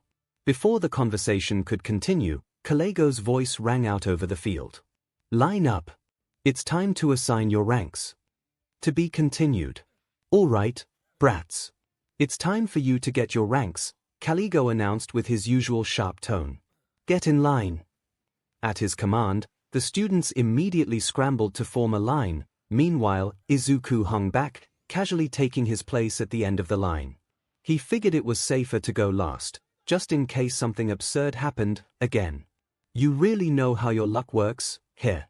Nana's voice teased lightly in his mind, amusement clear in her tone. As the line shuffled forward, Kumara turned to him with a polite smile. Well, it was nice meeting you, Izuku. I hope we'll cross paths again soon. Same here, Izuku replied sincerely. Kumara then shifted his attention to Sullivan. There's something important I'd like to discuss with you, if you don't mind. Not at all, Sullivan said with a warm nod. Opera, please escort these lovely ladies to my office. I'll join you shortly. Turning to Izuku, Sullivan added, Izuku-kun, Grandpa has some work to do, so I'll see you later. Take care. Bye. See you back at home. Izuku called after him before noticing Mary approaching. I must take my leave as well, she said, then leaned in close, her voice dropping to a whisper. Meet me after school tomorrow. I have a favor to ask of you. Izuku blinked in surprise. A favor? From Mary? He had no idea what she might want, but he wasn't about to refuse. All right, he agreed, nodding. Before he could ponder further, a sudden force knocked the air out of his lungs as he was tackled to the ground. Gotcha, Aizu-chan. Clara cheered, sitting triumphantly on his back. Clara, what are you doing? Get off him. Eiko yelled, pulling Clara away from Izuku. Izuku groaned, struggling to catch his breath. Clara's expression quickly morphed from playful to panicked as she noticed his discomfort. Izuku, are you okay? Clara cried, immediately activating her bloodline ability to produce medical supplies. Bandages and ointments began piling up around her. It's fine, Clara. Really, Izuku reassured her, forcing a small smile. I'm just a little sore. Are you sure? She asked, her worry still evident. Positive. No need to fuss, he said gently. Well, now we know for sure you were holding back during our brawl, Alice remarked, narrowing his eyes. To be fair, you were doing the same, Izuku countered. Fine, Alice sighed. But next time we fight, I don't want you holding back. Sure thing, buddy, Izuku said, though his smile was slightly strained. He wasn't entirely convinced Alice could handle a 100% punch and he didn't want to find out the hard way. As their banter wrapped up, the rest of the misfit class swarmed around him. "Dude, that was so cool," Shaq said excitedly. "Yeah, seriously," Jazz added. "If I'd known you were such a badass fighter, I would have put all my chips on you." "Izukuno, I would like to spar with you someday," 𝐻𝐽 said earnestly. "It would be a great opportunity to test our strengths and improve." "That was really impressive. You almost managed to woo me, you know," Elisabetta teased with a playful grin. Before Izuku could respond, their homeroom teacher's voice cut through the chatter. "Hey, brats. Stop goofing around. You lot are the only ones left." Sure enough, only the misfit class and 𝐭𝐲𝐽 remained in the gym. Without delay, they formed a single line in front of an oddly smug-looking, three-eyed owl. One by one, they received rank badges from its stomach pouch. For now, the class ranks were divided into 3 groups. The first group included students who earned the Aleph first rank: 𝐭𝐚, 𝐴𝐺, 𝐻𝐽, Elisabetta, Alossa, and Shax. Next came the Bet second rank, consisting of 𝐿, 𝐵𝐷, 𝐴𝐘, and a platinum-haired student Izuku was struggling to keep in sight. Jazz and Clara earned the 𝐺𝐽 third rank. Lastly, Asmodeus Alice stood alone with the Dalet fourth rank, the lowest rank required to graduate from Babel's academy. Finally, it was Izuku's turn. He stepped forward and stood before the ranking owl, ready to receive his rank. "Hey, little guy, don't bite my hand, all right?" Izuku said, crouching slightly as he addressed the ranking owl. It stared back at him with its usual stoic, emotionless gaze. "Don't bother," 𝐭𝐲𝐽 said flatly. "The ranking owl hasn't uttered a single word in centuries. I doubt that's going to change anytime soon." Izuku nodded and cautiously reached toward the owl's pouch, his hand hovering just above the opening. "I really hope nothing absurd happens this time," he thought nervously. "Izuku," Nana's voice echoed in his mind, laced with exasperation. "You've been through enough to know better than to tempt fate like that." "What do you mean by—" Before Izuku could finish his thought, the ranking owl suddenly released an ear-splitting cry and shot into the air, its wings flapping wildly. "Hey! Stop that! Where the hell are you going? I didn't even get my badge yet." Izuku groaned, watching as the owl flew off. Then he noticed everyone staring at him, their faces a mix of shock and confusion. "Guys, I swear I didn't do anything weird with that bird." "Izuku-an, what's that?" Clara asked, pointing at his hand. "Hey!" Izuku glanced down and froze. A gleaming gold ring had appeared on his middle finger. "That can't be." Sabnok's eyes widened as a memory surfaced, a prophecy etched into the scroll of prophecy. "He shall make one and all of his servants. He shall form BLD pacts and heal all demonkind. He shall descend from a foreign realm and wear the golden ring of Solomon on his right hand." "No way! Is that the golden ring of Solomon?" Sabnok thought, his heart racing. But then he hesitated. "No, I'm overthinking this. I've never heard of the ring of Solomon appearing like that." Meanwhile, Izuku was desperately tugging at the ring, his face scrunched in frustration. "Why won't this thing come off? Someone help me." He stepped toward his classmates, but they all instinctively recoiled, their expressions a mixture of fear and awe. "What's wrong?" he asked, glancing around nervously. That's because..." 𝐒𝐭 stammered, her trembling hand pointing toward his shoulder. Izuku turned his head slightly and froze. A shadowy, demon-like entity was perched on his shoulder, its form flickering and smoky, like living darkness. "Nana, am I hallucinating, or is there really something that looks like Tokoyami's dark shadow on my shoulder?" Izuku asked, his mental voice tinged with panic. "Unfortunately, you're not hallucinating," Nana replied with a weary sigh. Before Izuku could process her words, the shadowy figure opened its mouth and let out an agonized, ear-splitting scream that reverberated through the entire school. "A few minutes ago." "Sullivan's office, so, what do you want to talk about?" Sullivan asked, his ever-friendly smile in place as he gestured for Kumara to sit. "You already know why I'm here," Kumara replied, her gaze locked on him. Then, with a flick of her wrist, she glanced over her shoulder at Moana, who had been standing quietly behind her. "Go outside and ensure no one interrupts us." Moana nodded without a word, casting a brief glance at Opera before stepping out and closing the door behind her. Sullivan waited for the click of the door before speaking again. All right, then. What's on your mind? Kumara didn't waste time. Is that boy really human? She asked bluntly. Oh, straight to the point. That's what I've always admired about you, Sullivan said with a chuckle. And to answer your question, yes, as far as I know, Izuku is human. Then how do you explain that absurd power of his? Kumara pressed. He wasn't using any kind of magic tool, and humans aren't born with natural or bloodline magic either. So what was that? Sullivan leaned back in his chair, his expression thoughtful. I don't know how or where he got that power, he admitted, tapping his fingers against the armrest. I even combed through overworld records. There hasn't been a single reported case of powered individuals in over 2 centuries. You've asked him about it, I assume. Naturally, Sullivan replied. But he seemed uncomfortable discussing it. He did promise to share more once he was ready, so I didn't push him. You didn't push him? Kumara repeated, raising an eyebrow. Of course not, Sullivan said firmly. The last thing I want is for him to feel cornered here in the Netherworld. But forget about that for now. After all, I'm more interested in knowing your thoughts on him. Kumara leaned back in her chair, her fingers idly stroking one of her tails as she considered his question. A small smile tugged at her lips. If I had to put it into words, she began, her tone was filled with a hint of intrigue. I'd say he's charismatic and mysterious. Sullivan leaned forward slightly, genuine curiosity lighting up his expression. Care to elaborate? He asked in a soft tone. He knew that 9-tailed demons, such as Kumara, were highly respected for their instincts, intuition, and sharp minds in the Netherworld, and he was curious to hear Kumara's thoughts on Izuku. Kumara looked at Sullivan and let out a small chuckle. I don't think I need to explain the charisma to you, she said.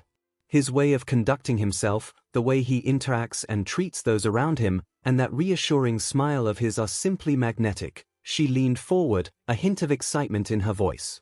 Just take a look at how many people have been drawn to him. Even someone as proud as Asmodeus has become part of his inner circle. Yeah, he does have that kind of effect on people around him, Sullivan replied with a pleased smile. Kumara's smile faded, her brow furrowing. That's what's so confusing, she admitted, her tails flicking restlessly. How can someone with such a calming aura carry such a strong scent of anger, sadness, and longing? And he hides it so skillfully, acting as if nothing bothers him. It's so well hidden that most wouldn't notice, but it's there. Always. Her fingers tapped the desk as her thoughts shifted to Izuku's abilities. Then there's his power. During his fight with Ameri, she had a clear advantage in physical strength, but he still managed to corner her and even forced her to use our bloodline magic. And that final attack of his. She trailed off, her eyes narrowing. It was powerful enough to make me question if I should intervene. But that's not even the half of it, Kumara said. Not only was he able to keep up with her physically, but he was matching her in terms of skill too. And I don't mean to boast, but Ameri has been honing her skills since she was 6 years old. So how come this human boy, living in a peaceful world without any recorded incidents of powered individuals, knows how to fight so skillfully with his powers? That's why I have concluded that the boy is a walking enigma, and as long as my daughter trusts him, I won't mind him living in the Netherworld, Kumara said, regaining her elegant posture. And the way things are going on right now, we could actually use someone with that kind of power. Sullivan's warm demeanor shifted as his eyes narrowed, his voice taking on a rare edge. Kumara, let me make one thing clear. I don't want my grandson to become a pawn in whatever games you crowns are playing. I understand your concerns, Lord Sullivan, Kumara replied calmly, but please trust me when I say that I have no intention of using your grandson as a pawn in any of the games that the crowns may or may not be playing, she thought to herself. Besides, he is far too unpredictable for anyone to effectively utilize him at this point. Before Sullivan could respond, an agonized screech shattered the moment, reverberating through the air. What in the Netherworld was that? Kumara exclaimed, her ears twitching in irritation as she instinctively covered them. Sullivan was already on his feet. We'll find out. Let's go before it deafens us all. Izuku, make that DMN thing stop. Alice yelled, covering his ears against the ear-piercing screech. But how? Izuku panicked, glancing at his classmates, many of whom were on the ground, writhing in agony from the sound. Leave it to me, my rival. I'll silence this beast for good. 𝐒𝐵𝐽𝐻 declared, marching toward Izuku with determination. To his credit, the shadowy figure did stop screaming. However, before 𝐒𝐵𝐽𝐻 could celebrate, the smoky entity reached out and placed a hand on his face, causing him to collapse instantly. What the hell? Izuku's panic deepened as he rushed toward 𝐒𝐵𝐽𝐻. 𝐒𝐵𝐽𝐻, answer me. Are you okay? 𝐂𝐨𝐫, fed up with the chaos, approached from behind, his expression colder than usual. He reached out to grab Izuku's shoulder. Stand still, Izuku. Let me take a closer look. However, in the next instant, 𝐂𝐨𝐫 was stunned. It appeared as if his hand had disappeared. But it was just an illusion created by a demon, who warned 𝐂𝐨𝐫 not to touch Izuku. No, it's an illusion, 𝐂𝐨𝐫 realized as the smoky figure glared at him. A threat. I see. Undeterred, 𝐂𝐨𝐫 stepped back and assessed the situation, his expression grim. This is an item that needs to be purged, he decided, raising his arm. But before he could strike, Izuku's danger sense activated. With a jolt, Izuku leaped several meters back. Before he could ask his teacher what his intention was, his grandpa showed up on the field along with Kumara. Really, 𝐂𝐨𝐫? Kumara said, crossing her arms and giving him a sharp glare. Your solution was to blow off your student's arm. He was going to do what? The students yelled in unison, staring at their teacher in shock. 𝐂𝐨𝐫 averted his gaze, clearly displeased but unwilling to argue. I thought it was an item posing a threat to the students, he explained tersely. It needed to be removed. Nevertheless, your method was unjustified and extreme, Kumara replied, still giving 𝐂𝐨𝐫 a stern look. You are a teacher, and you should be coming up with solutions that don't involve hurting your students. 𝐂𝐨𝐫 sighed, clearly frustrated but unwilling to push the issue further. Yes, I understand. Meanwhile, Sullivan approved his grandson. Be careful, Grandpa, Izuku warned, sounding worried. I don't know what happened, but this thing immediately took out 𝐒𝐵𝐽𝐻. Oh, don't worry about me, Izuku-kun, Sullivan reassured him. Grandpa is very strong. And then as soon as he reached Izuku, the black smoky entity tried to attack him.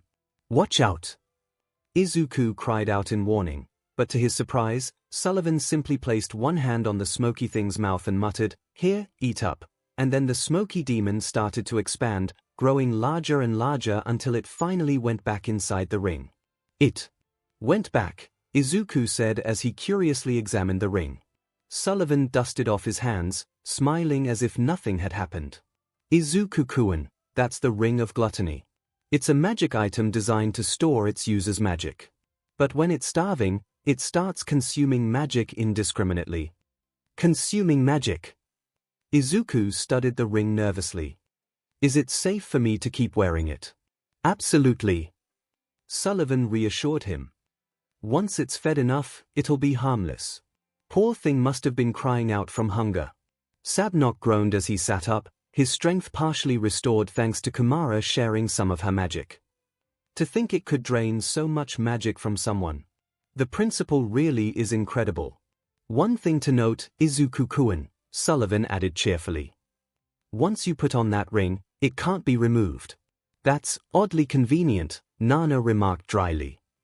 No kidding, Izuku thought, sharing her skepticism. But what about his rank? 𝐂𝐨𝐫 asked, breaking the momentary calm. You're his teacher, aren't you? Kumara said with a raised eyebrow. You have the authority to decide. 𝐂𝐨𝐫 let out a sigh and said, "'Tis fine." He brought his hands together and closed his eyes. Suddenly, his hands started to glow and in the next moment, a badge appeared in his hand. Izuku Midoriya, 𝐂𝐨𝐫 said, based on your performance in the familiar summoning, flying race, and mock battle, I am bestowing upon you 𝐒𝐽𝐻 3rd rank with the authority as your homeroom teacher and overseer of these exams, he said, placed a golden-colored badge in Izuku's hand. Now let's take a picture to remember this moment, Sullivan said and produced a flying camera. Everyone say, devil. Devil, everyone said in unison and clicked the picture. And thus, after a long and exhausting day, Izuku finally returned home. Sullivan's mansion later that evening. After a long and tiring day at school, 𝐒𝐿 sat down to a peaceful dinner with his family. "Opera, can I get another serving, please?" 𝐒𝐿 asked, his voice still filled with exhaustion from the day's events. Opera nodded and served him a generous portion of food. "𝐒𝐿, don't you think it's strange that the amount of food you're eating has tripled in just 1 week?" Nana's voice sounded in 𝐒𝐿's mind, a hint of concern in her tone. 𝐒𝐿 paused for a moment, staring down at his plate. He had just finished his 5th full serving of food. "Now that you mention it," he thought, "my appetite has increased dramatically. I don't think I've ever eaten this much before, even in my past life.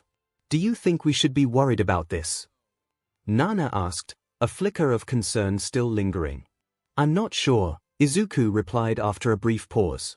"Maybe we should wait a few weeks and see if we notice any other changes in my body." "You're right," Nana agreed, "there's no need to jump to conclusions. Besides, the food here is so much better than what you had to survive on for the past 16 years. 𝐒𝐿 smiled at Nana's words but decided to end the conversation there. He didn't want to spoil the peaceful atmosphere of their dinner by dwelling on the past. Instead, he focused on the present, savoring each bite of the delicious meal, grateful for the warm and loving family around him. Meanwhile, Sullivan sat quietly, his gaze flickering between 𝐒𝐿 and the empty space beyond the dining table. How can someone with such a calming aura also carry such strong sense of anger, sadness, and longing? His mind kept circling around these words as he observed the young teen in front of him. Kumara was right. I can't tell if something's bothering him or not. But there must be some truth to her words. Kumara wouldn't dare to deceive me, Sullivan mused. Perhaps I should ask him about it. Hey, Grandpa, 𝐒𝐿 suddenly spoke up, breaking Sullivan's train of thought. Today during the mock battles, I saw a few floating cameras. Do you think I could get the footage from some of the battles, at least the ones my classmates were involved in? Sullivan raised an eyebrow. Well, I can certainly try, but what's your interest in the footage? He asked, genuinely curious.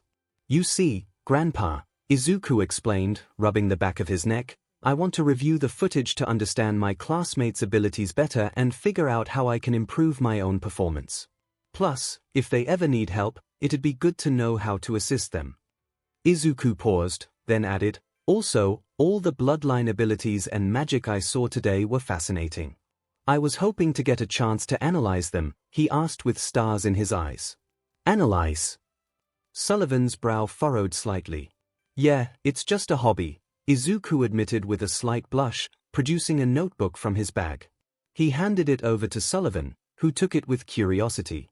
Flipping through the pages, Sullivan was surprised at the thoroughness of 𝐒𝐿's observations. Most of the notes were speculative, but they were well thought out, almost shockingly accurate for someone so new to the world. After a few moments, Sullivan handed the notebook back to 𝐒𝐿. That was quite impressive. Really? 𝐒𝐿 asked, eyes wide with excitement. You don't think it's creepy or anything? Of course not, Sullivan chuckled. On the contrary, once you understand the role magic plays in their abilities and learn more about our world, your notes will become even more useful. Thank you, Grandpa, 𝐒𝐿 said, beaming. The conversation shifted, and they continued chatting about the events of the past week. 𝐒𝐿 shared his observations, and the evening passed peacefully as they enjoyed each other's company. As dinner wound down, 𝐒𝐿 stood up, stretching his arms with a groan. Thanks for dinner, Opera, he said, still sore from the day's battle. I think I'll head to bed early tonight. Here, Opera handed him a small vial filled with a glowing green liquid. Apply this before you sleep. It'll ensure you wake up without any aches tomorrow. 𝐒𝐿 accepted the vial with a grateful smile. Thanks, Opera. I'll be sure to use it. Good night, Grandpa. Good night, Opera. Good night, 𝐒𝐿-kun, Sullivan called after him. Since you'll be starting your real classes tomorrow, make sure to get plenty of rest. 𝐒𝐿 nodded, then headed upstairs to his room. Once he was gone, Opera turned to Sullivan. 𝐒𝐿-sama has adapted to life here faster than I expected. And in such a short time, he's done so much. Sullivan chuckled softly. 𝐒𝐿 does have a knack for finding trouble, doesn't he? He smiled fondly at the thought. But this is only the first week of school. With him here, I'm sure we'll witness many more intriguing events in the future. To be continued. After the previous day's whirlwind of events, 𝐒𝐿 was back in his school uniform. The only difference now was the golden ring in his hand and the golden ring resting in his hand and a golden badge he wore like a pendant around his neck. "Grandpa, Opera, I'm heading to school," 𝐒𝐿 called out, slipping on his bright red shoes. "Wait a moment, 𝐒𝐿-kun," Sullivan said, his voice warm as he approached. "I have something for you." 𝐒𝐿 paused, raising an eyebrow. "Another gift?" he asked, his tone half wary, half curious. "Well, you could call it that," Sullivan chuckled. "Why don't you take a look for yourself?" He extended his hand, placing a dark-colored ring into 𝐒𝐿's palm. 𝐒𝐿 turned the ring over in his hand, his eyes quickly catching two distinct details. First, the craftsmanship was exquisite, each curve and etching on the band was intricate and mesmerizing, unlike anything he had seen before. Second, the symbol engraved on it was unmistakable. It was the skull of a long-beaked bird, the same emblem that adorned Sullivan's fur coat. "The symbol represents me and my household," Sullivan explained. "That's why I want you to have it. This ring will show everyone in the netherworld that you're under my protection. Trust me, it'll come in handy in all sorts of situations." 𝐒𝐿's throat tightened. He glanced up at Sullivan, uncertainty flickering in his emerald eyes. "Are you sure you want me to have this?" He hesitated, gripping the ring tighter.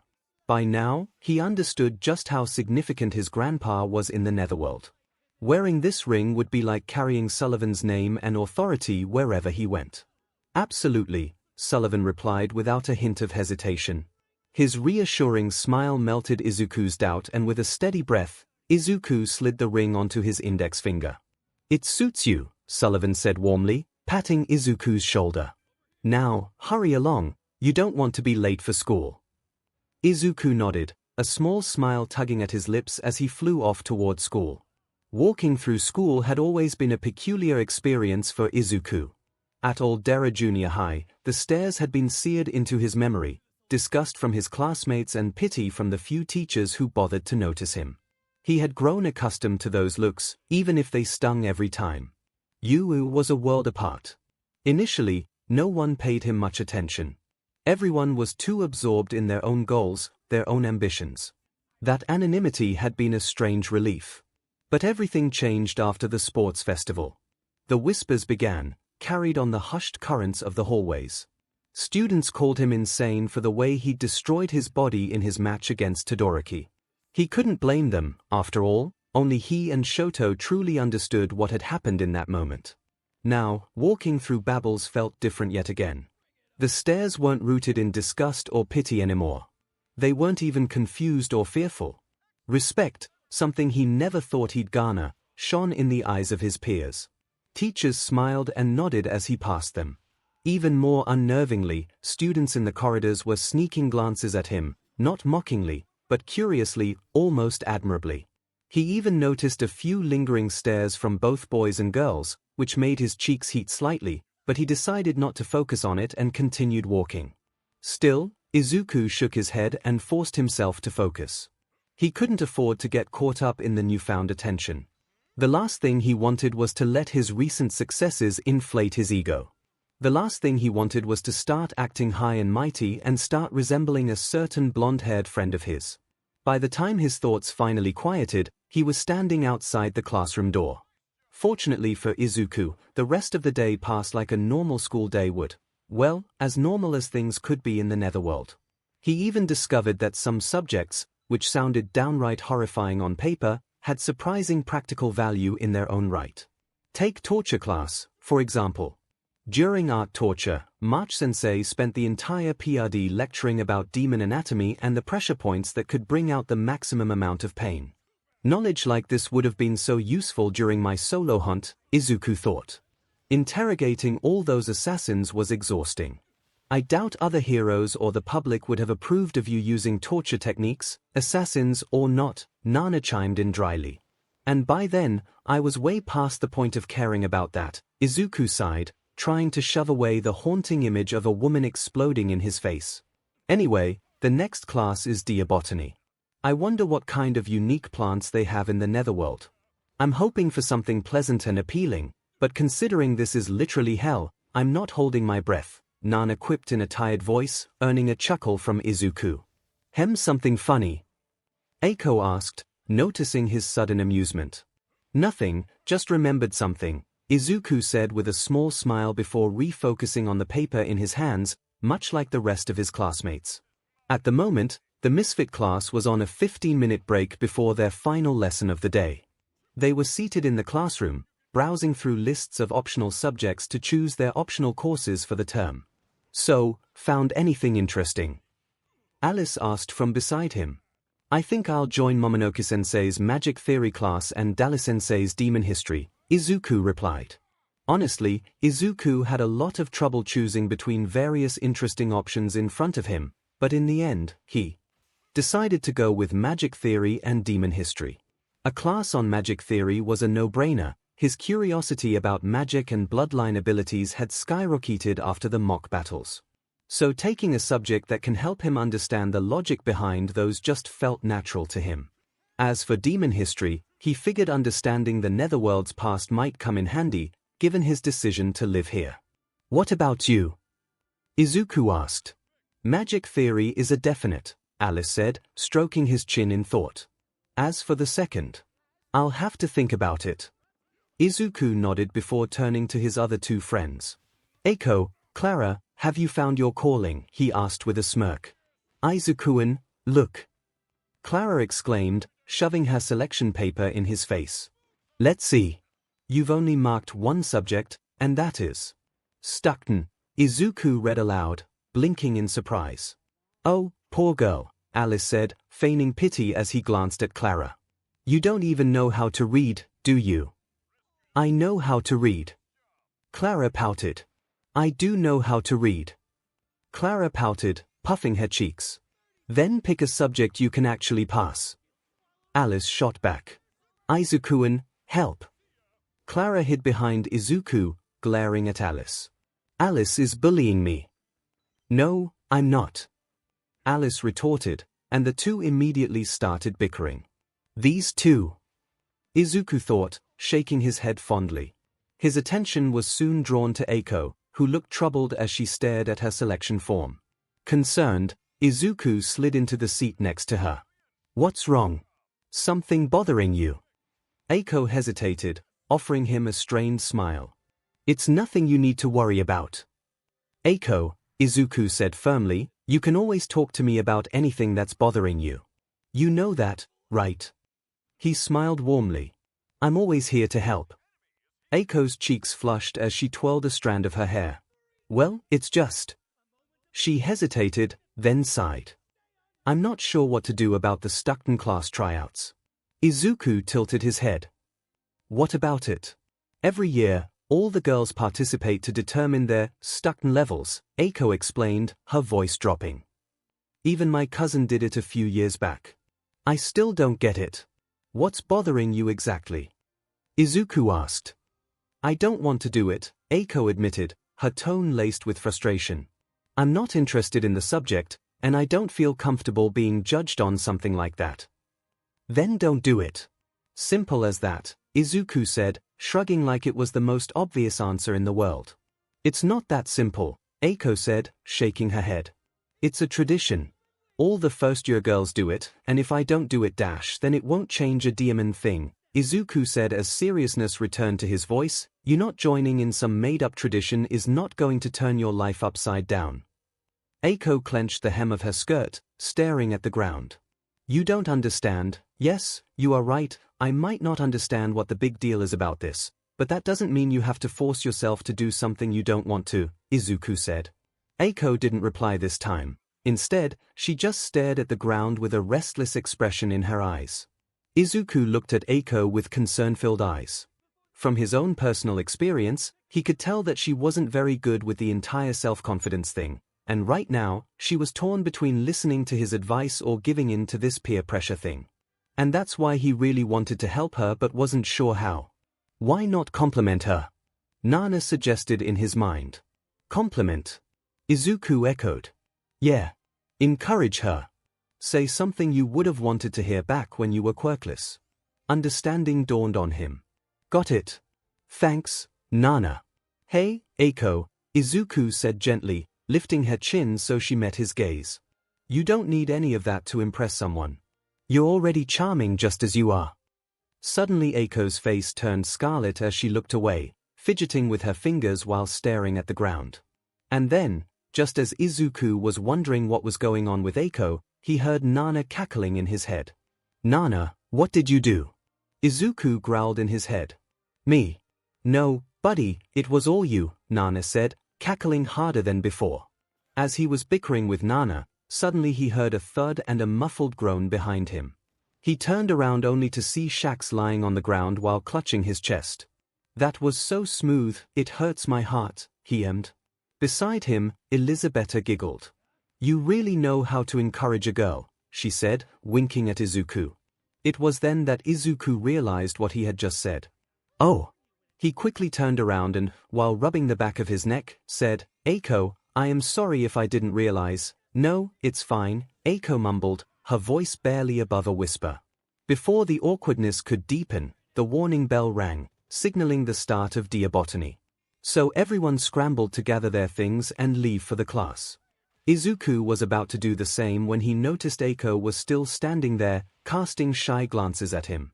I should solve this problem before it gets any more awkward, Izuku thought as he walked toward Eiko. Shall we? He asked, flashing a friendly smile. Eiko returned his smile, nodding as they headed to their final class of the day together. Students of the Misfit class, it's a pleasure to meet you all, a petite woman with golden blonde hair greeted warmly, her voice as lively as the spring breeze. My name is Stolas Susie, and I welcome you to the Botany Tower. Today, Susie continued, gesturing to a small sapling planted in the middle of the room, we'll be using magic to make flowers bloom. To do this, simply hold your hand over the sapling and say Quan Quan. She demonstrated with practiced ease. Her hand hovered over the sapling, and her soft chant was barely audible. A gentle light enveloped the plant, and a moment later, it transformed into a stunning pink flower. She plucked the flower and held it up for everyone to see. And just like that, you can use your magic to shape your own flower. Then after distributing a sapling to each student, she instructed them to begin. All right, everyone, let's see what you can do. As soon as class began, Izuku produced his analytics notebook and started observing his classmates' plants with curious eyes. And sure enough, they didn't disappoint him as they all bloomed various kinds of flowers. Eiko, who sat beside him, was among the first to succeed. She held up a delicate flower with green and blonde petals. Izuku, everything okay? She asked, noticing his intense focus. You're oddly interested in flowers all of a sudden. I was just thinking about how the flowers seem to represent their creators, Izuku mused, gesturing toward Alice and Sabnok. Alice's flower blazed like a flame, its fiery petals radiating heat and an aura of pride. Sabnok's, on the other hand, was a ferocious-looking vine that had already begun gnawing on its pot. Like Alice's fiery bloom, it screams pride and ambition. And Sabnok's, well, it seems too eager to break its shackles and achieve whatever goal a plant could have. That's actually a good way to put it, Eiko said as she and Izuku shared a chuckle at that. Good observation, Midoriya, Susie said, walking over with a pleased smile. It's refreshing to see a student putting thought into the exercise beyond the surface. She jotted something in her notebook. For your insight, I'm awarding you an extra point. Thank you, sensei, Izuku replied, rubbing the back of his neck sheepishly. Of course, Susie added with a knowing smile, you'll still need to bloom your own flower to earn the rest of your grade. Got it, sensei, Izuku replied, stepping up to his assigned sapling. He paused for a moment, his gaze falling to the golden ring on his finger. The intricate design now featured a dial engraved with 4 distinct markings. His mind wandered briefly to the previous night, recalling his conversation with his grandfather. Flashback: Izuku lay in his bed, his stomach full and body far less sore than it had been earlier. His eyes felt heavy, the perfect condition for a restful night's sleep. He was just about to drift off when a soft knock on the door interrupted his peace. Izuku-kun, are you awake? came Sullivan's familiar voice. Izuku groaned, sitting up reluctantly. Yeah, I'm up. The door creaked open, and Sullivan stepped inside, offering a sheepish smile. Sorry to disturb you, but I realized I forgot to tell you something important. Izuku rubbed his eyes and nodded, trying to shake off the last remnants of sleep. What is it? He asked, his voice thick with drowsiness. You remember how I told you the ring you're wearing can store magic from the host or anyone around it? Sullivan began, and Izuku gave a tired nod of confirmation. Well, that was just the first part of its function. The second part is even more interesting. It allows you to use the magic that's been stored. Izuku's eyes went wide as his mind caught up with Sullivan's words. He shot out of bed, suddenly wide awake. Wait a minute. Are you telling me that? That's right. Sullivan grinned, clearly enjoying his grandson's reaction. With this ring, you'll be able to wield magic, just like anyone else. He then took Izuku's hand in his own, muttering a quick incantation under his breath. The ring responded immediately. As Sullivan stepped back, the ring's appearance changed, revealing a small dial with 4 distinct markings. Since you can't control magic the way demons do, I've added different modes to the ring, Sullivan explained. These modes will help you regulate and use the stored magic. Want me to explain them? Izuku's eyes lit up, and he nodded quickly, eager to understand every detail. Sullivan chuckled at his grandson's enthusiasm and continued, the ring now has 4 modes: Devil, Demon, Ifrit, and Pandora. Each mode increases the spell's power by 5 times that of the previous one, except for Pandora mode. His expression turned serious, and Izuku's excitement shifted to curiosity. Izuku, listen carefully. Pandora mode is dangerous. Don't use it unless you absolutely have no other choice. It's a last resort kind of power. Izuku absorbed the gravity of Sullivan's warning, nodding firmly. Understood. When can I try it? Now, hold on. Sullivan laughed softly, shaking his head. Don't be in such a rush. Get some rest for tonight, and you'll have the chance to test it out tomorrow in one of your classes. He gave Izuku an encouraging pat on the shoulder. For now, let's just get some sleep. You'll need your energy for what's ahead. With that, Sullivan gave his grandson one last smile before leaving the room, the door clicking shut behind him. Izuku frowned as he looked at the dial on the ring, mentally preparing himself. Well, demon mode should be fine, right? He asked Nana in his mind. I think we'll be fine, as long as you don't go to Pandora mode, Nana replied. Got it, Izuku thought, nodding to himself. He swayed the dial to demon mode and placed his hand gently over the sapling. He took a deep breath and began to chant, Kwa, but suddenly, his mind went blank. Midoriya, are you having trouble with the spell? Suzu's voice cut through his thoughts as she approached him. Izuku blinked, embarrassed. Sorry, sensei. I'm just not sure what kind of flower I want to bloom. Suzu gave a gentle smile and nodded understandingly. That's okay. If you're having trouble filling the flower with your personality, how about trying to focus on a wish or a longing?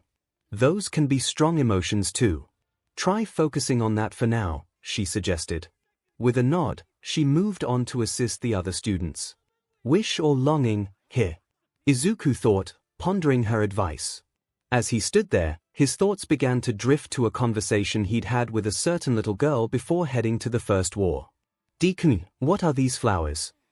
They're so appealing, just like my hair. Eri exclaimed, her eyes sparkling with excitement. Izuku smiled warmly, ruffling her hair. They're white dogwood trees, and yes, the flowers on them are appealing, just like you. Eri giggled, her face lighting up with joy.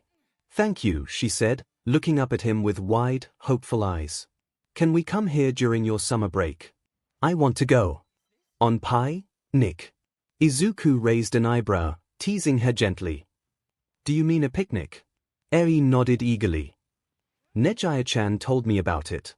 She said it's a lot of fun too. Izuku chuckled. Why not? We can definitely go on a picnic. We could even bring Mirio-senpai along if you want. Ei's face lit up with excitement. Really? Pinky promise. Izuku held out his pinky with a smile. Pinky promise. Izuku's smile faded as he returned to the present. Sorry, Eri. I couldn't keep my promise to you, but I'll make sure to honor it as best as I can. His hand hovered over the sapling as he focused his thoughts on her wish, on the moment they'd shared. Then, with that memory in mind, he whispered softly, "Quan Quan." The sapling glowed brightly, and then started to grow. And then it kept growing at an incredible rate. It stretched and expanded, breaking through the glass ceiling of the botany tower and creating a dome of white flowers above them. The tower was quickly enveloped in the blooming branches, the petals shimmering like stars in the afternoon light. Izuku's eyes widened in shock. He muttered, his gaze following the path of the massive tree that had erupted from the small sapling. The glass ceiling cracked and shattered as the tree's growth continued unabated, sending shards scattering across the floor. "Watch your language, Midoriya," Suzy called, her voice surprisingly calm as she approached him. "Can you explain what just happened here?" Izuku scratched the back of his head sheepishly. "I'm not sure, sensei. I just followed your instructions." Suzy furrowed her brow, deep in thought. "Well, as far as I know, you didn't use excessive magic, so it must have been your longing that caused this," she said slowly. "The magic responded to the emotion behind your wish. It must have been something very strong for it to manifest like this," Suzy said and then clapped her hands. "Either way, I don't mind having this tree here. It's giving the tower a distinct look, don't you think?" she said with a smile. "Midoriya, A+ for blooming such a appealing flower." "Thank you," Izuku replied with a strained smile. "Let me help you clean this mess." Izuku's face flushed slightly at the praise, though he couldn't help but offer a strained smile. "Thanks, sensei. Let me help you clean up this mess." Suzy raised an eyebrow but smiled. "Oh, that would be quite helpful, thank you. And as for the rest of you," she called out to the other students, "this concludes your first class. You're all free to go." Izuku, still in awe of what had just happened, glanced around at his classmates, many of whom were staring in wide-eyed surprise at the massive tree towering in the center of the tower. Ameri's officer Mary stood by the window of her office, her gaze lingering on the appealing white flowers that adorned the botany tower. The sight was calming, and for a moment, she allowed herself to enjoy the peaceful view. However, the tranquility was interrupted by a knock on her door. "Come in," she called out, not taking her eyes off the flowers. Izuku stepped into the room, offering a warm smile. "Good evening, Ameri. How was your day?" Ameri turned to face him, her expression narrowing as she crossed her arms. "It was going fine, that is, until someone decided to grow a diamond tree through one of the faculty buildings," she said, her eyes narrowing with playful annoyance. Izuku winced, giving a sheepish smile. "Yeah, my bad." Ameri sighed dramatically. "Izuku, how do you always find yourself in these situations?" "Guess it's just my luck," Izuku shrugged, looking a little embarrassed.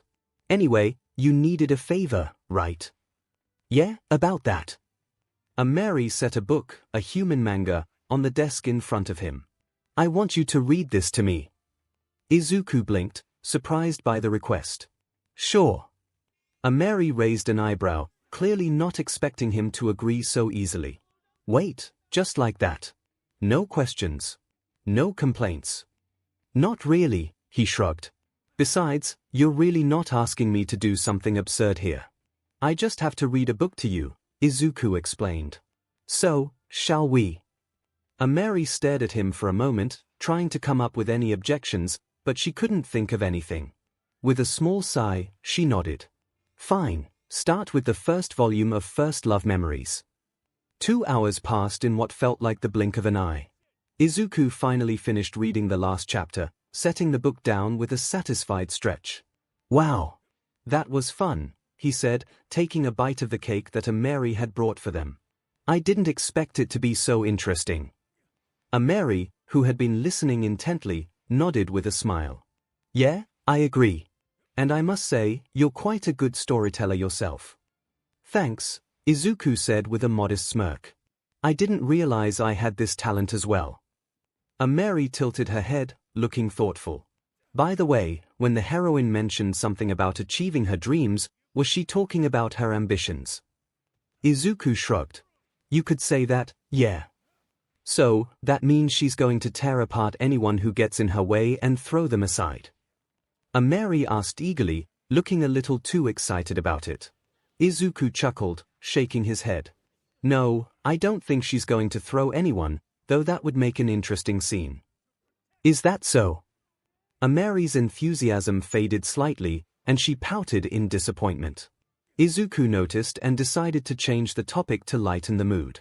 By the way, 𝐼𝐼, he said, his tone shifting to something more thoughtful. Do you have any goals?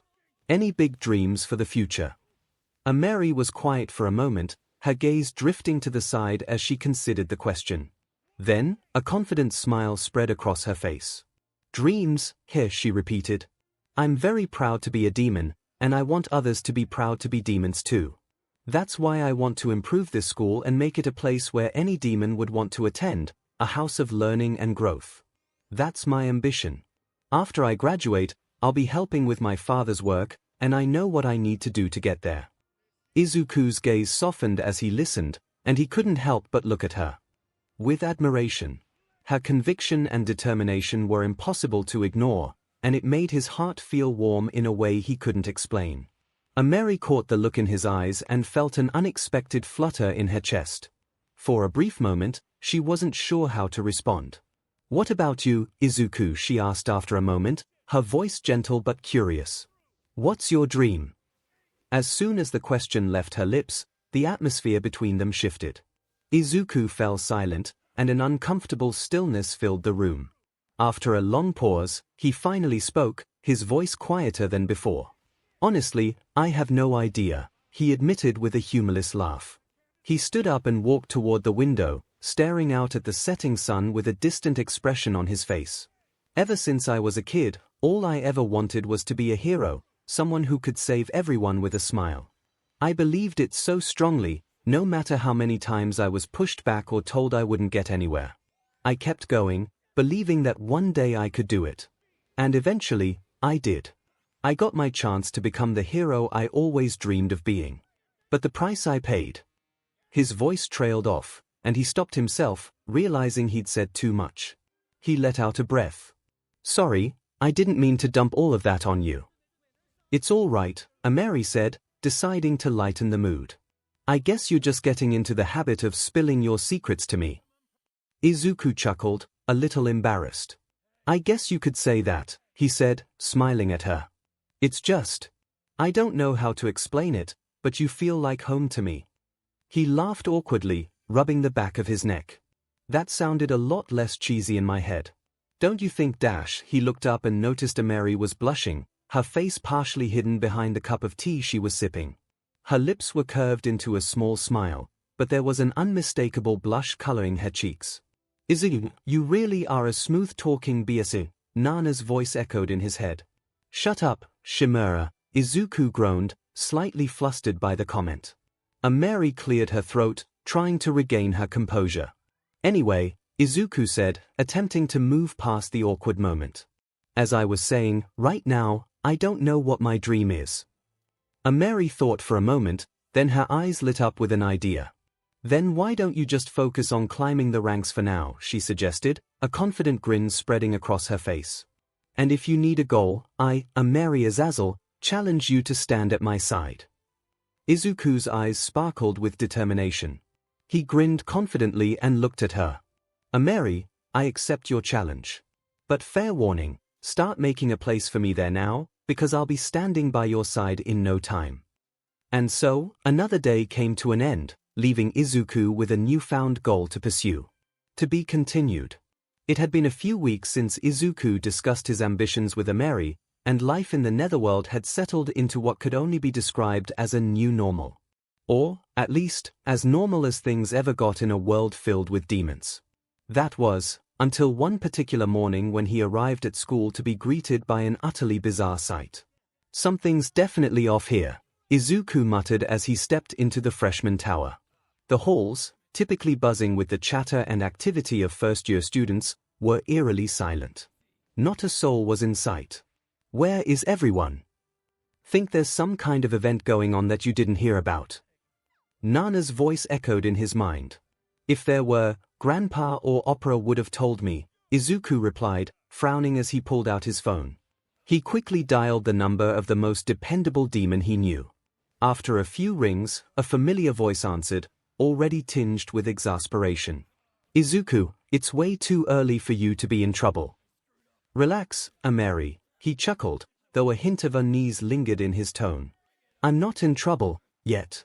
I just need to know why the freshman tower is completely empty today.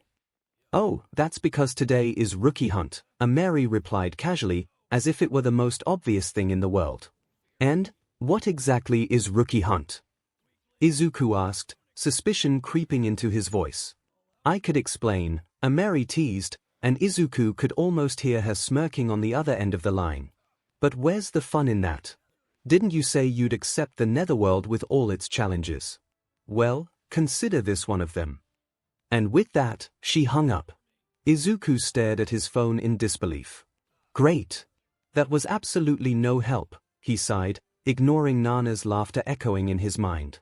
Before he could dwell on it, the building began to tremble. Deafening cheers and roars erupted from the door connecting the freshman tower to the upperclassmen towers.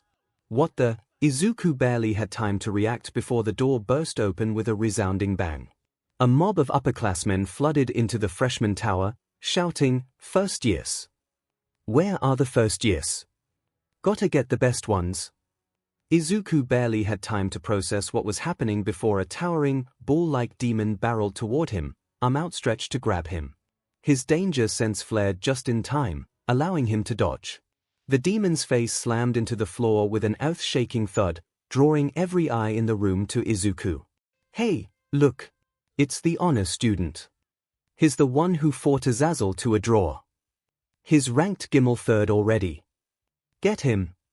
He's ours! The cries grew louder as the mob surged in his direction, their eyes gleaming with predatory excitement. Nope. I'm out, Izuku declared, releasing a thick cloud of smoke to blanket the hall. His smokescreen effectively blinded everyone in the room. What's with this smoke? I can't see a thing. Hey, stop hitting me, you idiots. Taking full advantage of the chaos, Izuku sprinted toward his classroom as fast as his legs would carry him. What the hell was that? Izuku yelled, breathing heavily as he stumbled into the misfits' classroom. Hey, look! Midoriya's here, Shax greeted with his usual wide grin, leaning back lazily in his chair. So, how was the rookie hunt? It would have been much better if someone had bothered to explain what the hell is going on, Izuku muttered, gratefully accepting the water bottle Clara offered him. He took a long gulp, trying to steady his breathing. See? I told you we should have warned him beforehand, 𝐒𝐿 said, crossing her arms and shooting a sharp glare at Alice. Yeah, maybe we should have, Alice admitted, but the mischievous smirk spreading across his face made it clear he had no regrets. But where's the fun in that? Izuku groaned, rolling his eyes as Ameri's earlier words echoed in his mind. Of course. All these demons share the same brain cells when it comes to making someone's life miserable, he thought dryly. Hey! That's super mean. 𝐒𝐿 protested. You know how he reacts to stuff like this. Yeah, he's pretty clueless when it comes to Babble's traditions, Alice added with a nod, his tone far too casual for Izuku's liking. Oi, you too. Izuku snapped, his irritation boiling over. Stop badmouthing me when I'm right here. Meanwhile, the rest of the class watched their interactions with amused smiles on their faces. Anyway, Izuku huffed, deciding to move on. Can someone please tell me what's going on? Why were our seniors trying to kidnap me? That's because of this. 𝐒𝐿 handed him a brightly colored flyer that read, Gym Battler, join us, freshman. Battler. Izuku echoed, tilting his head as he scanned the flyer. It's a group activity where students with similar skills or interests gather, Alice explained. Battlers are a big deal here. They can help you grow, both physically and mentally. And there are competitions between battlers, 𝐒𝐿 added enthusiastically. Doing well can help you climb the ranks. This piqued Izuku's interest, reminding him of his conversation with Ameri a few weeks ago. It also helps you build connections with upperclassmen, Sabnok said, his tone unusually serious. If you're serious about becoming the Demon King, you'll need allies.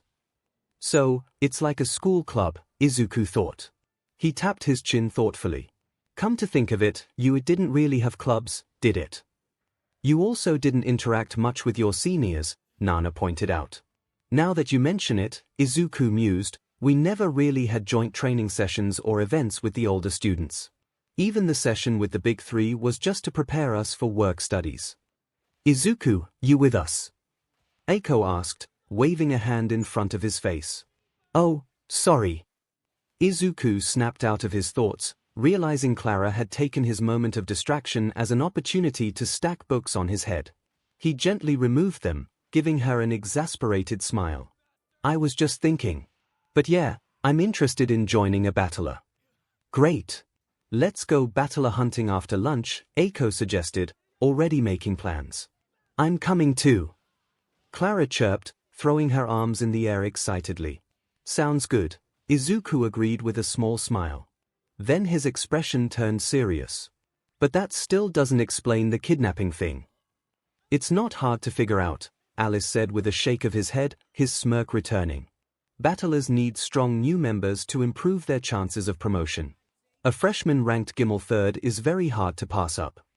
Oh, okay, Izuku said, suppressing the urge to groan.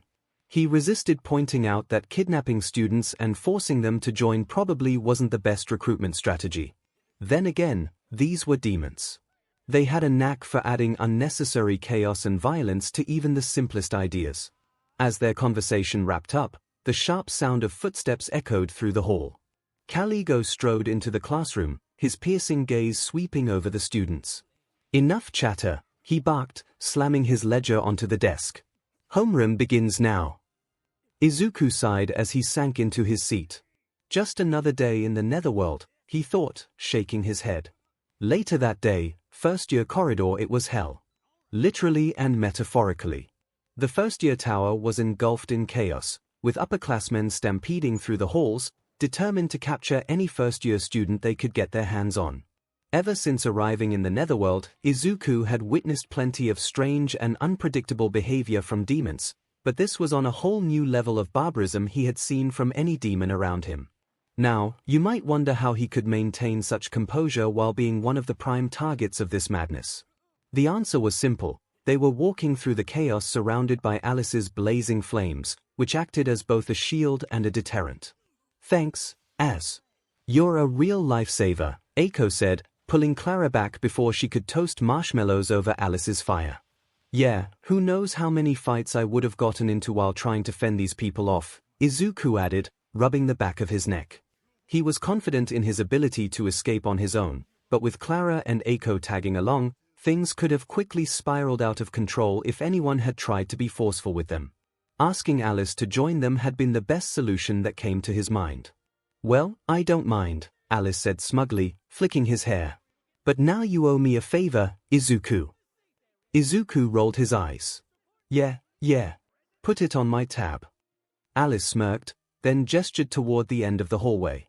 Besides, we should be meeting the battler that manages the student body any moment now.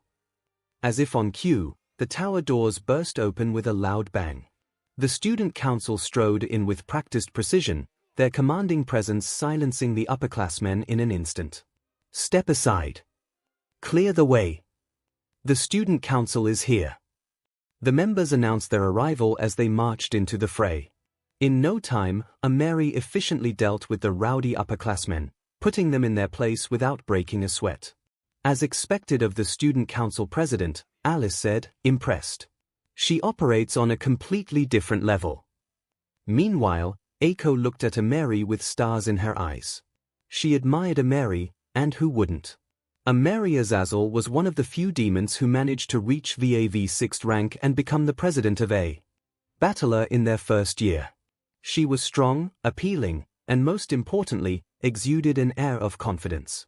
In short, 𝐼𝐸 was an inspiration to many students of Babel's, especially to girls, and one of Eiko's idols. Which was why Eiko froze when 𝐼𝐸 walked directly toward their group, stopping just a few steps away. I assume you had a lovely time this morning. 𝐼𝐸 asked, her tone sharp yet teasing. Her words confused Izuku's friends and the student council members behind her, but Izuku simply chuckled. Well, it was overwhelming at first, he admitted, returning her smirk, but I made it out with all my limbs intact. Would have been easier if someone had given me a heads up about what to expect. Stop whining, Ameri said with a shrug. Consider it a test of how well you handle spontaneous challenges. She cleared her throat when she noticed their growing audience and quickly shifted gears. So, these are your classmates, I presume? Yeah, let me introduce you, Izuku said, gesturing toward his friends. This is Alice. Asmodeus Alice, he said, bowing formally. It's an honor to meet you. And that's Clara, Izuku continued, pointing to the green-haired girl who was still trying to poke Alice's flames. Ho! Mecha-chan. Clara greeted with a cheerful wave. Finally, Izuku nudged a nervous Eiko forward. And this is Eiko. Hello. Eiko managed, her voice small as she gave a shy wave. By the way, Ameri, Izuku added, grinning mischievously, Eiko here is one of your biggest fans. Eiko's eyes widened in horror, and she spun to glare at Izuku, silently pleading for him to stop. Undeterred, he continued, after our battle, she couldn't stop talking about how lucky I was that you went easy on me. She even knew all about your achievements. Eiko stomped on Izuku's foot, cutting him off. Turning back to Ameri, her face glowing red, she stammered, I'm sorry about him. To her surprise, Ameri chuckled. It's flattering to have such a lovely admirer, she said, making Eiko's blush deepen. But let me correct one thing, I wasn't going easy on Izuku. If anything, we were both holding back to avoid serious injuries. Oh, okay, Eiko mumbled, too mortified to look up. Ameri smiled gently before addressing the group. The student council is also a battler division, and we're currently recruiting members. She handed Izuku a flyer. I'd love for you to consider joining. Thanks. I'll think about it, Izuku said, glancing over the flyer. For now, I suggest waiting out this recruitment frenzy before heading anywhere near the classroom tower, Ameri advised. See you later. With that, she and her council left. Well, shall we wait it out in the cafeteria? Izuku suggested, turning to his friends.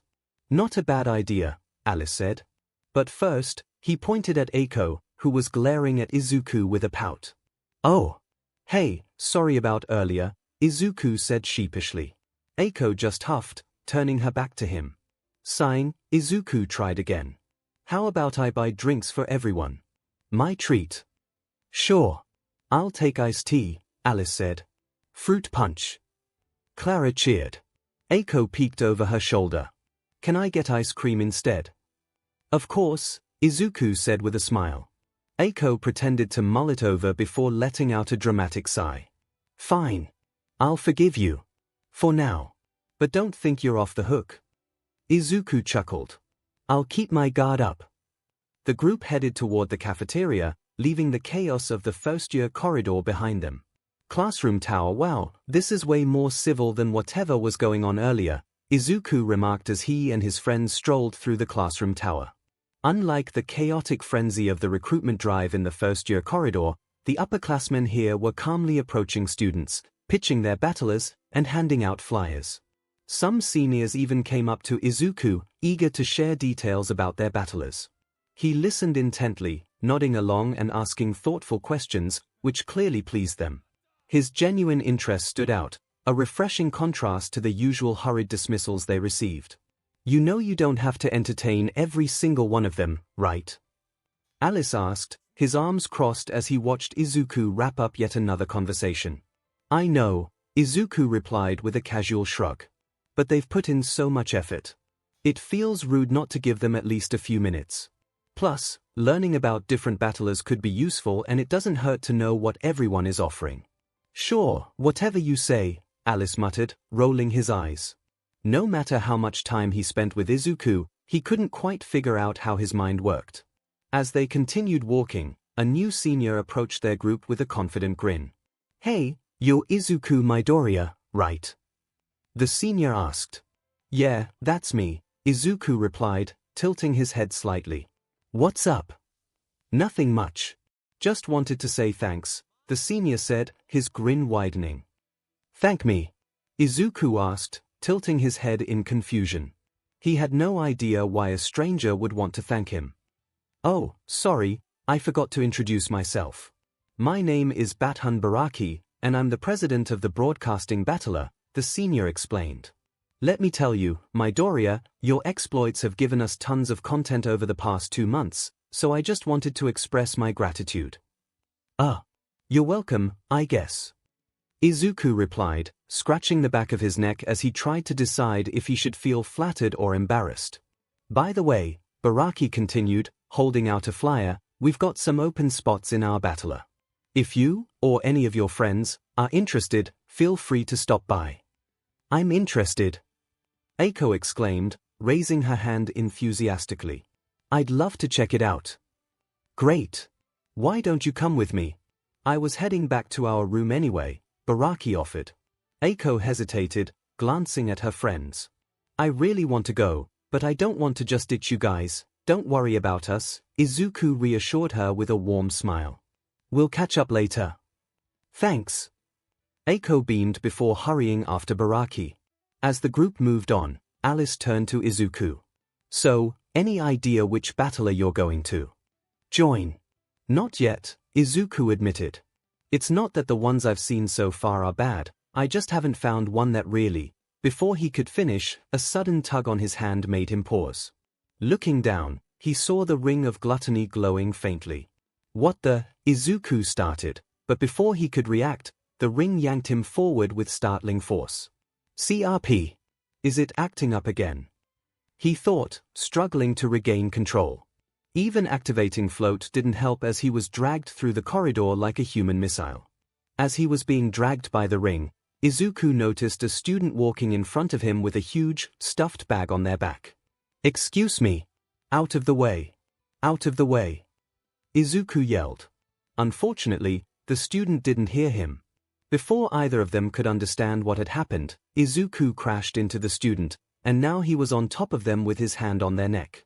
Now that he could clearly see the turquoise-haired boy, Izuku noticed how pale he looked and how his eyes were on the verge of tears. Izuku cursed himself and removed his hand from the boy's neck. He was about to apologize, but before he could, the boy who was pinned under him apologized with a stuttering voice. Sorry. Izuku quickly got up and helped the boy to stand up as well. No. I'm sorry for crashing into you like that, he said as he helped the boy to collect his scattered belongings. That surprised me, you know. I thought I was going to die, the boy said. Also, don't worry about me. I have quite a weak body. That's why I often puke. Suddenly, he let out a bloody cough. Is he really all right? Izuku thought to himself. He doesn't look like it to me. He reminds me of Toshi, Nana said. And not in a good way. Yeah. I can see the resemblance as well, Izuku said, as the image of thin might crossed his mind. That's the ring of gluttony. Suddenly, the boy pointed at the ring in Izuku's hand. Which means it reacted to my necklace, he said, pointing at the choker on his neck. The choker had a purple, square-shaped object attached to it. Because they are made of the same metal. Same metal? Izuku echoed, confused. What does that mean? Before the boy in front of him could answer, 2 other people showed up there. What the hell is this mess? One of them said. You clean this up immediately. Hey, wait. That's a senior. The other boy with him tried to warn him. Here. Oops, wait a minute. The boy panicked for a second before he noticed the badge on their senior's neck. He is only a bet 2nd rank. I was worried about nothing, the boy said and kicked something on the ground, launching it directly at the senior's face. The senior closed his eyes and braced himself for the impact, but it never came. He slowly opened his eyes and realized that Izuku had caught the thing right before it could hit him. That's enough, Izuku said as he released a little bit of One for All's power to create a green spark around him. Leave right now or I will report you to the student council for assaulting a student. What did you say, you little punk? One of the boys growled, but again, the boy standing next to him stopped him. Are you an idiot? That's an honor student. He fought President Ameri to a draw. We don't have a chance against him. The first boy looked between his friend and Izuku before finally clicking his tongue and walking away in a sour mood. Then, Izuku turned around and helped his turquoise-haired senior pick up the scattered stuff. Izuku turned to the turquoise-haired senior, handing him the last of his scattered belongings. "I'm sorry that happened. They had no right to treat you like that." "It's okay," the senior said with a weak smile. "I'm just a bet rank with low magic power. It's pretty normal for someone like me." "No, it's not," Izuku immediately denied. "Regardless of a person's rank or power, everyone deserves basic kindness and respect." Then Izuku's eyes landed on a wooden board lying next to him. He picked that board up and it had Magical Tools Research Battler written on it. "Is this yours?" Izuku asked. "Yeah," the senior said, perking up slightly. "I'm the president of that battler. Do you want to check it out?" "No pressure, of course." "Sure," Izuku said with a shrug. "I've been looking for a battler to join anyway." "Great," the senior said and started walking, but then he stopped and looked back at Izuku with an embarrassed smile. "Sorry, I forgot to introduce myself. My name is Amy Kiryu. I'm a third-year student. Nice to meet you." "So, this is the Magical Tools Research Battler," Izuku thought as he stepped into a cluttered, far-off classroom. "It's something else. Sorry about the mess," Kiryu said, noticing the surprised look on Izuku's face. "With only 2 members in this battler, we don't get much time to clean. But since you're here, feel free to take a look around." Izuku nodded, his curiosity piqued as he started to explore the room filled with all sorts of odd objects and magical tools. "As you probably already know, magical tools are devices powered by magical energy," Kiryu explained as he motioned to various shelves lined with strange artifacts. "Our battler focuses on researching these tools from all eras. We try to replicate them or come up with new creations of our own." "Let me show you something," Kiryu said, grabbing a jade-colored ball from a nearby shelf. "This jade can store magical energy." He placed the jade ball carefully on a nearby pillow and brought a small demon-shaped paper doll next to it. Then, he began to channel his magic into the jade ball. To Izuku's amazement, the paper doll suddenly sprang to life and began dancing. "Amazing!" Izuku murmured, eyes wide with awe. But the demonstration didn't last long. "I have reached my limit," Kiryu breathed, collapsing to his knees and coughing up a handful of beer. "Are you okay?" Izuku rushed to his side, concerned. "I'll be fine," Kiryu said weakly, trying to wave him off. "Did you like the demonstration?" "Yeah, it was amazing," Izuku replied, still in awe. Anything related to magic fascinated him. Kiryu smiled faintly and stood up with some difficulty. "Well, let me show you something else," he said, leading Izuku to the back of the room. "Ta-da! This is my prototype, the magic enhancement tool, Gabu-chan." "Gabu?" Izuku tilted his head, clearly not understanding the logic behind that name. Kiryu completely ignored his question and continued his explanation. "As its name suggests, it enhances magic, although handling it is quite difficult." As Kiryu kept ranting about the machine, Izuku's eyes landed on a box with many puzzle-like pieces inside. "What is this?"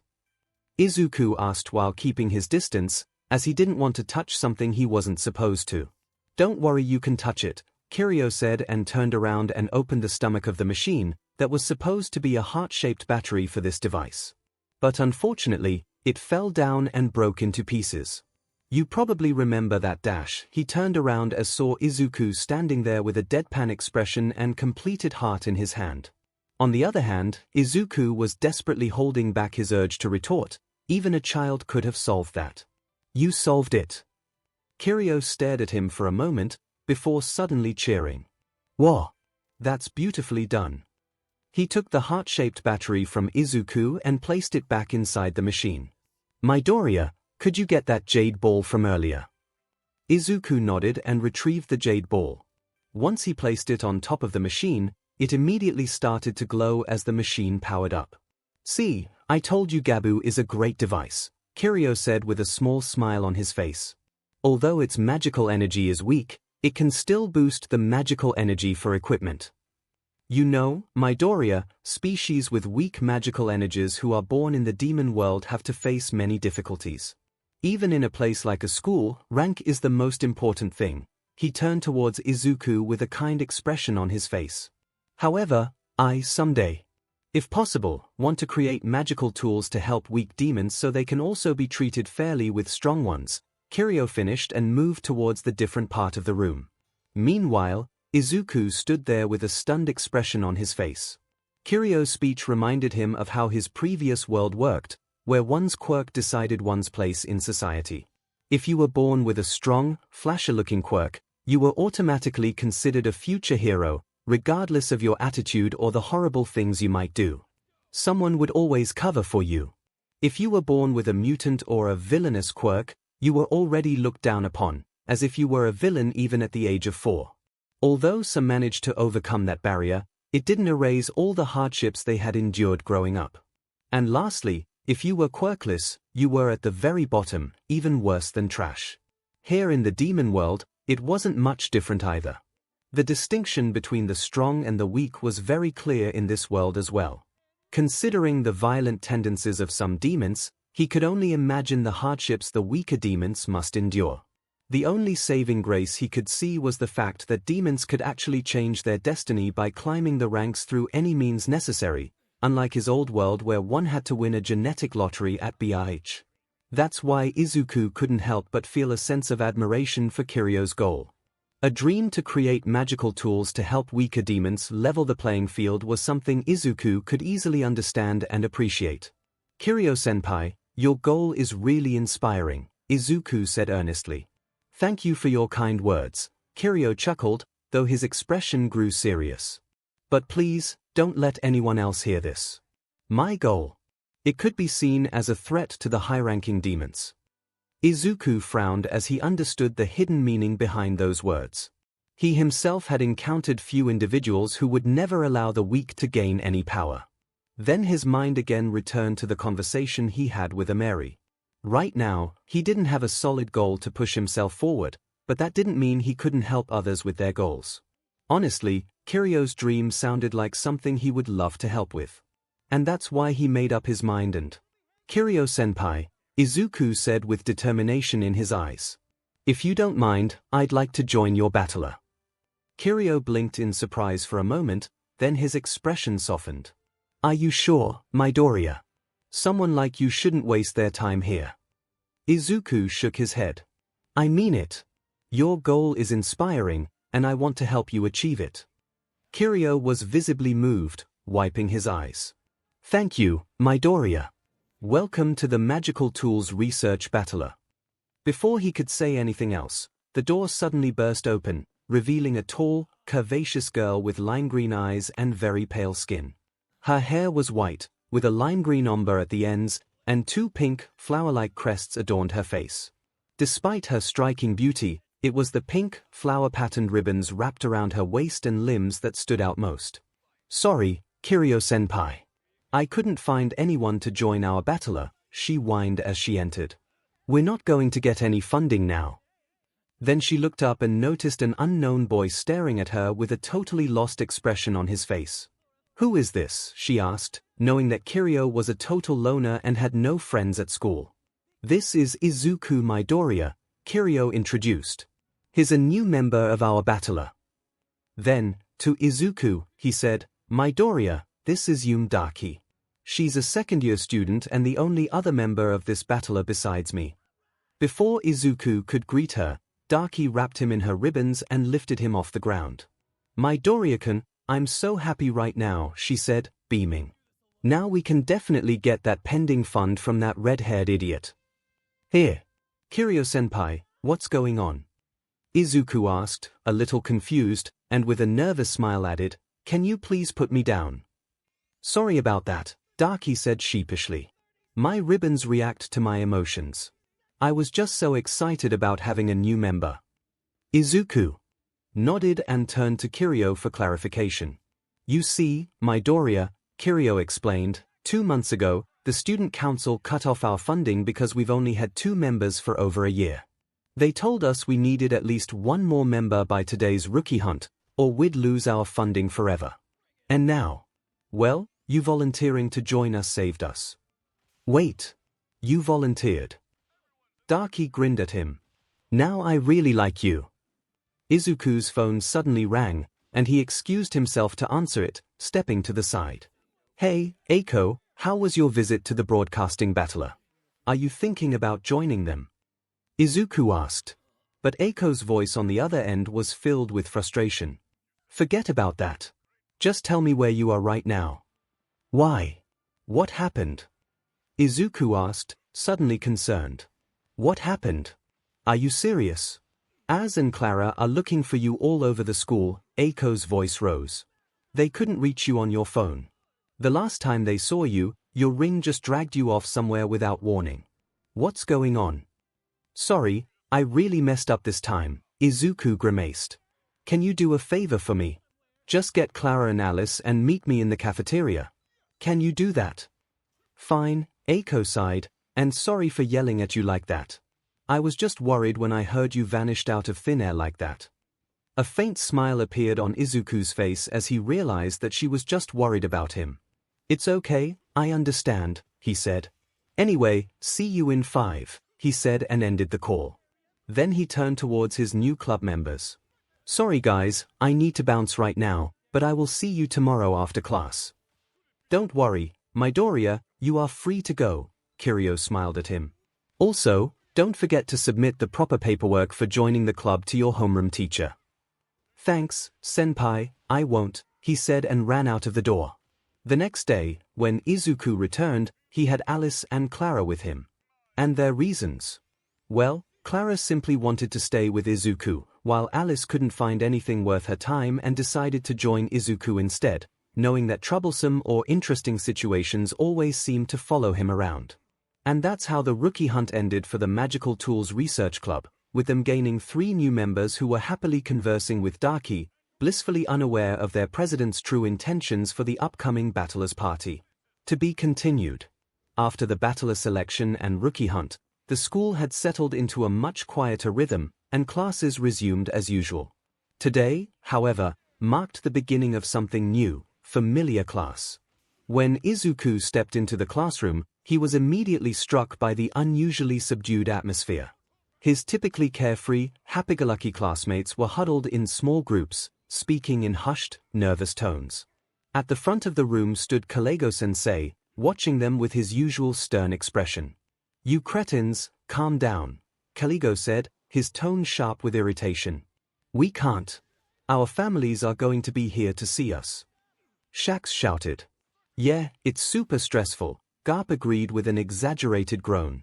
I know, right? Shax muttered, running a hand through his hair. My sister's coming to the event. My brother's attending, too, Jazz added flatly, his expression suggesting he wasn't any more thrilled about the situation. Good morning, everyone, Izuku greeted cheerfully as he made his way to his seat. What's going on? Hey, Izuku.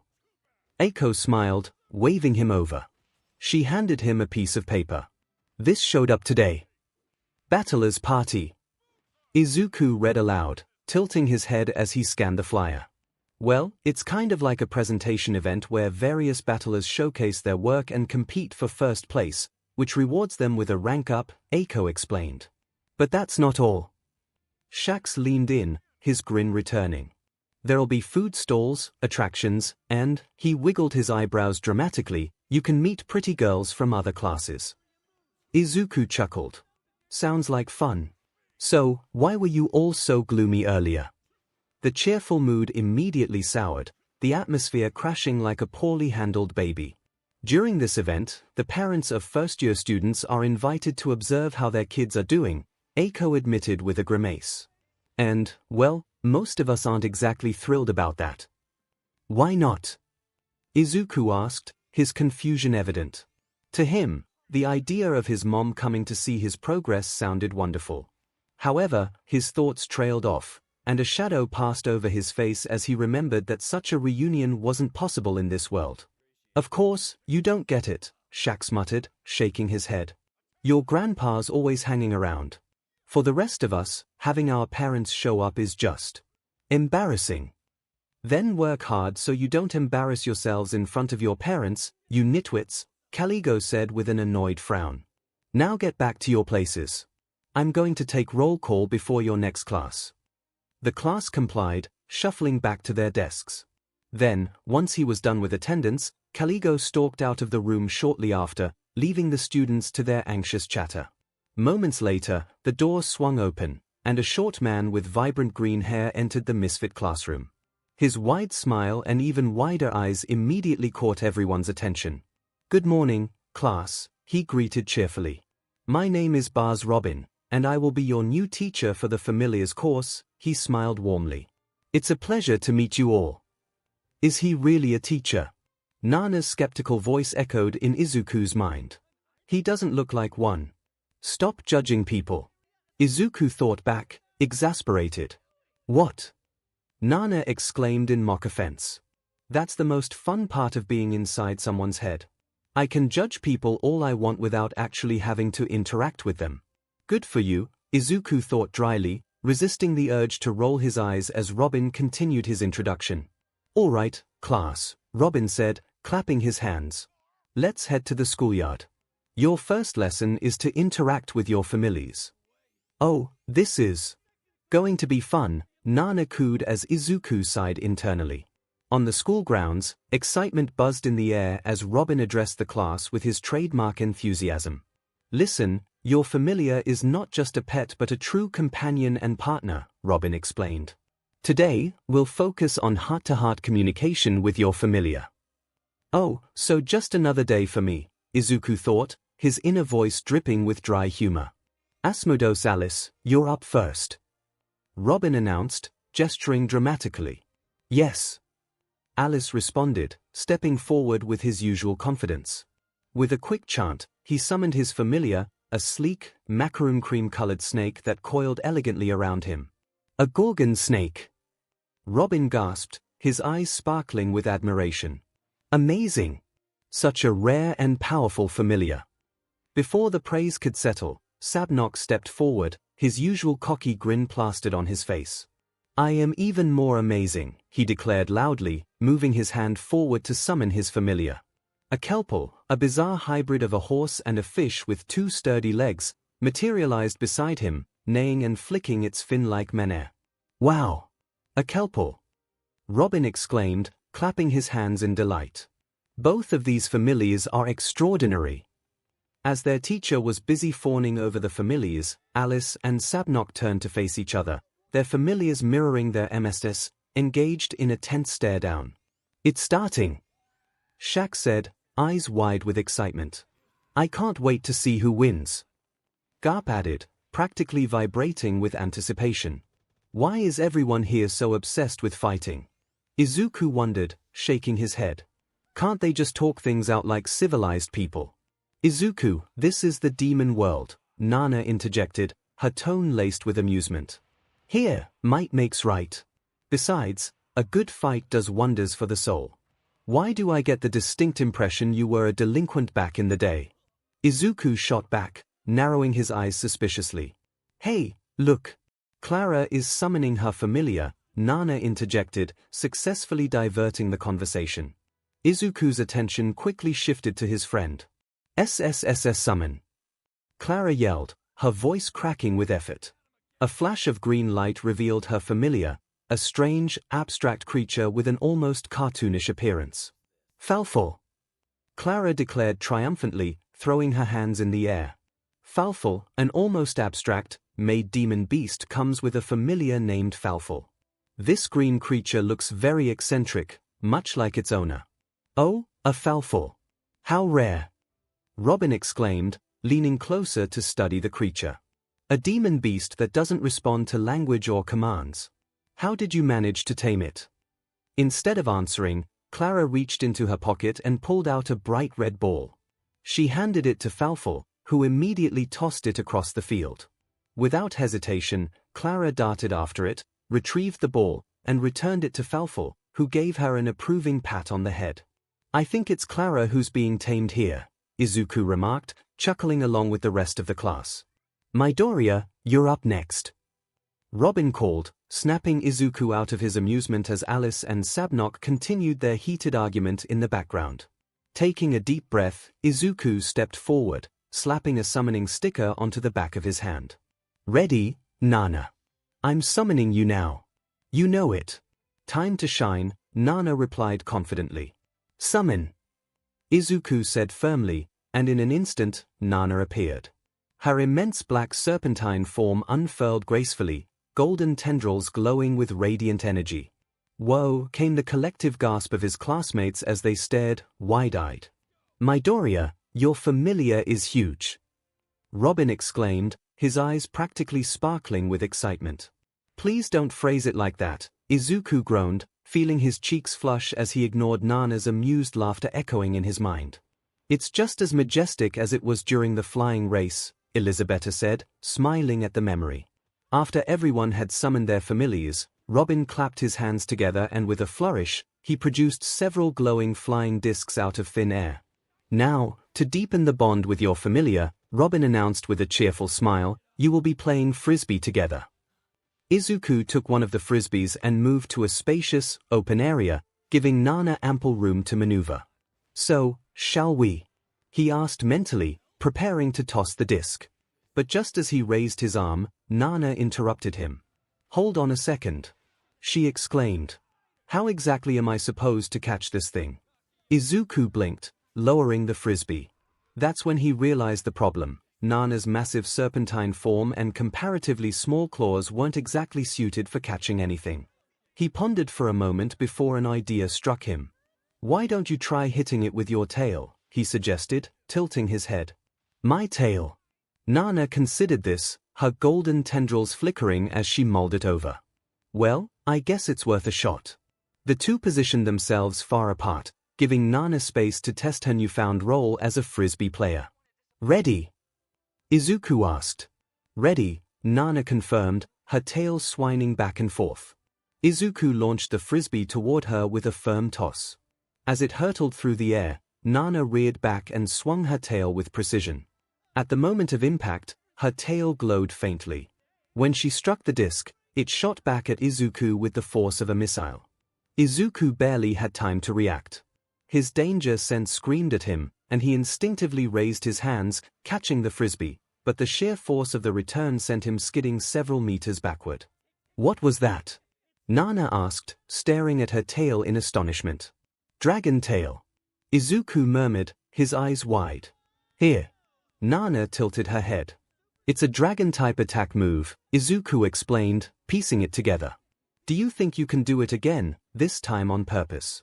"I can try," Nana replied, her voice tinged with excitement as they assumed their previous posture. "Here it comes," 𝐒� shouted, hurling the frisbee with more force this time. Nana swung her tail. Deliberately, invoking Dragon Tail once again. The glowing disc zipped back toward 𝐒� at incredible speed. This time, 𝐒� activated One for All, bracing himself as he caught the frisbee without budging an inch. "That was awesome," 𝐒� exclaimed, his heart racing. "Your dragon tail is seriously strong." Nana smirked, her golden tendrils shimmering with pride. "Want to see how far we can take this?" "Absolutely." 𝐒� grinned, excitement sparking in his green eyes. And so, what was supposed to be a friendly bonding exercise between MSTR and Familia turned into a fierce frisbee competition between 𝐒� and Nana. At some point, they even stopped catching the disc and began sending it back to each other with dragon tails and shoot style, each trying to push their limits while creating an exciting spectacle for the students who had gathered around them. "What is going on here?" Robin asked with a dumbfounded expression on his face as he stared at 𝐒� and Nana throwing frisbees at each other at dangerous speeds. He then turned towards the rest of the class, who were preoccupied with their own activities and paying no mind to either 𝐒� or his familiar. "Just ignore him, sensei.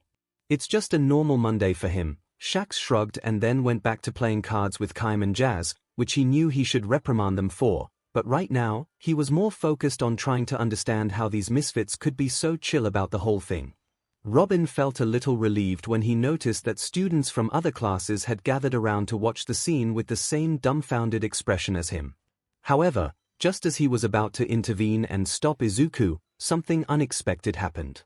A huge sphere made up of fire and water rushed towards Izuku as he was too engrossed in their game and ignored the warning of his danger sense. He only noticed the giant ball when it was too late to move out of the way, so he braced for impact. Before the sphere could hit him, Nana sprang into action. Her tail glowed brilliantly as she obliterated the attack with a devastating dragon tail. "Hey, thanks for the save," Izuku began, but his words faltered as he noticed the fury blazing in Nana's eyes. Her gaze locked onto Alice and Sabnock, whose familiars cowered behind them. "Nana, calm down," Izuku said nervously, but his plea was drowned out by her enraged roar. The air around her crackled with energy as a bright yellow sphere began forming in her mouth. Izuku's heart sank. "She's charging Hyper Beam," he realized with a jolt. "Duck," he shouted to Alice and Sabnock. Thankfully, they obeyed just in time. The Hyper Beam shot past them, obliterating a massive chunk of the school grounds. "What the hell?" Alice and Sabnock exclaimed in unison, staring in shock at the crater behind them. "What was that?" Alice demanded, his voice trembling slightly as he pointed at Nana, who was now calm but still radiating power. Izuku sighed, patting Nana's side. "I'd love to explain, but we've got bigger problems right now." Alice and Sabnock followed his gaze as their homeroom teacher, Naberius Caligo, descended from the sky. His expression was a mixture of fury and exasperation. "What the hell is going on here?" Caligo demanded, his eyes narrowing on Izuku. Izuku rubbed the back of his neck, letting out a tired sigh. "It's a long story," he muttered, bracing himself for the inevitable lecture with a tired sigh. "And that's what happened," Robin explained sheepishly, sitting in a Caesar position alongside Izuku, Alice, and Sabnock. They all stared at the ground while Naberius Caligo loomed over them, arms crossed, his glare sharp enough to pierce through steel. Caligo let out a deep, exasperated sigh, his piercing eyes shifting to Robin. "Rookie," he began, his voice low and severe, "do you know why trust is the most important element between a demon and their familiar?" Robin straightened up nervously, his voice trembling as he responded, because the familiar is a partner, wrong." Caligo barked, leaning in so close that Robin flinched. The teacher's intense gaze bore into him like he was trying to unravel the very fabric of his soul. "The real reason," his tone cold and cutting, "is to avoid having your familiar eat you alive." Robin's eyes widened in shock. "Eat me," he stammered, his voice cracking slightly. "But if a familiar opposes its MSTR, wouldn't they face punishment?" Caligo's brow furrowed in disdain. "Who said anything about opposing the MSTR? I'm talking about the chaos caused by ignorance and incompetence, like the mess you all just created." Robin tilted his head, confusion written all over his face.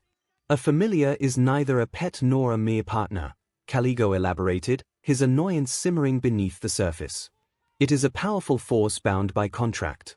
If the MSTR fails to adapt or control it, that power can spiral out of control, endangering everyone around them." An oppressive aura flared from Caligo, washing over the group like a tidal wave. Even Robin shrank under the weight of it. "Fear of the familiar," Caligo intoned, his voice a harsh growl. "That's the foundation of trust.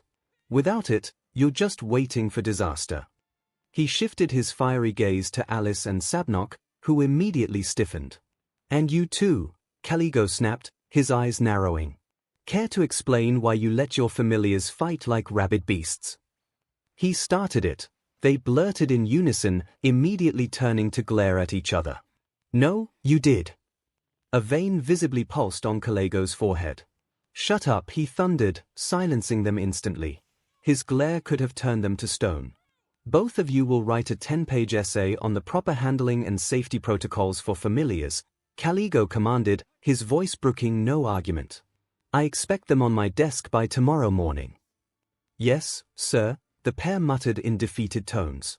"And you," Caligo said, turning his ire back to Robin, "double paperwork for the next 2 weeks." "Why?" Robin whined, only to shrink back as Caligo's glare intensified. "Now scram." Caligo barked, gesturing for them to leave. The group hastily scrambled to their feet, but as Izuku turned to follow, 𝐭𝐤𝐫 caught him by the collar. "Not you," 𝐭𝐤𝐫 growled. "The rest of you, go." Once the others had left, only Izuku and 𝐭𝐤𝐫 remained in the schoolyard, the remnants of Nana's destructive attacks still evident in the scorched earth and debris.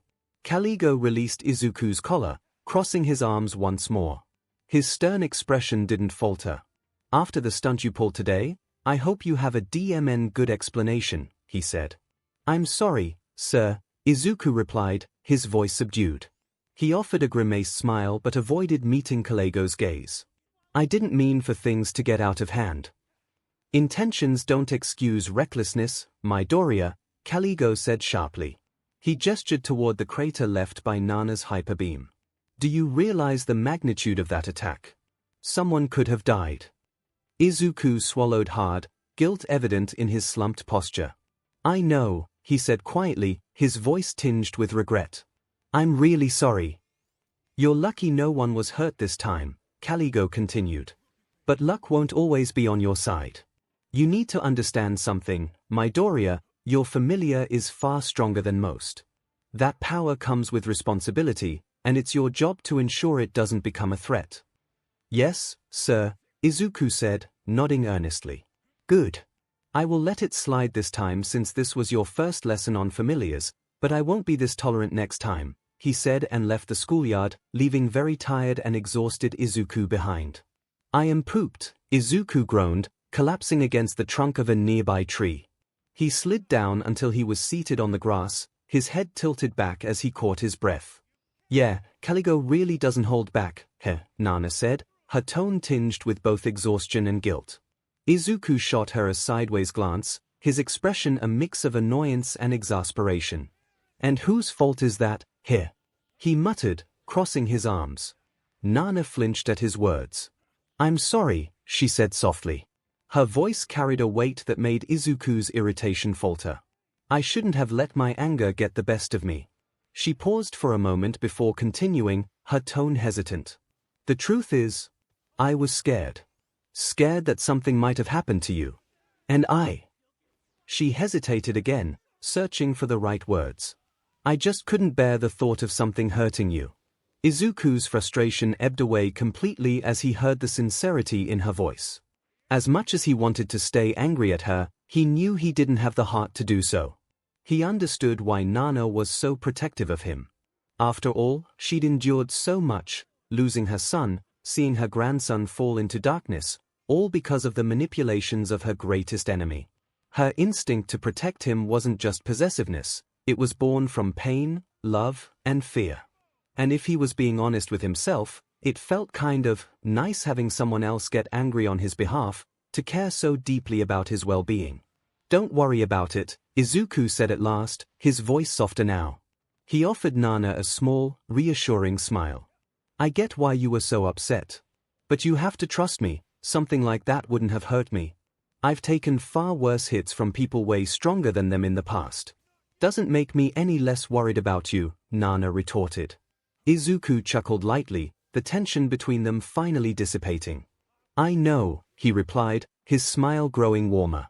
"And I'm grateful for it. Hey, guys. Sorry for the wait," Izuku said, stepping into the room assigned to their battler. "Perfect timing, Midoriya." Daki greeted him with her usual cheerful smile. "We were just about to discuss what we're going to do for the battler party." Sure enough, just as she said, Alice, Clara, Kiryu, and Daki were sitting in a circle, surrounded by a chaotic scatter of papers across the floor. "So, has anyone come up with anything yet?" Izuku asked, settling into the circle. "Not really," Daki admitted with a shrug, gesturing at a growing pile of crumpled papers beside her. "We've just been tossing out all the bad ideas, which is pretty much everything so far." Izuku thought for a moment, then offered, "Why don't we start by asking everyone what they want this project to be? That might help us narrow things down." "Great idea. I'll go first," Daki exclaimed, leaning forward eagerly.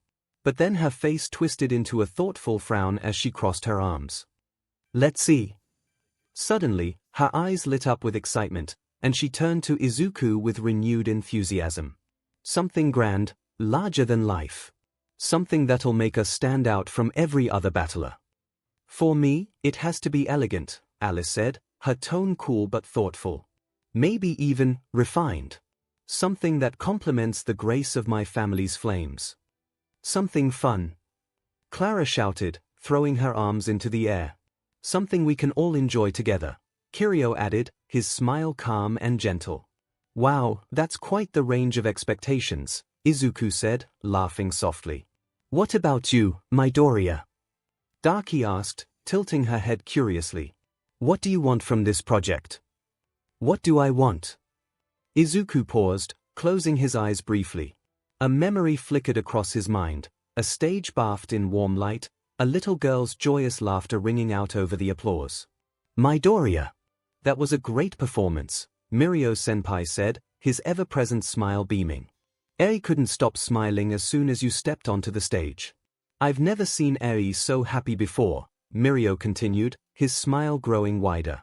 You really saved her, Kohai. As the memory faded, Izuku opened his eyes and looked around the circle. His expression softened into a warm smile. Something that brings smiles to everyone's faces, he said simply. Daki beamed. That's perfect, she declared. Now that we know what everyone's hoping for, let's start brainstorming in earnest.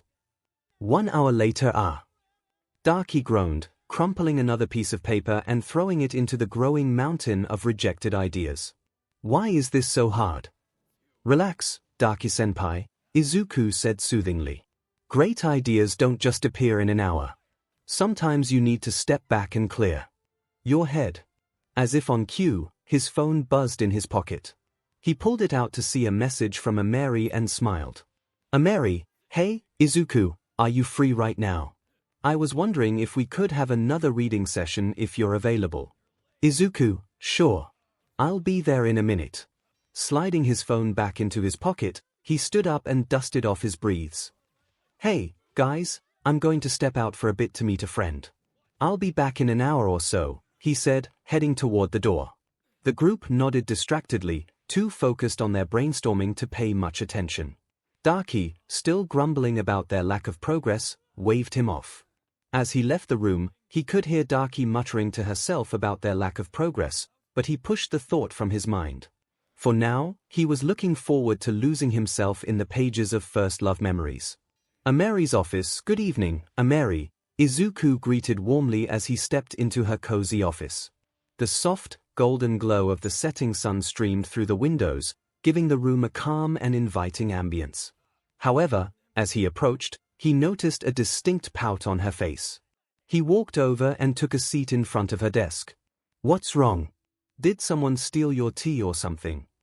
Izuku teased, a playful grin tugging at his lips. Still, he couldn't help but think how cute she looked, even when she was pouting. Heh, Nana's teasing voice echoed in his mind, but Izuku resolutely ignored her. Ameri rolled her eyes but couldn't suppress the small smile that crept onto her lips. No, it's not that, she said, leaning back in her chair. Actually, I'm mad at you. Me? Izuku blinked in surprise. Yes, she said, crossing her arms and looking away, her pout deepening. You didn't visit the student council on battler selection day. On top of that, you joined a different battler when you promised to join the student council. Izuku winced. When did I promise that? He thought, but wisely decided against saying it out loud. Yeah, sorry about that, he said, rubbing the back of his neck sheepishly. Everything happened so fast, and before I knew it, I'd already joined a battler that caught my interest. Ameri sighed, the tension in her shoulders easing slightly. It's all right. I wouldn't want to force you to join any battler against your will. I just thought it would be fun to work together, you know. She rested her arms on the desk, her tone softer now. Yeah, it would have been, Izuku admitted with a chuckle. But since that's settled, should we get started? Of course. Just a second, Ameri said, standing up and walking over to a bookshelf. She retrieved First Love Memories, Volume 5 before glancing at the other volumes lined up neatly on the shelf. This series really has a lot of volumes. I wonder if we'll ever finish them all, she mused aloud. Don't worry, Izuku replied with a reassuring smile. We'll find a way to get through them. Ameri turned back to him, an amused smile gracing her lips. Easy for you to say. Starting next year, our schedules are going to get a lot busier.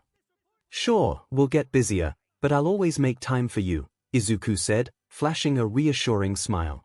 Her cheeks tinted slightly pink at his words, but she quickly handed him the book to distract herself. Let's see how long you can keep that promise, she said, smirking. And then, just like that, an hour passed as they read together, the quiet hum of the office broken only by the sound of pages turning and the occasional comment. Finally, Izuku closed the book, carefully placing a bookmark before setting it on Ameri's desk. The plot's really picking up, Ameri said, flipping through the pages he'd just read. I'm curious to see where it'll go from here. Yeah, Izuku agreed, taking a sip of the tea she'd prepared earlier. But I never expected Rin to end up joining the mafia after the national sports team arc.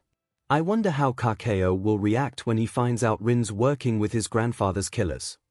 Speaking of which, Ameri said, pointing to a vivid double-page spread in the book. The illustration depicted a breathtaking array of fireworks lighting up the night sky. What are these? Oh, those are fireworks, Izuku explained. Fireworks. She repeated, tilting her head slightly. He paused, thinking of the best way to describe them. They're kind of like flowers made of light and color. They're created using different chemicals and explode in the night sky in appealing patterns. I see, Ameri said, studying the illustration again. It must be quite a spectacle in real life. They are, Izuku said softly, his mind suddenly piecing together an idea. Something grand, larger than life, something elegant, something fun, something that will bring smiles to everyone's faces. Ameri, Izuku said, leaning forward slightly. The intensity in his gaze made her heart skip a beat. Are you absolutely sure you've never seen fireworks before? No, she replied, steadying her voice despite her quickening pulse. I don't remember ever seeing anything like this. Great, Izuku said, snapping a quick picture of the double-page spread, careful to exclude any text. His eyes sparkled with excitement as he stood up. Ameri, I promise you, at this upcoming battler party, I'll show you something incredible. Please look forward to it. For a moment, Ameri's world stopped around her and Izuku. She was so enchanted with the excitement and the promise of something amazing in his eyes that she couldn't find words to respond to him. Then, composing herself, she smirked. Is that so? Very well, Midoriya. If you really manage to impress me, I might consider it your apology for not joining the student council. Izuku laughed, giving her a confident nod. Don't worry. I won't disappoint. With a quick wave, he left the office, practically running back to his battler room. As he burst through the door, the rest of the group looked up in surprise. Guys! Izuku announced, his grin brighter than ever. I've got an idea. To be continued. Sullivan's mansion. Izuku-sama, how are the preparations for the battler party coming along? Opera inquired, as they served a steaming cup of Hell Grey tea to Izuku. They're going great, actually, Izuku replied with a small smile, taking a cautious sip of the aromatic tea. I've laid out the basic idea, and Daki-senpai and Kiryu-senpai are already gathering the materials we need to make it happen. He hesitated for a moment before adding, by the way, you and Grandpa will be there on the day of the party, right? Of course, Izuku-sama, Opera affirmed with a gentle nod. In fact, I've already completed all the necessary preparations. They gestured toward a sleek set of high-end cameras neatly arranged on the nearby table. Izuku's eyes lit up. Oh yeah. That reminds me, Grandpa still hasn't come back from 13's dinner yet, has he? Is everything okay? He's been gone for a while. There's no need to worry, Izuku-sama. Opera's expression remained calm as they offered reassurance. Sullivan-sama encountered a few unforeseen complications after the dinner, but is managing the situation as we speak. Izuku frowned slightly, concern flickering in his emerald eyes. Well, if you say so, but don't forget, I'm here if you or Grandpa ever need help with anything. I'll keep that in mind, Izuku-sama.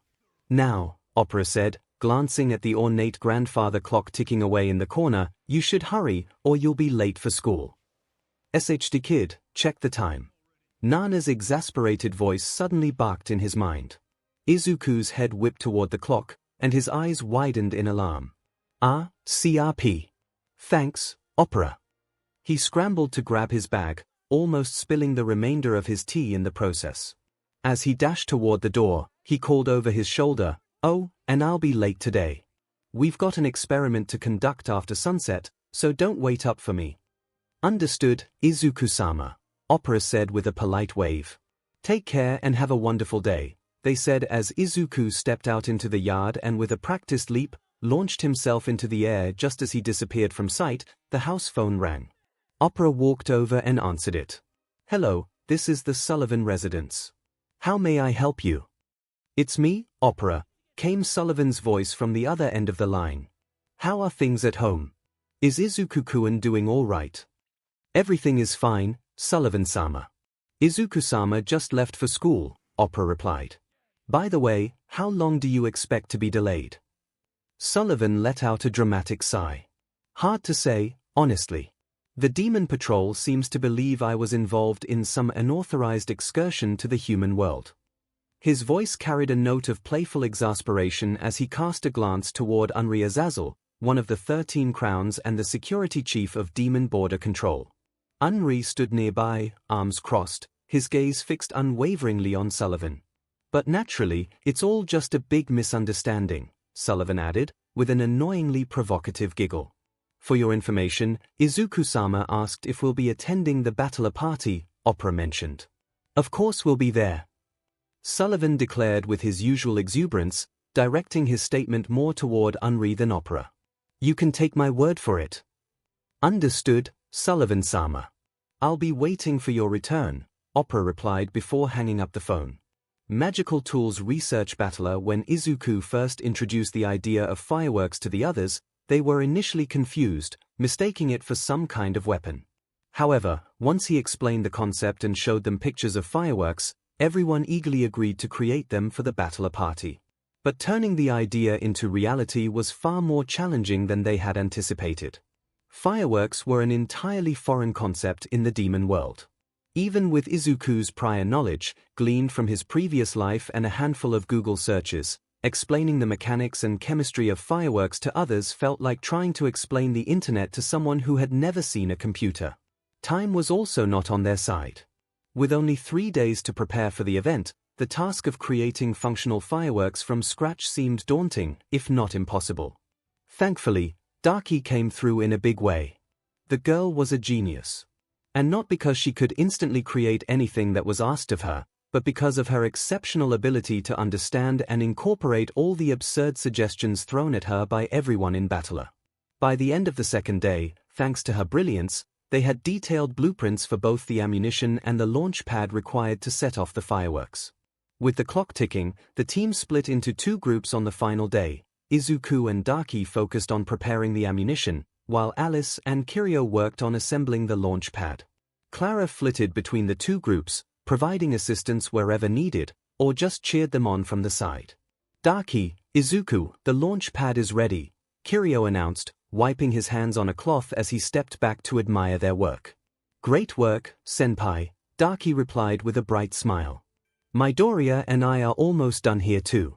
Why don't you go ahead and test the launch pad for us?" "Test it? But how are we supposed to do that without the ammunition?" Kiryu asked, raising a skeptical eyebrow. "Don't worry," Izuku chimed in. "Clara can give you something to test it with." Satisfied with the suggestion, Kiryu nodded and turned to Alice and Clara. "Let's go, Kohais. Let's see how our first team project turned out." With that, the trio headed to the courtyard, leaving Izuku and Daki to focus on the ammunition. As the room grew quieter, Izuku's attention drifted toward Daki. She was humming softly, a serene smile on her face as she worked with precise, practiced movements. The sight sparked a curious thought. "Daki-senpai, you really seem to enjoy making things, don't you?" he asked, his hands never stopping their work. Daki smiled at him and replied, "Yes, I really do. It's one of my favorite things to do. Honestly, it's hard to explain, but there's just something incredibly liberating about creating something from scratch. It's like you're building something that never existed before and bringing it to life." I can see how that would be satisfying, Izuku said. He expected the conversation to end there, but Daki continued, her expression growing thoughtful. Creating things is more than a hobby for me, it's tied to my ambition, she said, swiping a stray lock of hair from her forehead. Intrigued, Izuku asked, what kind of ambition, Daki-senpai? Daki set down her tools for a moment and leaned back. You know, the Daki family once served in the Demon King's court as one of the 13 crowns, she began, her voice carrying a mix of pride and melancholy. Not Derkala-sama, but the Demon King before him. Back then, our family held a monopoly on producing magical tools. It was a privilege and a power we guarded fiercely. If anyone else even attempted to make their own tools, we seized their assets and locked them away. Sometimes, we made examples out of few of them. Izuku blinked, caught off guard. That sounds evil, he blurted out before immediately backtracking. Sorry, I didn't mean to. It's okay, Daki interrupted, her tone surprisingly understanding. I can see why you'd think that. But back then, no one dared challenge my grandfather or his father. Not only were we part of the 13 crowns, but we were also favored by the Demon King himself. That all changed when Derkala-sama took the throne. Izuku leaned in slightly, captivated. What happened? Within his first week as king, Derkala-sama decreed that anyone could create and sell magical tools, regardless of their status, Daki explained. My grandfather was furious. He went straight to Derkala-sama's castle to protest, but the Demon King told him he was hindering the progress of the netherworld by monopolizing the market. My grandfather argued that crafting magical tools was a sacred duty, not something to be entrusted to commoners. Derkala-sama just laughed and called him old-fashioned. Izuku couldn't help but chuckle at the mental image of the eccentric Demon King dismissing such a heated argument. I'm guessing your grandfather didn't take that well. He didn't, Daki confirmed. He stopped producing magical tools entirely, thinking the Demon King would come to his senses and realize how crucial our family was to his rule. But that didn't happen. At first, it was chaotic. There was no new supply of magical tools, and the prices of the existing tools skyrocketed. However, new people entered the market, and in less than 5 years, the market stabilized. My grandfather couldn't digest this, so he organized a coup against Derkala-sama, along with the rest of my clan. And then what happened? Izuku asked, too intrigued by her story. Daki let out a sigh. He failed because my father joined the Demon King's faction before the battle and informed him of my grandpa's intentions for the coup, she explained. In exchange, my father asked the Demon King not to publicize or record this coup and to leave him and his wife alone. Derkala-sama agreed, and on the day of the coup, he executed all the members of our family except for my father. This means that I and my father are the last living members of our clan. I'm sorry, Izuku said softly, placing a comforting hand on her shoulder. Daki chuckled. It's okay. I wasn't even born back then, she said. And honestly, the inventor in me is glad about what happened. I believe that anyone who buys my inventions should do so because they are the best, not because they are the only choice on the shelf. That's why, Midoriya, I want to revive my family's legacy by making the best magic tools there are. And I am sure one day you will, Daki-senpai, Izuku said, showing a reassuring smile. But for now, I'm done with the ammo, and it's getting dark outside, he said, glancing out the window. Yep, it's the perfect time to check if we succeeded in making fireworks or not, Daki replied. Both of them walked out to the courtyard. As they arrived at the courtyard, Clara's cheerful voice rang out to greet them. Welcome, Izuku-an, Yumi, she exclaimed, waving her arms enthusiastically. Hey, Clara, Izuku replied, a smile on his face. So, how was the test? Did the launch pad work? Clara nodded vigorously, her hands mimicking wild, exaggerated gestures. It went kaboom, then whoosh, and then thud, she exclaimed enthusiastically. Sounds like quite the show. Good job, Clara. Izuku chuckled, patting her on the head before turning to Kiryu. So, the launch pad works perfectly, Kiryu confirmed, adjusting his glasses. Oh, and Clara went ahead and decorated it for us. Izuku and Daki followed 𝐂𝐸𝐲𝐔 gaze to see the launch pad now decorated with an assortment of colorful toys and ribbons. Clara stood proudly next to it, grinning from ear to ear. "I made it look pretty," she announced triumphantly. "I tried to stop her," Alice muttered, looking thoroughly drained. "I think it looks charming," Daki said, tilting her head to the side. "Why not let it stay like this? It looks appealing to me." "I agree," 𝐂𝐸𝐲 chimed in. "It's festive. Besides, it won't affect the functionality." "Wait, are we seriously going to use this?" Alice asked, exasperated.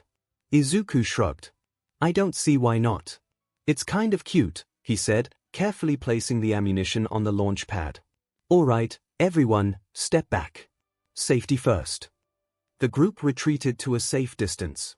Suddenly, a shimmering, transparent barrier materialized in front of them. "What's this?" Izuku asked, reaching out to poke the barrier. It felt solid but oddly smooth, like glass infused with magic. "It's my bloodline magic, barrier," 𝐂𝐸𝐲 explained with a hint of pride. "It protects me from harm by creating invisible walls. Thanks to this, I've never been seriously injured, even with my low amount of magic." 𝐒𝐸𝐲's bloodline magic. Barrier. It allows him to make invisible walls, but will crack when he loses focus. Izuku studied the barrier with fascination. "That's incredible," he said before turning to Alice. "Alice, could you do the honors and light the fuse?" Alice stepped forward, lit the fuse, and a few tense seconds passed, and then, boom. The ammunition shot into the air, arcing high before exploding in a radiant burst of colors. A brilliant flower of light bloomed against the night sky, leaving the group awestruck. "That was amazing!" Clara shouted, jumping up and down with stars in her eyes. "Fascinating," Alice agreed, gazing upward with an approving nod. "I'm so glad it worked," Izuku said, a sense of pride swelling in his chest. Daki, unable to contain her excitement, wrapped her ribbons around Izuku and lifted him into the air, spinning him around. "We did it! We actually made fireworks. I can't wait to see everyone's faces when we show them off at the festival." Izuku laughed, his grin matching hers. "Same here, Daki-senpai. I'm looking forward to it too." Their celebration continued until the massive school clock in the distance caught their attention, reminding them of how late it had become. "It's getting pretty late," 𝐂𝐸𝐲 noted, stretching. "You all should head home. I'll stay and put everything back in the battler room." "That's a good idea," Izuku agreed. "Thanks for handling that, 𝐂𝐸𝐲-senpai." The group exchanged farewells and began to disperse. However, Izuku lingered behind, waiting as the others walked off. "Are you staying, Midoriya?" 𝐂𝐸𝐲 asked, noticing him still standing there. "I thought I'd stick around and help you carry the launch pad back. 2 hands are better than 1, right?" Izuku said, smiling. 𝐂𝐸𝐲 nodded, appreciating the gesture. "Thanks, that'd be a big help." As they worked together to return the launch pad to the battler room, 𝐂𝐸𝐲 glanced at Izuku. "Midoriya, I have to say, you really came through with this idea. It was ambitious, but it worked." Izuku chuckled. "I think you're giving me too much credit, 𝐂𝐸𝐲-senpai. If anything, I should be thanking you for trusting me and putting in the effort to make it happen." "Well, I guess we both did our part," 𝐂𝐸𝐲 replied with a small laugh. He hesitated for a moment before adding, "You know what I love about this group? There's no hierarchy here. It doesn't matter if someone's ranked higher or lower, everyone's treated the same. That's rare, even in a place like this. Don't you think that's amazing?" 𝐂𝐸𝐲 asked, turning to Izuku. Izuku nodded thoughtfully. "You're right. It's one of the things I admire about this battler. By the way, do you think we have a shot at winning the top prize?" The top prize? 𝐂𝐸𝐲 looked at him with surprise. "What, you think it's too much for us to handle?" Izuku asked, tilting his head. "It kind of is, you know," 𝐂𝐸𝐲 explained. "The top prize is something that only the top high-ranked demons receive, even among battlers. For us minor battlers, it's just a dream within a dream." "That just means we need to win the prize even more," Izuku said, determination in his voice. "Just think about it. If a minor battler like us wins the top prize, Imagine how much of a shock it would be for all those high-ranking demons out there. It would give hope to other small battlers to do even better next year. And that's your goal, right? To give hope to low-ranking demons. 𝐭𝐸𝐲's face broke into a small smile as he said, "That's a wonderful idea, Midoriya. You really are something else." He looked down, and as his smile grew wider and his hair fell to cover his eyes, he whispered, "You and I are a really good match." Snap! Izuku snapped his fingers in front of 𝐭𝐸𝐲's face. "Senpai, we're here," he said, pointing at their battler room. "Sorry about that," 𝐭𝐸𝐲 replied, his smile returning to normal. "I was just lost in thought." Then once they were done arranging things, they walked out of the room. Well, Midoriya suddenly his phone rang. Glancing at the caller ID, he gave Izuku an apologetic smile and said, "Sorry, I have to take this call." "No problem," Izuku replied. "I have to meet someone anyway. See you tomorrow, senpai." With their goodbyes exchanged, the two went their separate ways. "Hello, senpai." 𝐭𝐸𝐲 answered the call, his usual cheerful tone. However, before he could finish his greeting, a furious voice erupted from the other end. "BSTRD. How many times do I have to tell you to pick up after one ring when I call, you incompetent moron?" Ball, a member of the 13 Crowns, roared through the phone. 𝐭𝐸𝐲 kept his composure, attempting to explain. "Well, I was working with my underclassmen. Shut up. I don't care." Ball cut him off sharply, his tone brooking no argument. "You better be making progress with the preparations." "Of course, senpai," 𝐭𝐸𝐲 assured him, still keeping his goofy smile on his face. "Everything is proceeding exactly as planned." "Listen, 𝐭𝐸𝐲," Ball's voice turned serious. "Don't screw up. We will be the ones to destroy that school," he declared, leaning back on his throne. 𝐭𝐸𝐲 adjusted his glasses, still projecting calm. "Understood." "Good," Ball continued, his sinister grin audible in his voice. "Sullivan's out of the picture for now, thanks to my little tip-off. He won't be able to return to school for a while. If we're going to cause chaos, now's the time. Get that device ready to go at a moment's notice. You can do that, right?" "Of course," 𝐭𝐸𝐲 replied smoothly. As he removed his glasses, his expression shifted. His ever-present smile darkened, transforming into something malevolent, while his eyes gleamed with a predatory glint. "Consider it done." "Good. During the countdown into the main festival on party ever, when everyone will be gathered in the courtyard and the bells chime, we will strike and take out as many people as we can," Ball said with a sinister smirk. "What's needed for the plan is your bloodline magic and that device." "You mean Gabu-chan?" 𝐭𝐸𝐲 asked with a hint of amusement in his voice. "Yeah, that," Ball replied with an annoyed frown on his face. "Just get it done," he instructed before disconnecting the call. Meanwhile, 𝐭𝐸𝐲 remained there, looking out the window at the setting sun with a wicked smile on his face.